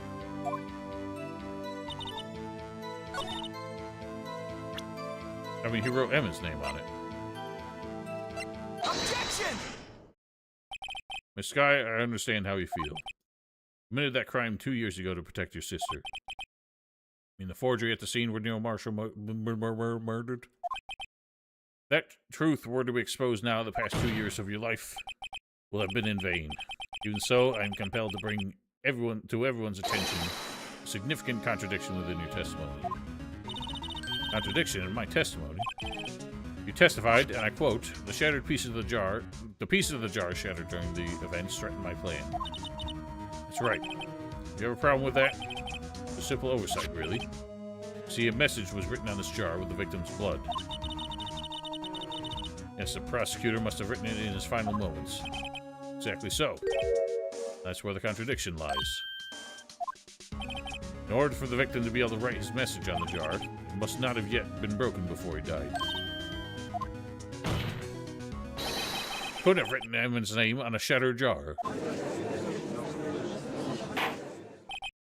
Order.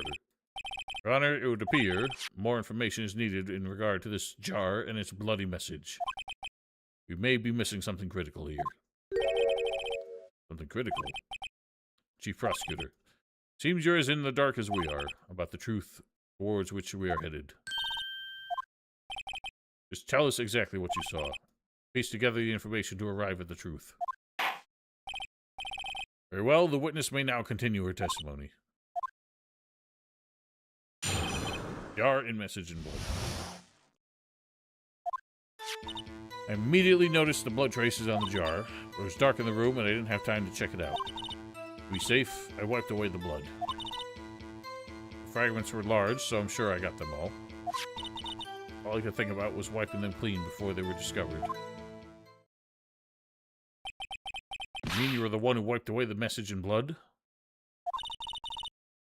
I wasn't chief prosecutor at the time. Didn't think Dark was the real murderer. That's why she tried to erase the real evidence.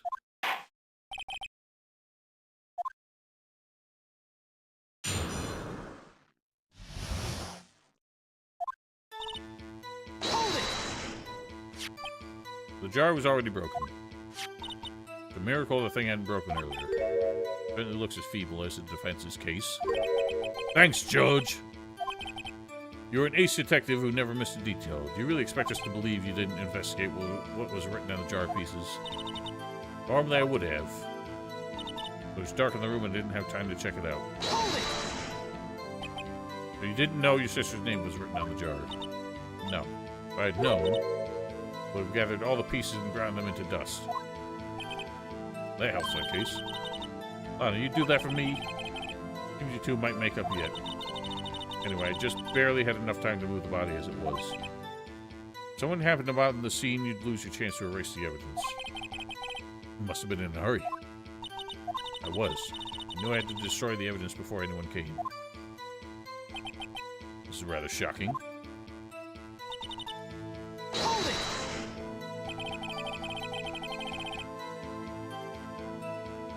Oh, no. I'm afraid this action of yours reveals what really happened. What do you mean? Really thought Dark killed Prosecutor Marshall? You wouldn't have wiped away the blood. What else could I have done in that situation? I only had a few moments. There wasn't enough time for me to do anything else but gather up the pieces. Hold it! But how could you see with the power out? It should have been pitch black in that office. The detective is always prepared, Mr. Wright. Even now, I always carry a pocket light and camera with me. Yes, we know. Never missed anything. I got every last piece. No, you didn't. Hold it! You illegally rearranged the crime scene. Yes, I don't have any excuse for my actions.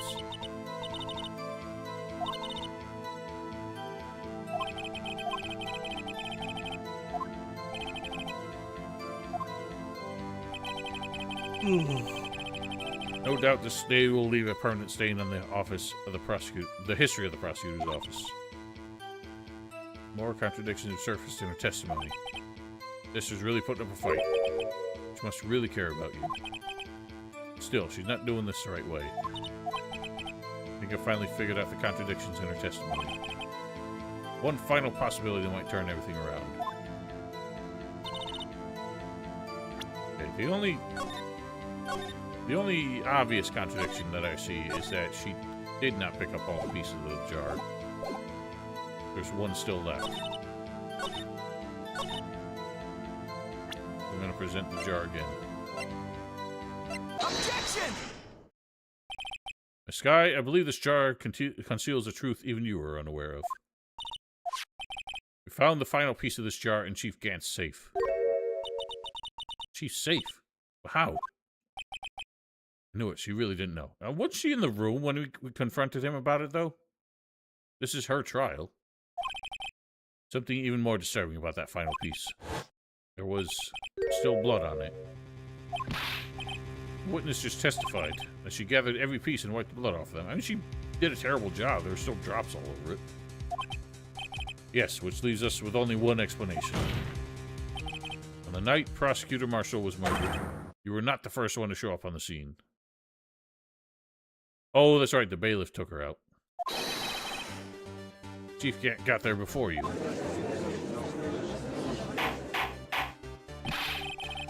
Couldn't the defendant have simply missed a piece? Objection! I'm afraid that's unlikely. Pieces are too big for anyone to miss, let alone an ace detective.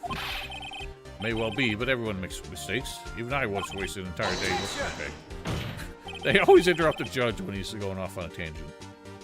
Either that or I'm skipping it by accident every single time. Have you forgotten, Your Honor?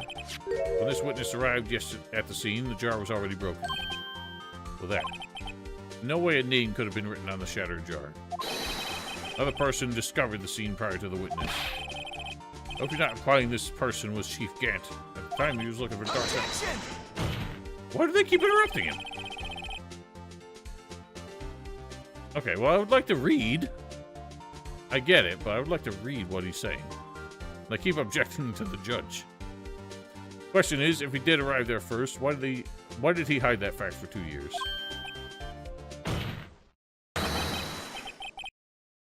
Okay, well, I'm skipping too fast. Oh, Your Honor, can you answer us that? Yeah. Well, why is he, like, trying to protect... I know why he's trying to protect the chief so much, but... Wait, I'm not the one on trial here.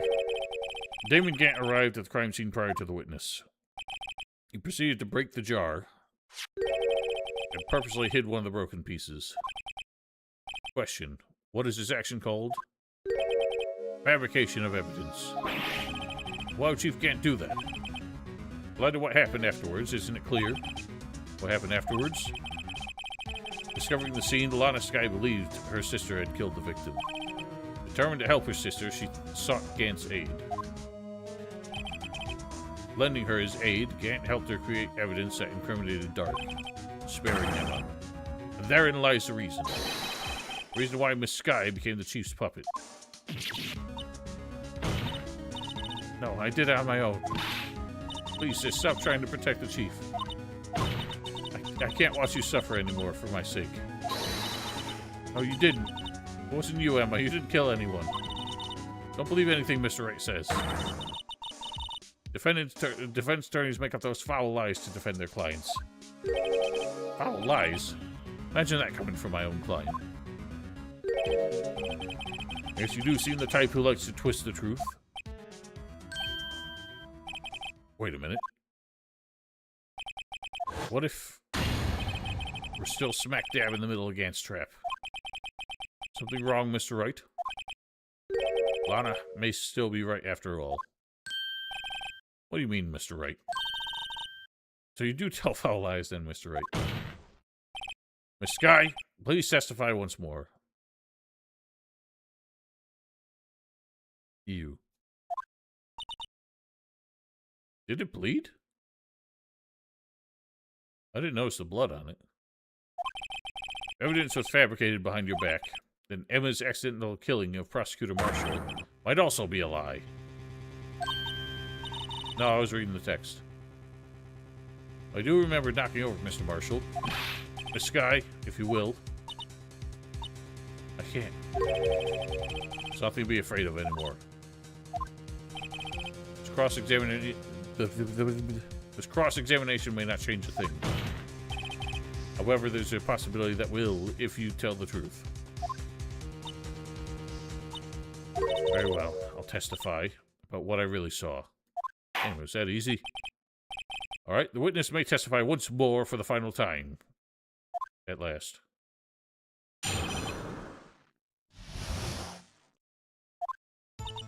When I arrived, I found Mr. Marshall's body impaled on that suit of armor sword.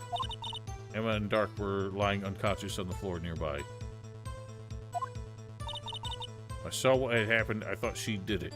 Yeah, perjury needs to have a much higher penalty in this place, in this country, in order to get people to stop bullshitting under oath. That's why I erased all the evidence that linked her to the murder. Had Chief Gant helped me remove the body from the sword and carry it. But if it was all really a fabrication, Emma might be innocent.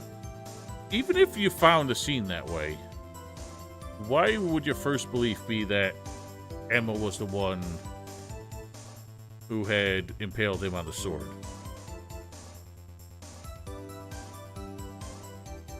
Yeah, she's still going to jail for fabrication of evidence. And for her part in Goodman's murder. She's just not going to get the death penalty for it.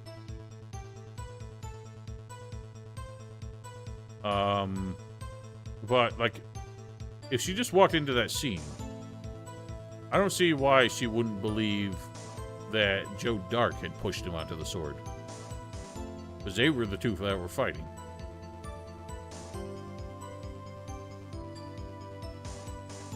I don't know, man. I don't know.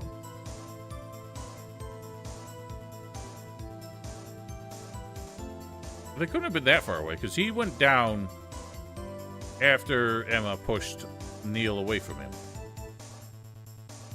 Otherwise, why would he have just gone to another part of the room and went unconscious?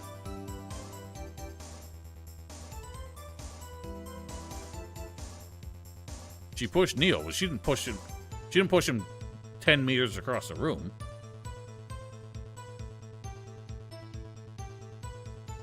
I'm saying the two of them couldn't have been that far apart if all that happened was Emma pushed Neil and he fell onto the armor.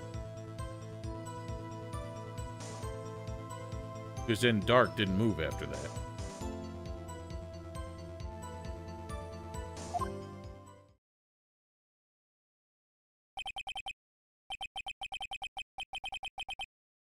I don't know, whatever. I'm being pedantic. Unbelievable. The body was impaled on the armor's sword. You were the only one who saw that. If only you had proof. Actually, I do have proof. I gave it to Mr. Wright just this morning. What? To me? The picture I took of the crime scene as I encountered it. Thought it might be needed. I don't remember receiving a picture like that. Ah, she hid it in the book. Lana must have known. See, Mr. Wright, she does have faith in you. Very well, Mr. Wright. Please let us see this picture. I don't remember receiving any pictures from Lana. She said she gave it to you this morning, right? Seem to remember getting something from her then. Check that evidence again.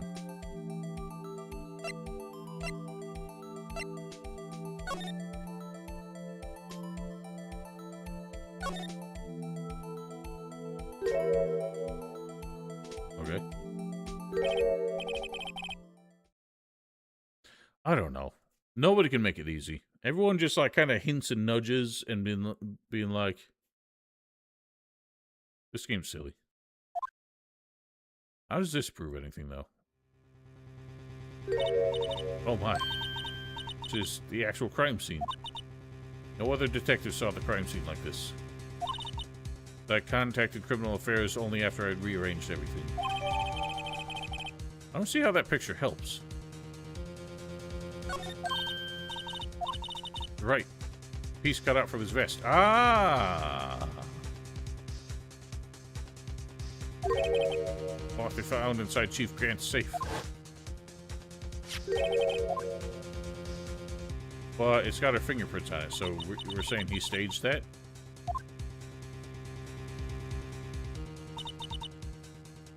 Cloth had fingerprints on it. Whoever fingerprints those are must have been the real murderer. What? Those fingerprints? They're yours, Emma. Why are your lips turning all purple, Mr. Wright? Anyway, let's get on to the cross-examination. As long as you tell the truth, we should be able to flush out the real murderer. Oh boy. I'm running out of time here. Oh.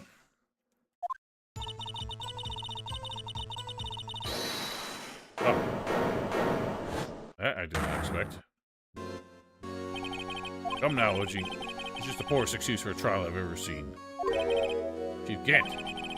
What, now you want to make me out as the bad guy too? If so, I'd like to put in a word or two in my defense. Objection! I'm afraid it's too late for that.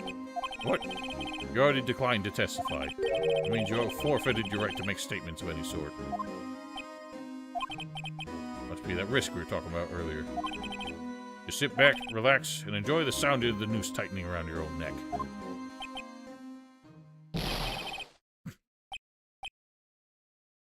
Well, you done goofed. Ah, so what? You think I'm worried? Sorry to disappoint you. I don't need to make any statements. Then why the fuck did you come here? What do you mean? The evidence will do all the talking for me. Even if I can't testify, I can still present evidence.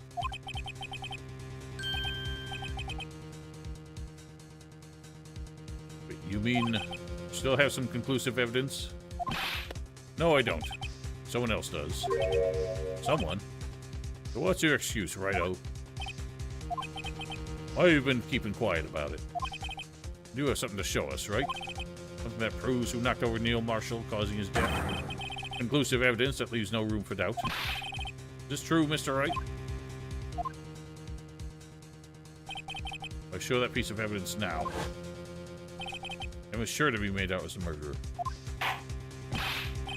Mr. Wright, if you have any more evidence, present it now. If you try to conceal anything, you will be the one appearing before the Board of Inquiries. Well, I mean, it doesn't sound like I'm getting a choice. I can't try and hang on to it for later. What do I do now?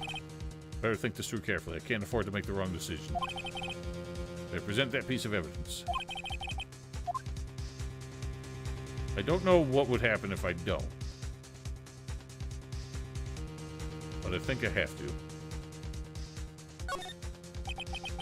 Yes, Your Honor, I do have further evidence. Right, the time's finally come to show it to them. Prints have got to be the Chiefs. Oh, then let's see this conclusive evidence. Oh, I'm sorry to say. Take that. It's a piece of leather cloth. Yes, most likely it was cut from the victim's vest near his chest. I find it interesting that it's not bloody, when it looks like it should be based on the blood spatter. What's this? The big handprint on it. Surely it must have been left on the cloth by whoever shoved the victim under the sword. What? Whose fingerprints are on this? I'm sure Wright has checked, haven't you? Well, whose are they? They're Miss Skies, Miss Emma Skies. What? They're mine? I really did do it. See, I told you it was conclusive. Objection! But this was found in your safe. That means it's possible you forged it. I don't know what you're talking about. I don't remember any cloth in my safe. Well, then how the fuck did you know I have it? You really expect me to believe that? Objection! But... Give it up, Mr. Wright. It's over. You shouldn't have presented that. By presenting that evidence, you tied Emma Sky to Neil Marshall's death. Here's we have our killer. Wait, did I really screw it up? It seems like bullshit. That really failed? Oh, okay, so I wasn't supposed to show. That has never, ever happened in this game.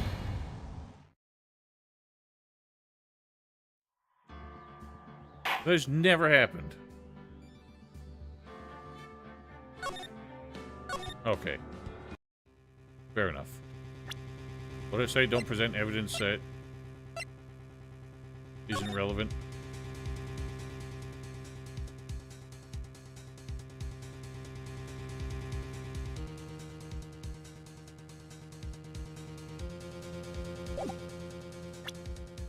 And it's still bogus.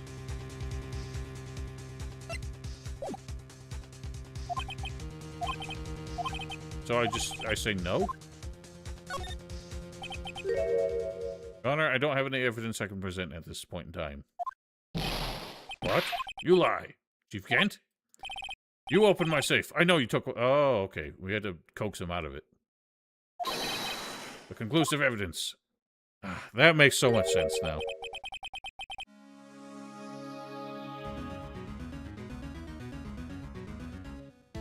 That makes plenty of sense now.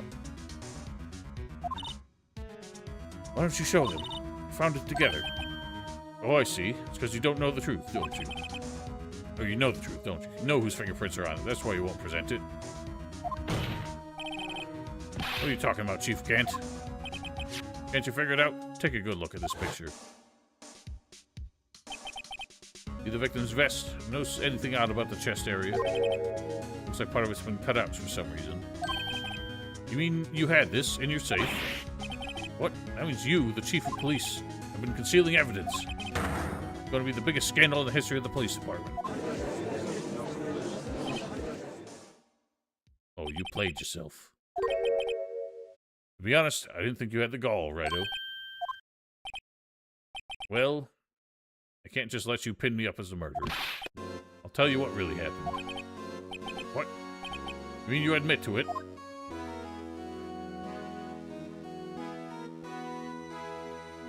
I was the first person to arrive at the crime scene that day. Then occurred to me that I could use the situation to control Lana. She really were manipulating her. I knew Lana. I made it look like the blame lay with her sister. That when she saw the scene, she would ask me for my aid. She assisted Miss Sky. Told her to arrange all the evidence. I had her plant the knife tip in the victim's body and move the body across the room. I ended up using that evidence to get Joe Dark convicted. When I tampered with the crime scene, I hid 2 pieces of evidence. This is before Lana arrived at the crime scene, mind you. 2 pieces of evidence. You mean those 2 items in your safe? But why?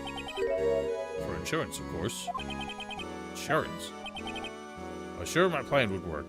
It's always best to be prepared for the worst. I wasn't about to let anyone blame me for a murder that girl committed. I mean, you were calculating that far ahead while forging the evidence. What do you take me for, a fool? I didn't make police chief by dumb luck. See this jar fragment? I hid the most legible part of Emma's name. And I expect Lana to go and wipe the blood off all the pieces. Objection! You fabricated all the evidence. To say you didn't fabricate the message on the jar, too. Oh ho ho. Some people just don't know when to quit, do they? Well, I kept 1 more item for insurance. You mean that piece of cloth?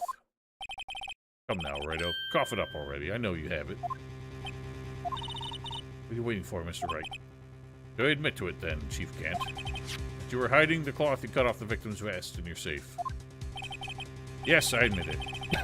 I didn't want to have to do that, being chief and all. Well, it's a lot better than being portrayed as a murderer. Oh, Mr. Wright, what do you have to say for yourself? Just a moment ago, you said you didn't have any evidence you could present. Foolish move, Righto. You should have shown it before it was too late. It's been a long battle. The moment of truth has finally arrived.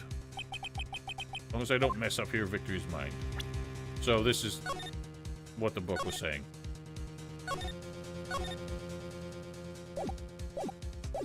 What was the book saying?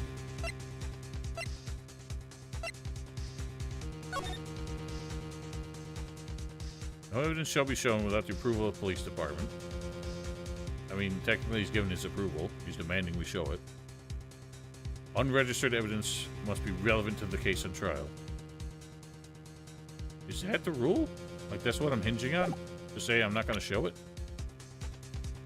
Or am I supposed to show it now? I'm going to stick with it.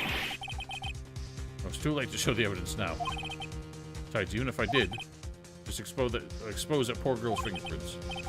Right? Think hard over the circumstances. Circumstances? Talking about then and now. One major difference between the two. Weren't you waiting for that difference? Edgeworth figured out my plan. Oh. Okay, so I had to. I'm so confused. That book didn't seem actually that relevant. Bear with me 1 second. I gotta go check on what's in the oven.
I guess I will, because I don't see how those two rules affect this evidence.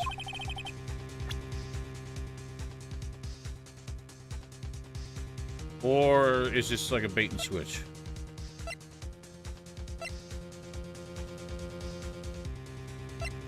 Am I not supposed to show this? I'm supposed to show something else.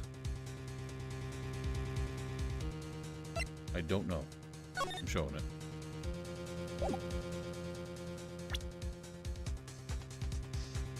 Did it?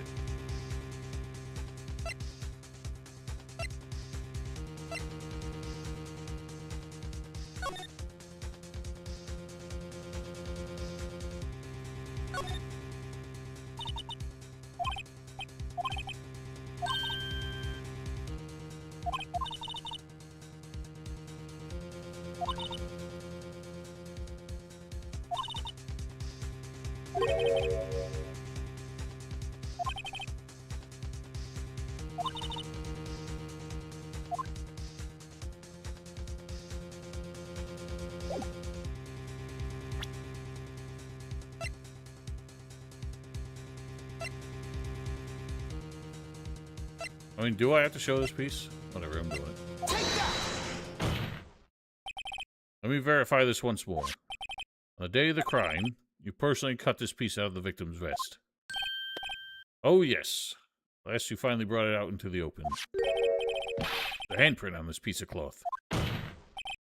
Your Honor, the prosecution requests that this immediately be sent to the lab for analysis. This handprint on the leather. It must have been a strong impact for it to be left so clearly. Could not have been forged. It must be authentic, conclusive evidence. Oh ho ho! You're as slow on the uptake as ever, Worthy. What? Think about it. Wright had all this time to present this evidence. Yet he was reluctant to do so. Why would that be? I mean, you already know. You know whose fingerprints are on that. Mr. Wright, do you really know? Whoever the fingerprints belong to must be the real murderer. Whose fingerprints are they? Very well, I'll tell you. Should be okay now. Everything's proceeding as predicted. Is it?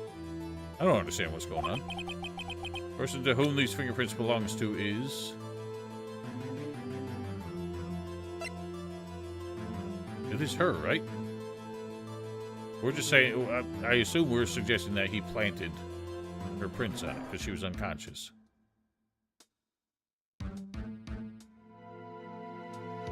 Take that!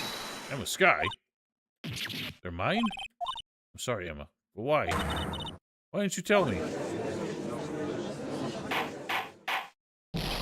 Oh! You're really something, Righto.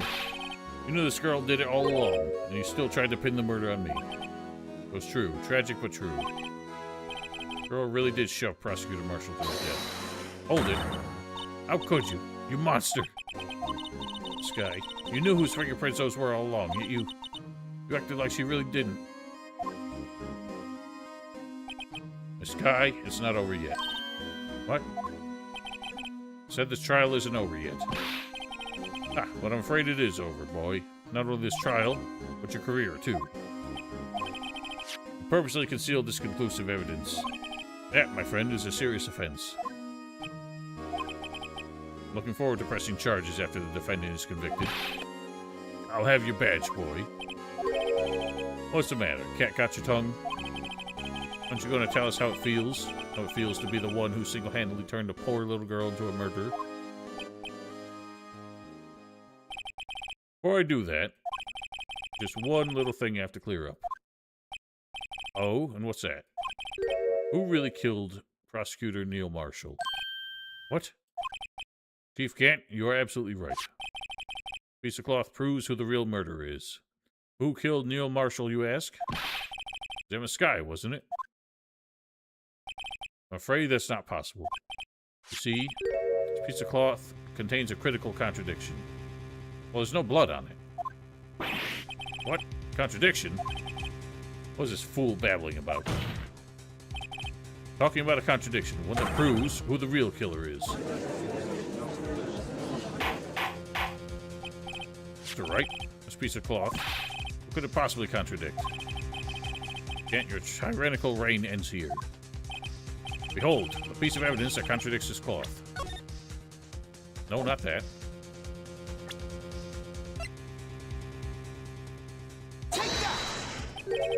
What exactly is this supposed to be? It's a picture Miss Sky took. Take a good look at it. See where the piece of vest was cut out? Yes. The shirt is showing underneath.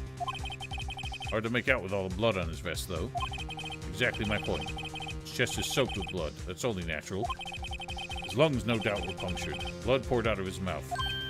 Oh, but that piece of cloth. Wait. No blood on it. Ah!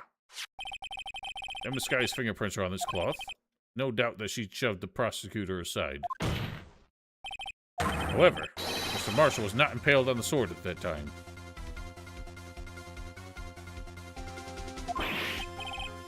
This is nonsense.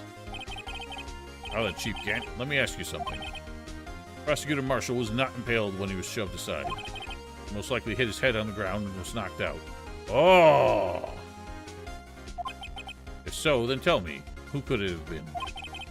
Who could have arrived at the scene before Miss Lana Sky, picked up the unconscious prosecutor, and impaled him on the armored sword?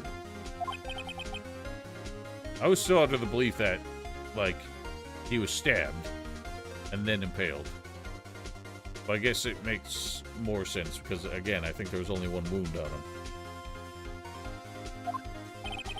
Then, to make it look like Emma was responsible for the prosecutor's death, said person proceeded to write her name on the jar with the victim's blood. A jar that they then broke on purpose to leave behind a clue. Make Lana believe her sister did it. Remember what you admitted only moments ago. You personally cut out this bloodless piece of the victim's vest. Ironic, isn't it? With the very act of creating insurance, you proved that you were the actual murderer. No. It's finally all over. Is it really? You're not gonna pull some bullshit?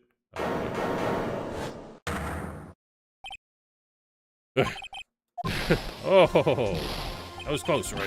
You almost had me. Sorry, but you have to do better than that. I refute your allegations. What do you mean you refute his allegations? See, that piece of cloth is illegal evidence. And now the book matters. What nonsense is this? Illegal evidence cannot be used to convict a suspect. Remember, Udgy? Earlier old Righto had concealed that piece of cloth. Then what's your excuse, Righto? You do have some conclusive evidence, don't you? Your Honor, I don't have any evidence I can present at this time. Well, that's true. The defense did refuse to present evidence. At that moment, that piece of cloth ceased to be legal evidence. That's not fair. Oh, you actually think you can best me in court? But the last laugh's on you, son.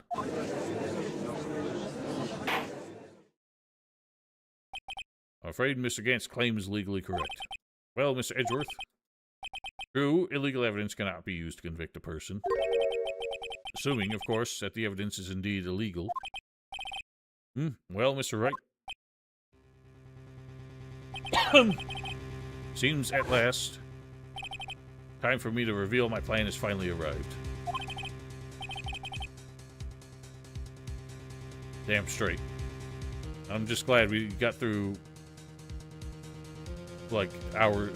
this hours-long trial without having to see the Maya possession. That is horrifying. So, right, do you admit to it? Do you purposely and illegally conceal this piece of cloth? I did not. I admit I refused to present it at one point. Aha! But the evidence is illegal. Objection! No, it isn't, Mr. Gant. Huh? It's not that I didn't present evidence then. It's that I couldn't. What do you mean you couldn't? There are certain procedures involved when presenting evidence. No, Archie, don't listen to his lies. He's nothing but a coward. Can't really believe. Objection! There's only one issue left to be resolved in this trial. Is the evidence legal or not? Very well. Let us settle this once and for all. Earlier, you refused to present evidence. If you can prove that your conduct was not in violation of the law, then do so now. I do it with the book. Damn it. Take that! My proof, Your Honor. Evidence law. What's this? I've done my homework too, Chief. Indeed, Emma Sky's fingerprints were on this piece of cloth. However, at that point in time, this was merely a piece of cloth, nothing more. See, it's written right here in this book, the second rule of evidence law. Yeah. Rule number 1, no evidence shall be shown without the police department approval. I found this piece of cloth inside the evidence... I found this evidence myself inside your safe. Goes without saying I did not have approval from the police department. Rule 2, unregistered evidence must be presented at trial must be relevant to case. And here's the crux of the matter. See, at the time, it was impossible for me to prove the relevance between the cloth and the SL9 incident. This has been true of any evidence we present in court. Like,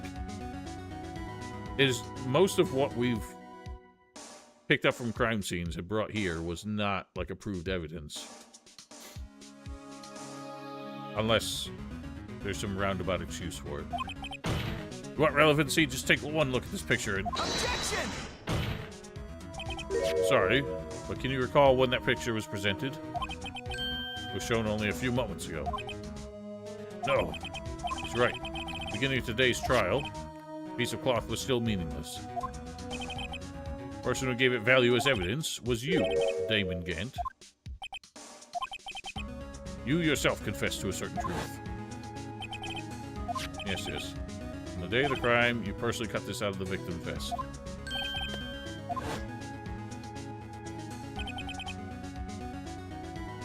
Okay. You're right, because the judge always insisted we prove that it's relevant, which, you know, we do by using it as evidence.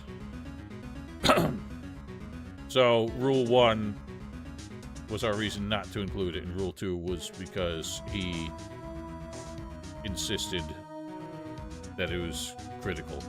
So he proved that it was relevant. It was then that you approved this cloth as conclusive evidence. Yes, you, the Chief of Police, personally approved this cloth. The only person who could have cut this from the victim's vest. The one who stood before Prosecutor Marshall in his final moments. In other words, the real murderer. And there's only one person who that could be. Damon Gant. The killer was you. Sniff.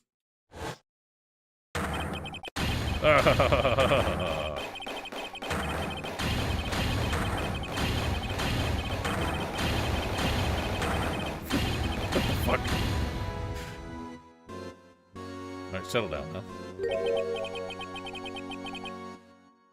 Yeah, I get it now. I got baited. I knew I should have gotten rid of him. That good-for-nothing scum. For 2 years he's been snooping around the department trying to get something on me. Crimes are being committed every day, yet he insisted on hounding me. Well, your crime was exactly petty. I wanted to reinvestigate this case. Recruited Angel Starr, then convinced Bruce Goodman. Detective Goodman? Yeah, that's right. The evidence is transferred, I'll lose my only case to find out the truth. Please, you've got to help me. Goodman turned him down, as he ought to. Still, Jake Marshall didn't know when to quit. He stole Goodman's ID card and tried to take the evidence. Goodman came to me that day. Wanted to file a lost item report. I went with him to the evidence room. And all of a sudden, he decided to speak out. What are you talking about, Goodman? Can you please reopen the investigation, Chief? Can't transfer the evidence out. There's too many questions left unanswered.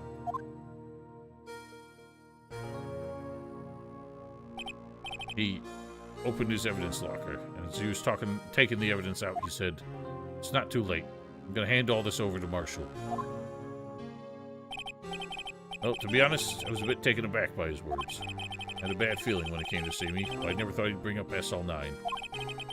When I saw it, a cursed knife.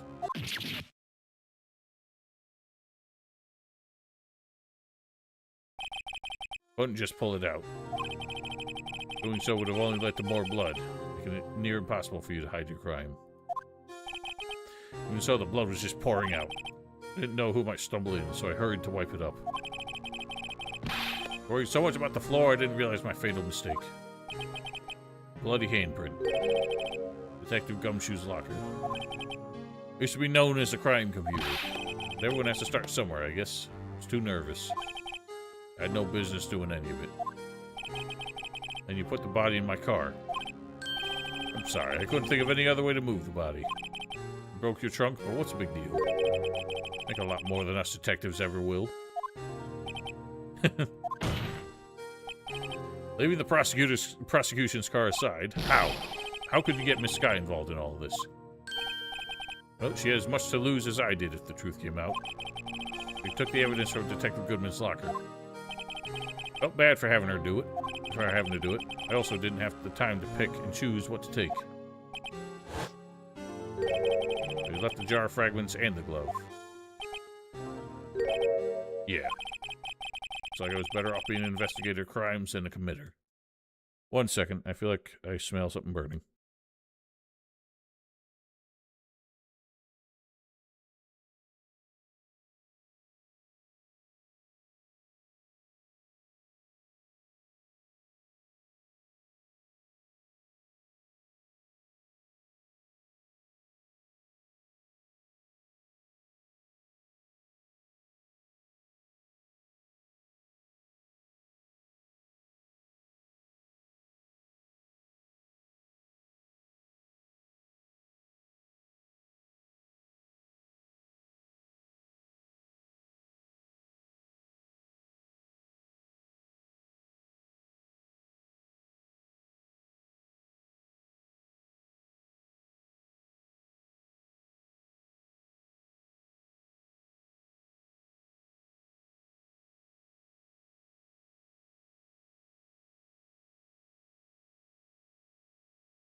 It did not burn, but it was getting close.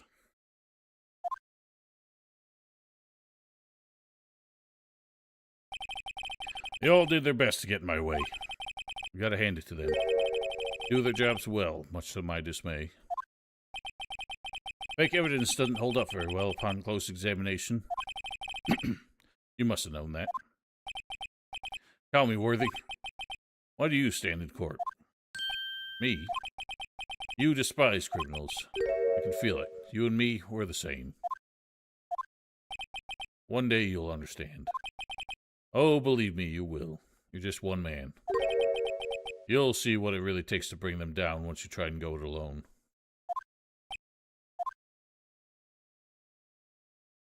You think you're deep. Oh, looks like it's time to say goodbye. Oh, Udgy. What? Looks like we'll have to cancel that lunch date. Sorry, old friend. Sorry too, Dame Gant. I knew you as you used to be long ago. You were once a fine investigator and an example to others on the force. I'm sorry to learn that you are no longer that person. Those days are gone now, Udgy. Thanks for all the memories, though. Don't worry, though. You'll be fine. Now you have Wright here. And Worthy. These two around, you can't go wrong. In fact, I can hear them already. Melodious sounds of a new beginning. With a raucous applause. There are two things I want you to understand. Yes? First, your sister never hurt anyone. Second, Damon Gant betrayed you from the very beginning. See, Miss Sky, you no longer have any reason to keep silent. You're right. When this trial is over, I'll tell everything. All that I've done these past 2 years. From the time I had Gant help me forge evidence up until today. So, seems all the questions raised in this trial have been answered. Sorry, Miss Sky. Couldn't get you out of all your trouble. My, what high standards you have for a rookie. I see why Mia thought so highly of you. Who knows? After a few years from now, you might just make it to the top. Oh, she finally smiled. I owe you my thanks, Mr. Wright. Miss Sky. And you too, Mr. Edgeworth. Suffered every bit as much as I have over these past few days. Believe me, I know how much of an ordeal it's been for you.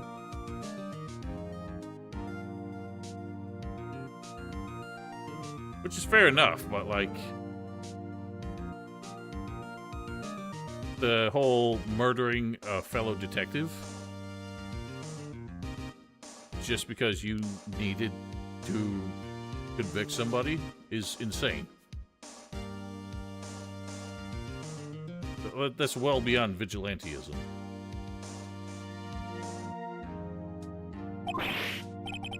It was nothing. I was worried the pressure might break you, and yet you rose above it all and guided Mr. Wright to victory. You've done well, Mr. Edgeworth. Stop it. I only did my job. In light of this case, seems a good self-examining is in order for all of us. Miss Sky, is your honor. You are innocent of murder. However, although the chief blackmailed you, the fact is you still acted as an accomplice.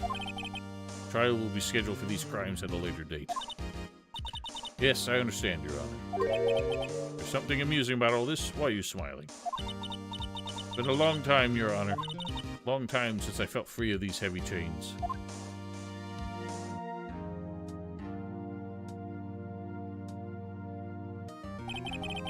This trial has gone on far too long already. Tell me about it. I was supposed to leave 2 hours ago. Regarding the charge of murder, this court finds the defendant, Miss Lana Sky, not guilty.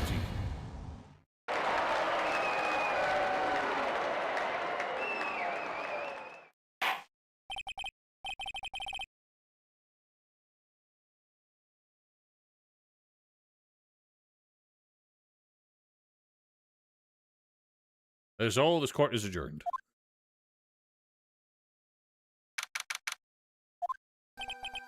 The long last is finally over. Blanc? Emma? Why the long face? I'm sorry your sister didn't get completely off the hook. At least she wasn't convicted for a murder she didn't commit.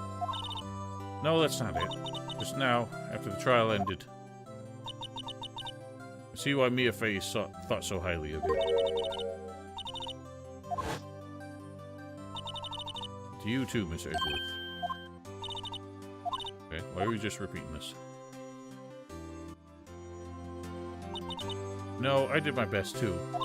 But Lana didn't say a single word to me. Oh boy.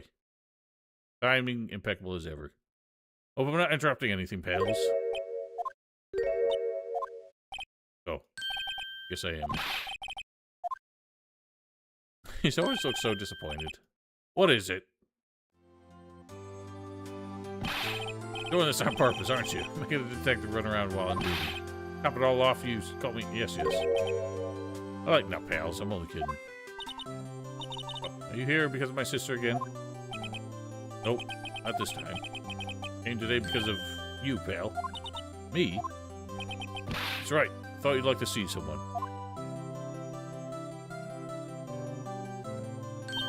Lana.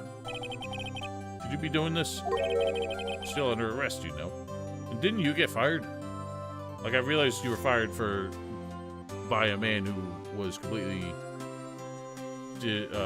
disgraced, but I still think that's official. Well, I won't tell if you won't. Emma, I owe you an apology. It's okay, sis. Don't worry about it. That day 2 years ago...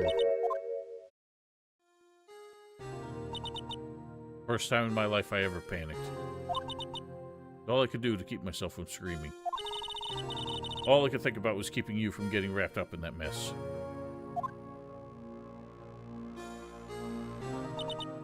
Sis, ask Gant to help me cover up the truth. Thought I was doing it for your sake.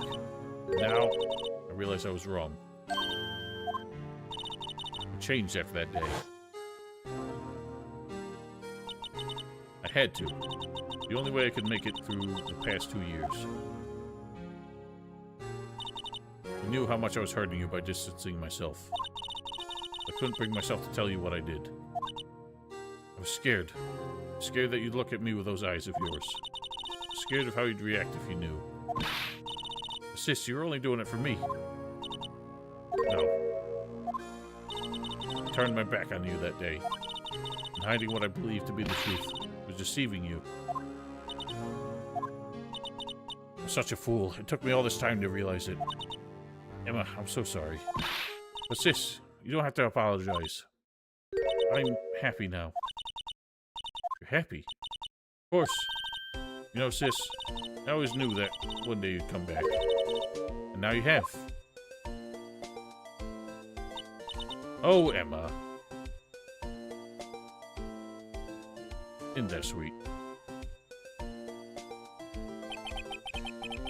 No one can change the past. The only thing we can do is strive to make up for our mistakes. Why must we make up for our mistakes, you ask? I didn't ask. Because in so doing, we can find the way back to our rightful path. It's from there that we can move on towards a brighter future. Is that a Mia quote? I feel like that's something she said. That's what I felt watching those two sisters make up. Mr. Wright, Mr. Gumshoe, me? Thank you both for all that you've done. Sure we'll meet again someday. Isn't that right, Edgeworth? Edgeworth? Stop hiding and come over here. Where was he hiding? I just came to say congratulations. Thank you. Thank you, Miss Edgeworth. Right. I'll be going now. So long. Miss Edgeworth, I hope you don't blame yourself for what happened. We were the ones who acted corruptly, not you. It's too late for me. No matter what anyone may say, I realize today that I can't correct my mistakes. Edgeworth? Not only that, but I don't even trust myself anymore. Chief Gant was right. You despise criminals. I can feel it. You and me, we're the same.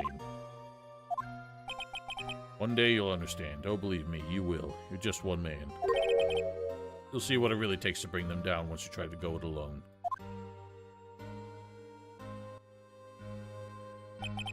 I do despise criminals.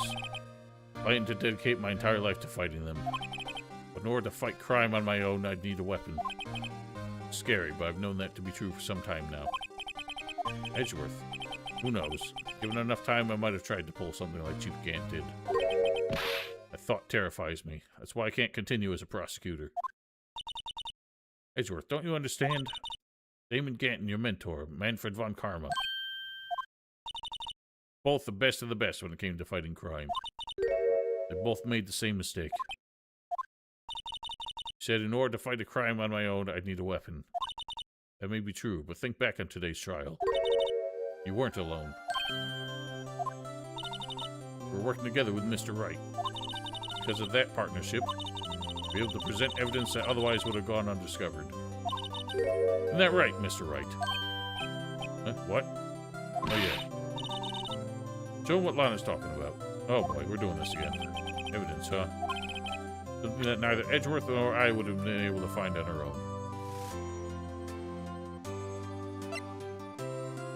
That we found together?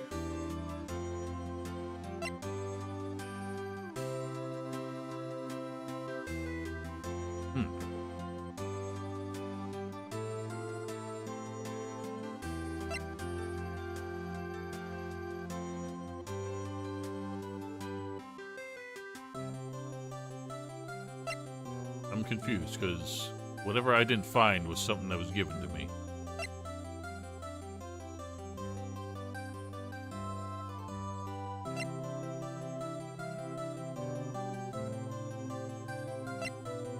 Is it? Why am I blanking then?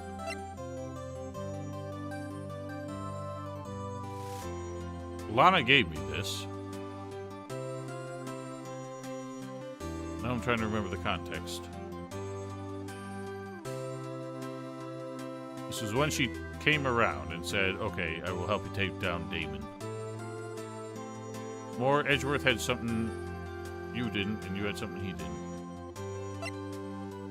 What?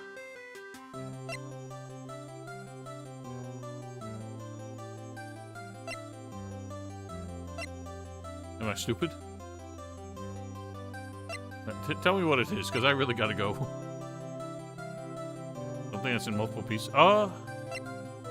This? No. Oh, this. Dur.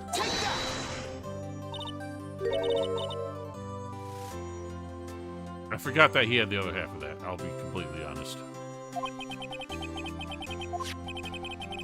You had one half of the evidence list, and I had the other. Art, we wouldn't have been able to completely restore Eva's picture. That didn't just happen by chance, Mr. Edgeworth. It's time for me to go. You'll excuse me. Still some loose ends that need wrapping up. I don't even remember what she needed, I'll be honest. Edgeworth, what would you do now? Well, whatever you do, just remember. And let what happened kill the prosecutor and you can let it help you grow. The end is up to you. I know. It seems I owe you my thanks too, right? What I face now is my problem. Edgeworth, I'll be waiting for you in court. Farewell. Better be going too. Okay, but I'll be by to visit soon. Seems we both have a lot to learn and catching up to do. Here, this is a little something for you. Nice. Scientific investigation. First book I ever bought. Study it well. Thanks, sis. I will. Isn't that nice? And so, another case came to a close. As for the sisters, I have faith. Faith that their lives have only just begun. No, none of those were capital offenses. As for me, I think it's time I started a new journey of my own. A journey to rediscover myself. I mean, they do look like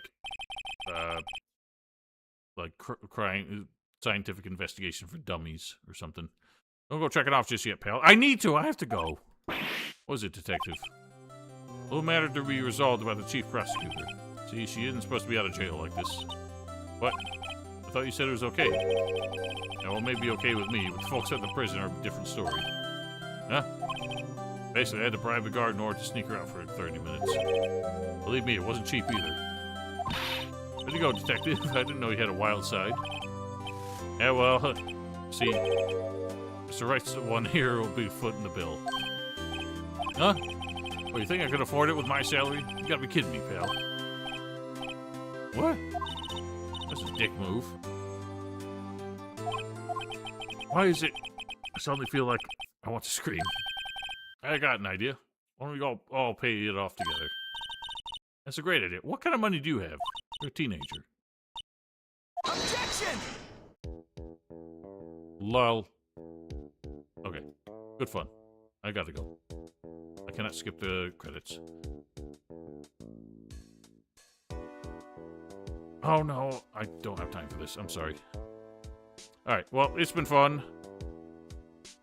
Oh, really? That's hilarious. DS version is... Any of the microphone gimmicks are so stupid. Anyway, I gotta go. I can't listen to this lady ramble. I guess next weekend, possibly, maybe, I will be starting the next one. So, till then, have yourselves a wonderful week. Stay safe, stay healthy, happy Easter, and goodbye.